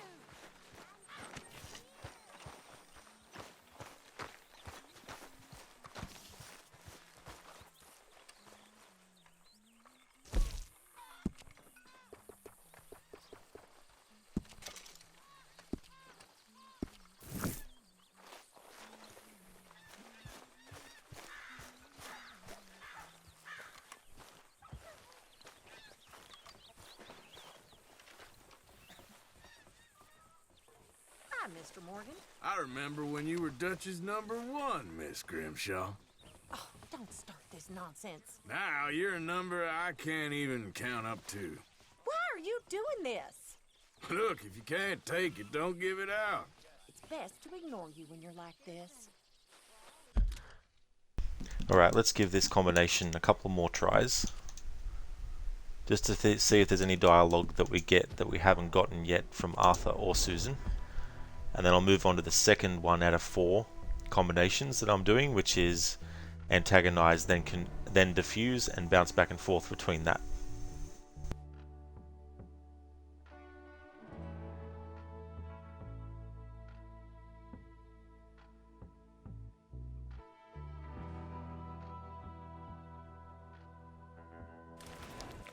Hello, Mr. Morgan.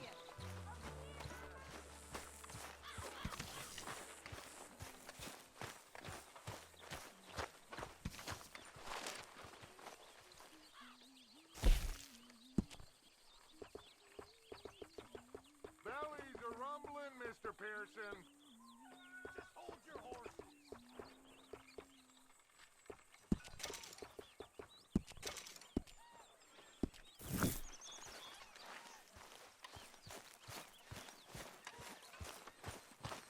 You are one tough old boot, ain't you? Who do you think you're talking to? I mean, you make Father Time seem like a nasty man. When are you going to learn to shut up? And Mother Nature ain't done you many favors neither. Oh, I'm too busy for this nonsense.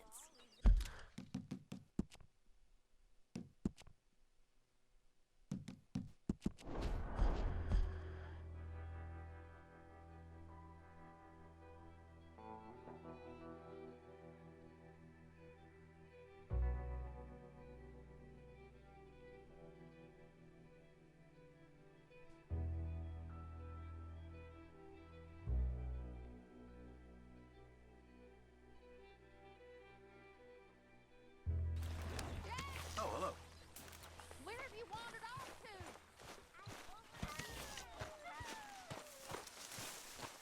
There she is, the Camp Shire horse, Don't take that tone with me. who everybody hates Just what is your problem? and dreams of killing. I've heard enough out of you now. Alright, so that's that combination of antagonizing done. For Susan.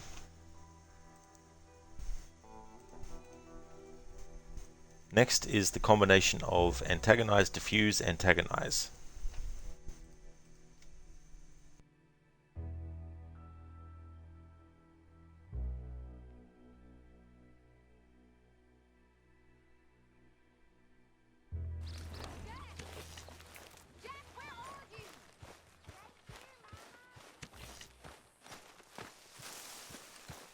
Mr. Morgan? I've had enough of you, you sour old hag. Oh, shut up, Arthur. Take it easy. I ain't serious. It wasn't funny 10 years ago, and it still isn't now. Yes, you heard. Why are you acting like this? Sorry. I'll stop messing with you now. Well, don't. You sour old witch. All right, I'm not playing this game now.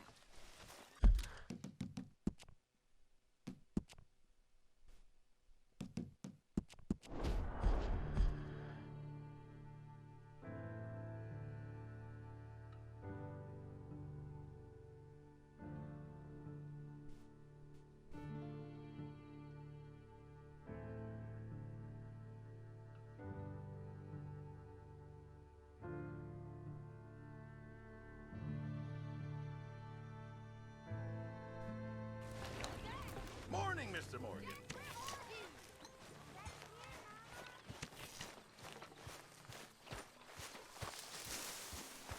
I remember when you were Dutch's #1, Miss Grimshaw. Oh, don't start this nonsense. Don't worry, I'm just playing with you. Well, I don't find it very funny. Now, you're a number I can't even count up to. What are you trying to do here? Okay, I really am done now. Oh, I know this stupid game all too well. Look, if you can't take it, don't give it out. Oh, I'm not wasting any energy on this.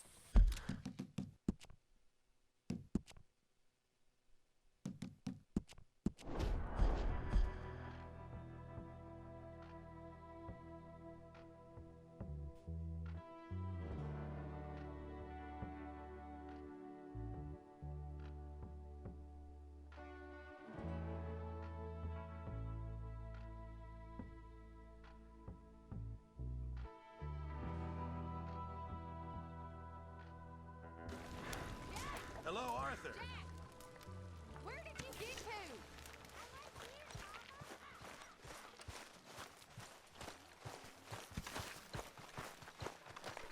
Oh, Arthur, my boy. My dear boy. What's going on? Nothing. Nothing at all. For the first time in weeks, nothing. We're free. We're free to plan our own futures once more. I hope so, Dutch. You kept the faith, Arthur. You always kept it. And I ain't losing it now. Hello, Mr. Morgan. You are one tough old boot, ain't you? I don't like that tone, Arthur. I'm only kidding around. Little boys and their little games. I mean, you make Father Time seem like a nasty man. Why are you being like this? Sorry. Now, I'll stop it now. Well, don't. And Mother Nature ain't done you many favors neither. It's best to ignore you when you're like this.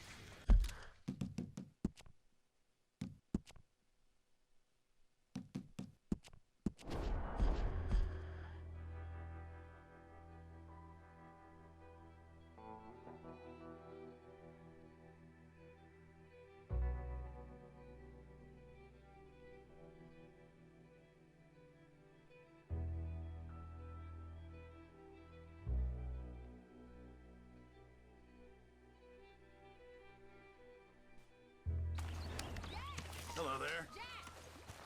Where did you get to? The old you would have had this place shipshape in a day. Oh, shut up, Arthur. Take it easy. I ain't serious. Well, I don't find it very funny. You're slipping, Grimshaw. Oh, when are you going to act your age? Okay. I'm done now. I swear. Little boys and their little games. It happens to us all. Oh, I'm too busy for this nonsense.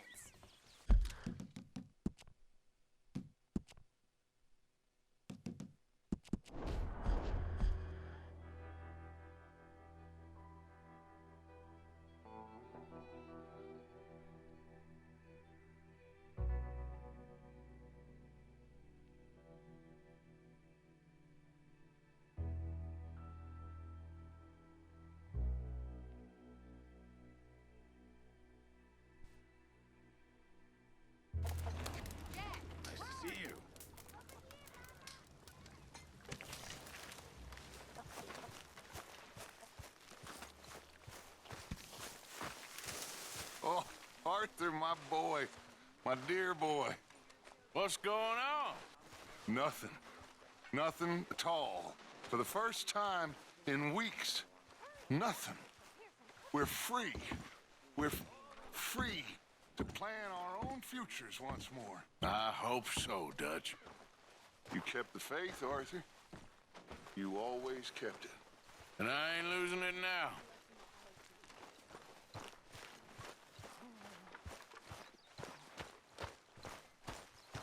My lord, you're old. Don't take that tone with me. I'm only joking with you. Oh, I know this stupid game all too well. And time has done you few favors. Why are you doing this? I'm only kidding around. Well, I don't find it very funny. It's kind of depressing, if I'm honest. All right, I'm not playing this game now. Alright, so that's it for those variations.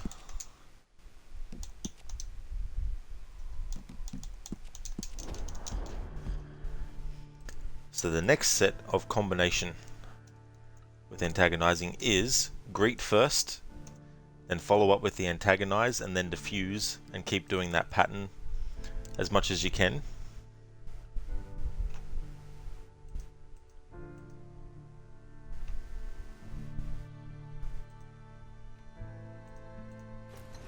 I know what you meant to type in there. I just wanted to just deny the request to unblock.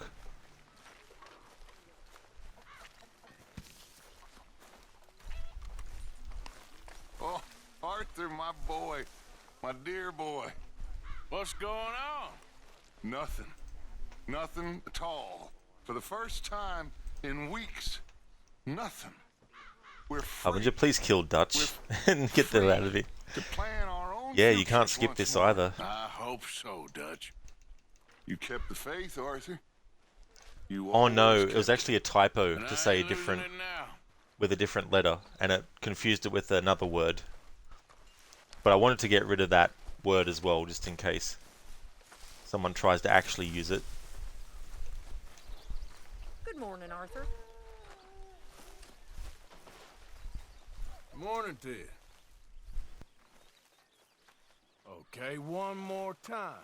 Hello. Oh, I'm not playing your game. Take it easy. I'm just needling you. Well, don't. Take it easy, I'm just needling you. Oh, that's okay, Zereth. It was an honest mistake.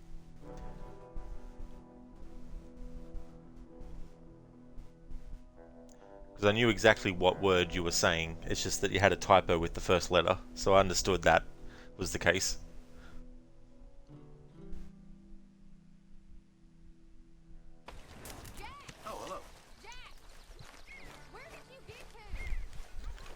Jack, where did you get to? Morning, Arthur. Hey there. At least say it like you're pretending to like me. Hello, Arthur. Don't worry, I'm just playing with you. Little boys and their little games. Like how she's like, hello, Arthur.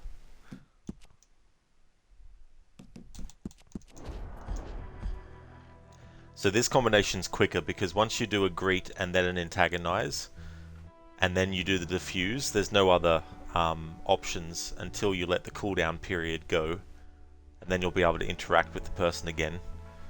But that's why I keep reloading the save, because it's actually quicker to do that than it is to wait for the cooldown period to stop.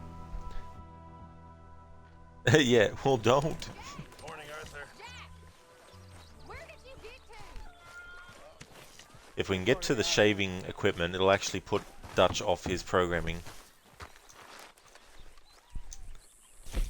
So we don't have to listen to his dialogue again. There we go, he just gives up. Susan! Hi there, Arthur. I don't know. Let's try that again. How many times are you gonna say it? I'm only kidding around. Oh, I know this stupid game all too well.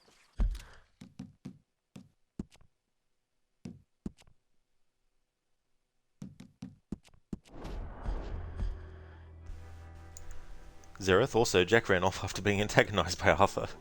He was like, I've had enough of this alternate timeline. He leaves the gang at the age of what, 6 or 7, and then goes out on his own.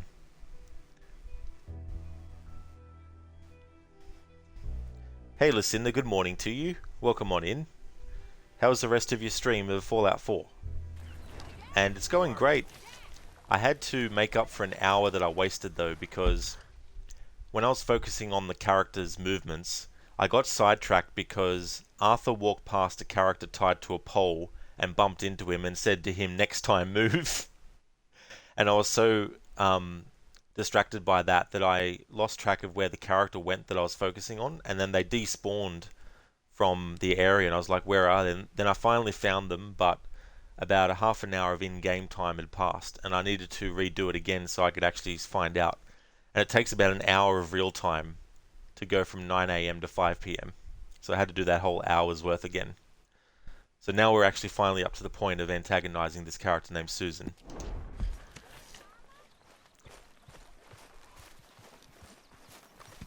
Yeah, Lucinda, it's just... Oh, Arthur, my boy. My It's just dear ridiculous. boy. And What's then, going on? when I got Nothing. back up to where I was, Nothing at the all. character just For the went and first sat in an time area that in was weeks. nowhere near where I found them the time We're that I lost free. track of them. We're free to plan our own futures once more. I hope so, Dutch. You kept the faith, Arthur.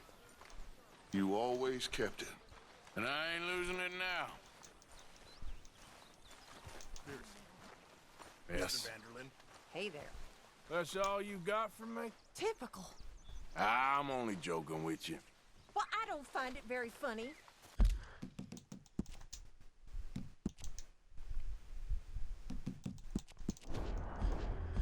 Listen, your stream yesterday was so freaking busy, you barely made any progress in Fallout 4. You guess everybody that follows you had time to stop by and chat yesterday.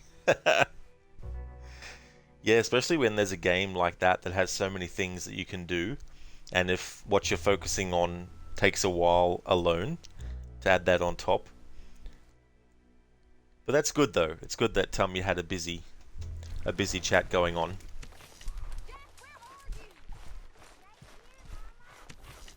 Yeah, Zereth, it's a bit like that after a while with Dutch. Good day, Mr. Morgan. Morning. Madam, you can do better than that. Dear, oh dear. Don't worry, I'm just playing with you. Well, don't. Dear, oh dear.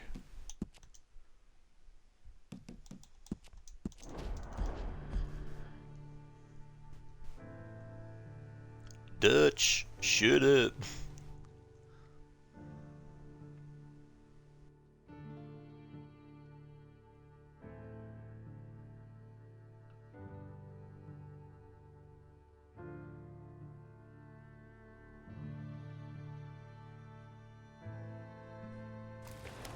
Good morning.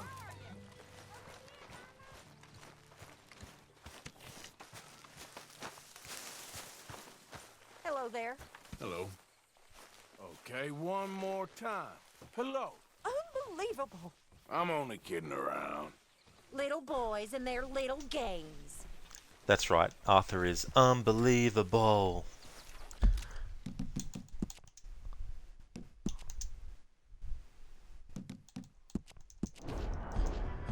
Listen, yeah, it was a chatty day for sure. You also attempted to do a quest that's really hard to get right and ended up losing about 45 minutes of progress to it because you had to back out of it.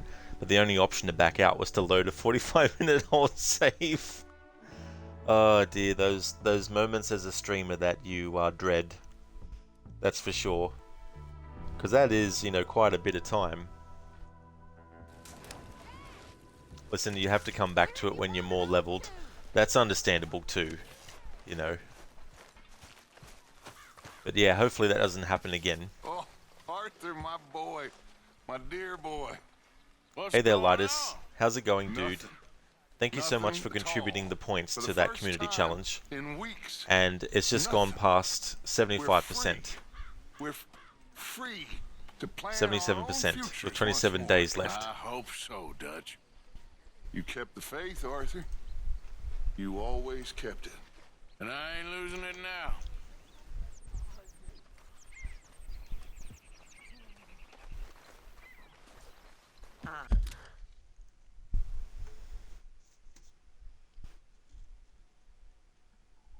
Dutch can suck my balls, Mr. Garrison. What did you say?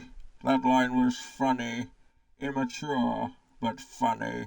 Ha ha ha. South Park. You got more left, so no worries, man. Almost 300,000 channel points. That is a lot. That's awesome that you have that many. Miss Grimshaw. At least say it like you're pretending to like me. Oh, I'm not playing your game. Take it easy. I'm just needling you. It wasn't funny 10 years ago, and it still isn't now. Alright, one more of that combination of antagonizing with Susan, and then we'll move on to the fourth and final combination. Lucinda, what does 100 feathers entail collectibles? It is, Lucinda, yeah. You don't have an in-game map you can buy either. So you have to use a map from online or just look at a video guide.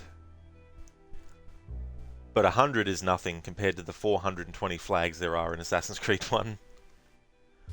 And the funny thing is, Patrice Désilets, who is the creative director of Assassin's Creed 1 and 2 and Brotherhood, he didn't actually want any collectibles in Assassin's Creed 1.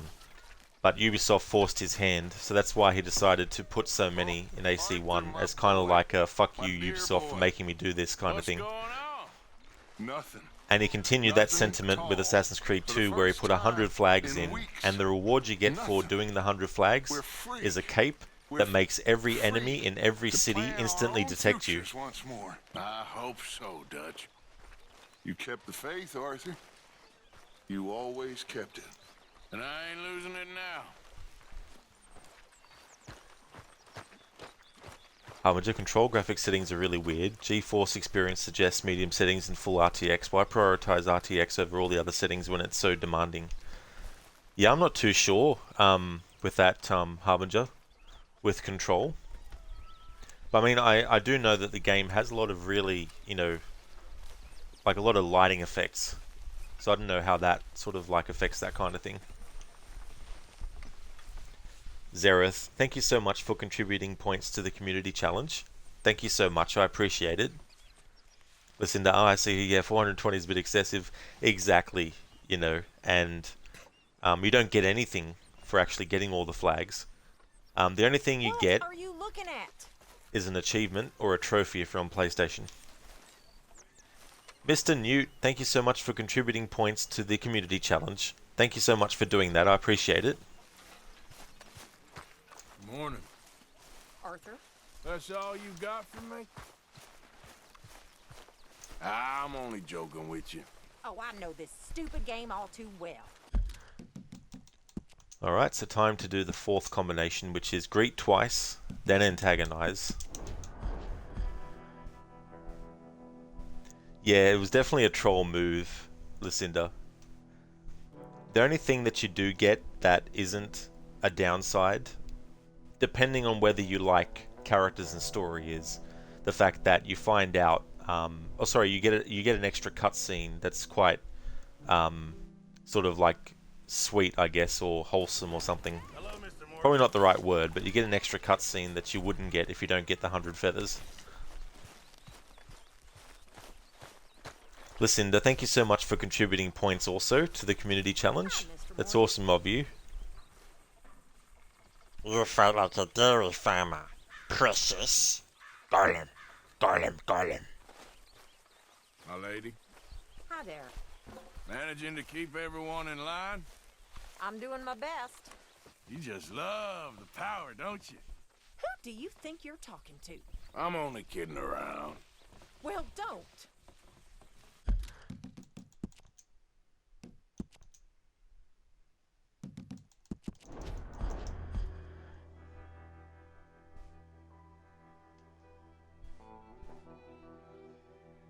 Harbinger, I am rubber, you are glue.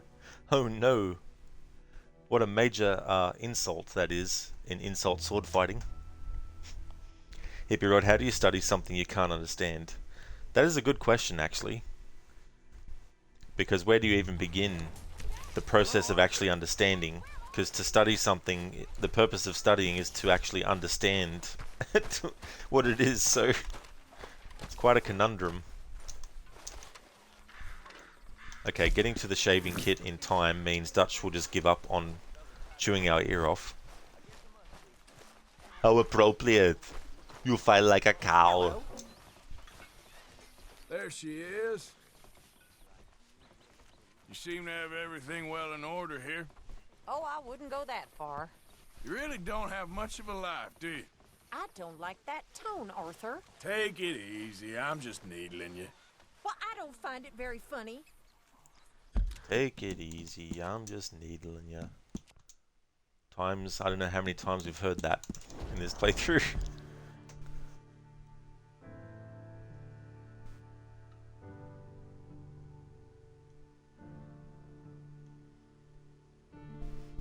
Yeah, listen, it's like, why are you so mean, Arthur? Why? Why are you doing this for? You're Arthur Morgan, not Bully Maguire. You were supposed to be a different protagonist, not become another one. Dutch, Dutch, Dutch. Dutch, Dutch, Dutch. Oh, Arthur, my boy. My dear boy. What's going on? Nothing. Nothing at all. For the first Nothing time at all. Nothing in at all. weeks. Nothing at all. We're free. We're free, we're free, we're free. Free, free, To free, free, plan free. our own futures once more. Free, free, free, free, free, free. You kept the faith, Free. Arthur. You always kept it. And I ain't Yeehaw! now. Blah, blah, blah, blah, blah, Dutch. Morning, dear. Mr. Morgan. What would we do without you? Turned feral, I imagine. Apart from living a much happier life, that is. Oh, shut up, Arthur. Don't worry, I'm just playing with you. Oh, I know this stupid game all too well. Harbinger, are there any NPCs you can't kill? Well, I guess. I mean, characters that are part of the story that you don't control could technically be could be NPCs. But yeah, you can't kill anyone who's a member of your gang until you get to the point where you can kill Micah in the story. Please take care of Dutch. Oh, we'll take care of him in Red Dead Redemption 1. How you doing?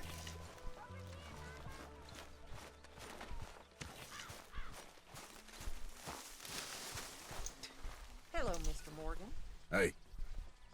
What would we do without you? Turned feral, I imagine. Apart from living a much happier life, that is.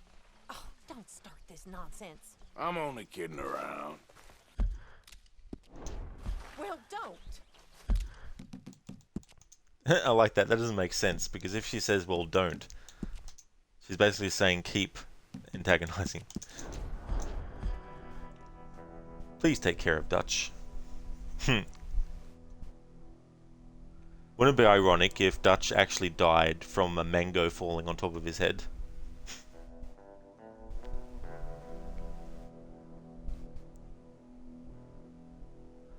It's like, was that part of your plan, Dutch? Morning, Mr. Morgan. Morning, Mr. Morgan. Always good to see you. Hi there. Thanks for all your efforts. You're very welcome.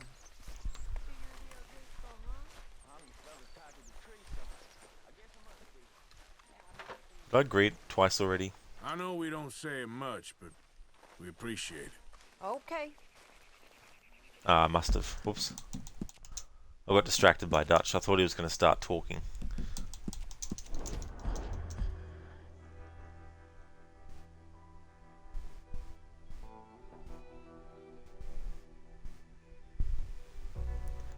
Alright, so I think I'm almost ready to call it for Susan in this part of the game. But we've only covered her 9 to 6 PM movements in the camp.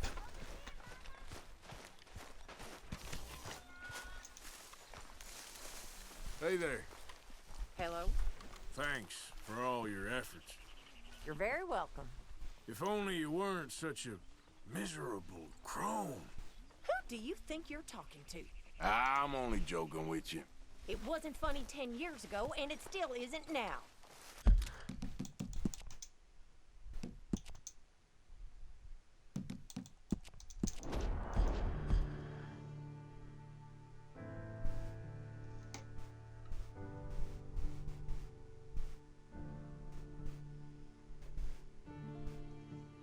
Hey Desmond, thank you so much for contributing points to the Community Points Challenge. Thank you so much for that, Desmond. Appreciate it. So we now have 90% raised with 27 days left on it. Okay, Mr. Morgan. Where have you wandered off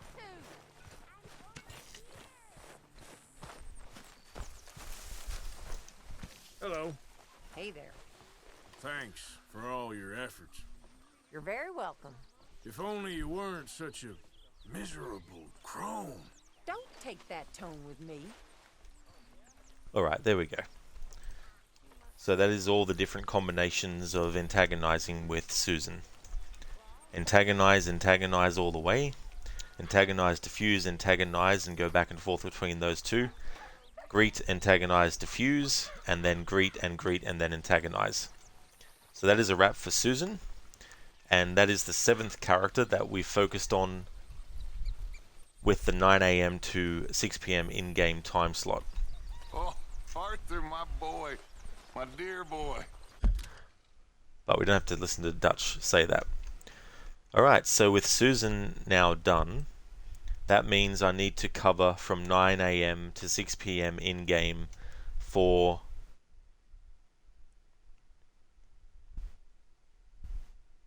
9 more characters. Molly, Kieran, Marybeth, Tilly, Karen, Pearson, Hosea, Micah, and Strauss.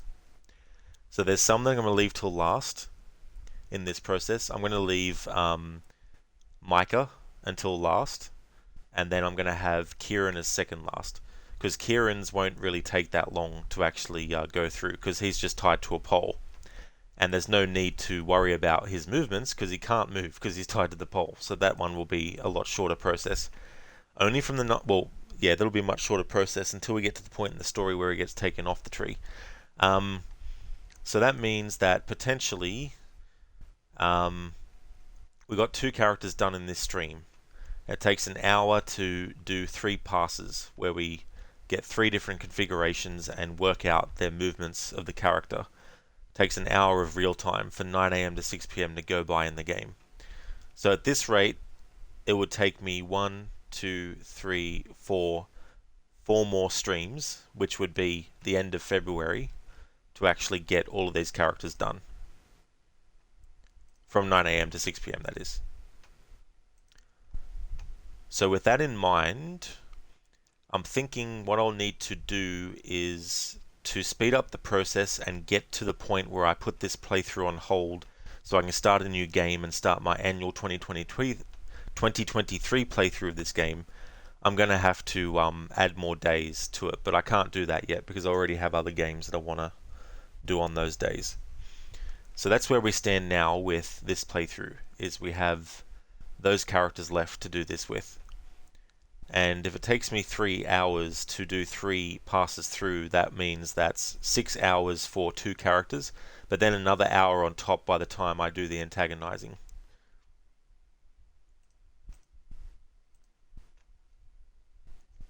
If you saw in a video that if you finish sequence 8 100% in AC Brotherhood, you can play as Desmond in Old Rome.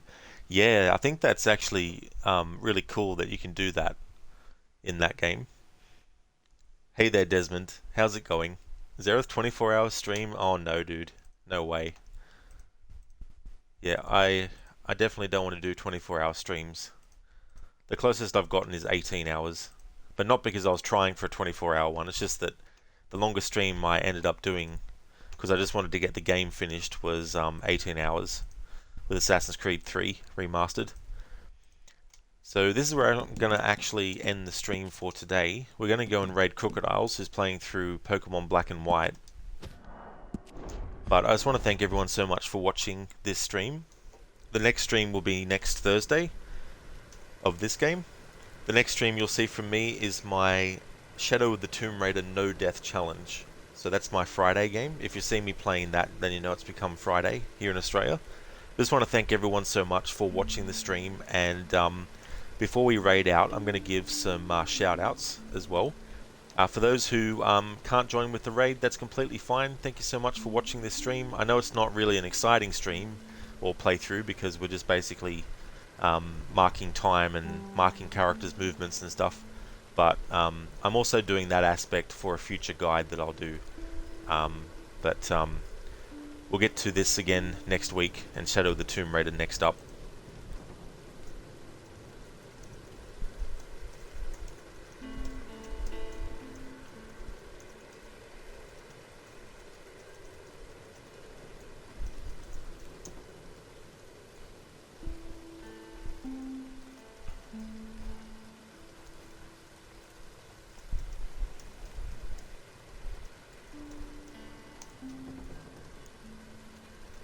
Harbinger, this game needs a mod that makes Dutch kick the local bully from the camp and you get a game over screen. Now that would be funny if you could do something like that. That's okay, Lucinda and Zereth. Absolutely no worries at all. Thank you both for being here as well as everyone else. I appreciate it. I want to highly recommend people check out Lucinda, Zamaxi, Lightus and Dr. Ronnie. Lucinda is doing some Cult of the Lamb, is also doing some Fallout 4 on and off. Is really going with whatever game she feels like streaming on that day for the moment. When Resident Evil 4 Remake comes out in March, she'll be including that in her Resident Evil marathon that she'll be doing. Is also a big fan of the Dishonored series and stealth games of that kind, as well as, of course, other horror games like Evil Within, for example. And want to highly recommend checking out Zamaxi as well. He's playing some Assassin's Creed Unity, going through the games in that series. He's going through Yakuza Like a Dragon, as well as Deus Ex Mankind Divided, playing that variety of games. He's also a big fan of JRPG titles, and he also has some funny channel points rewards that are visual and audio. Like, for example, he'll have Ryu from Street Fighter going, "Sure you can," and making his camera fly off the screen, or having Cartman ruin the stream. Highly recommend checking out Lightus, who does a lot of retro games. He's a big fan of Mortal Kombat and other fighting game franchises like Tekken and Street Fighter. He also is a fan of the Resident Evil series as well. And also highly recommend checking out Dr. Ronnie. He's doing some Marvel Spider-Man remastered. He's actually a scientist in real life as well, so he's working in the field of regenerative medicine and working on things like cures for Parkinson's and MS as well. And he's also doing Assassin's Creed Chronicles China, and he also wears a hat when streaming, and he changes what hat depending on what type of game. So highly recommend checking out those streamers if you haven't before. No worries for the shout out, Lucinda. More than happy to give you one. Thanks everyone for being here. I'm going to put in some raid emotes that people can feel free to actually use.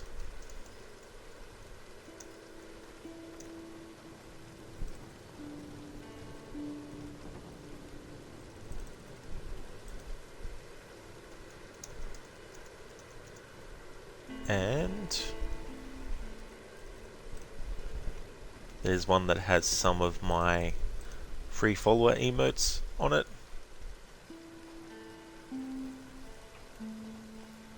There we go, and feel free to add any variation as well that you'd like. So we'll kick off the raid.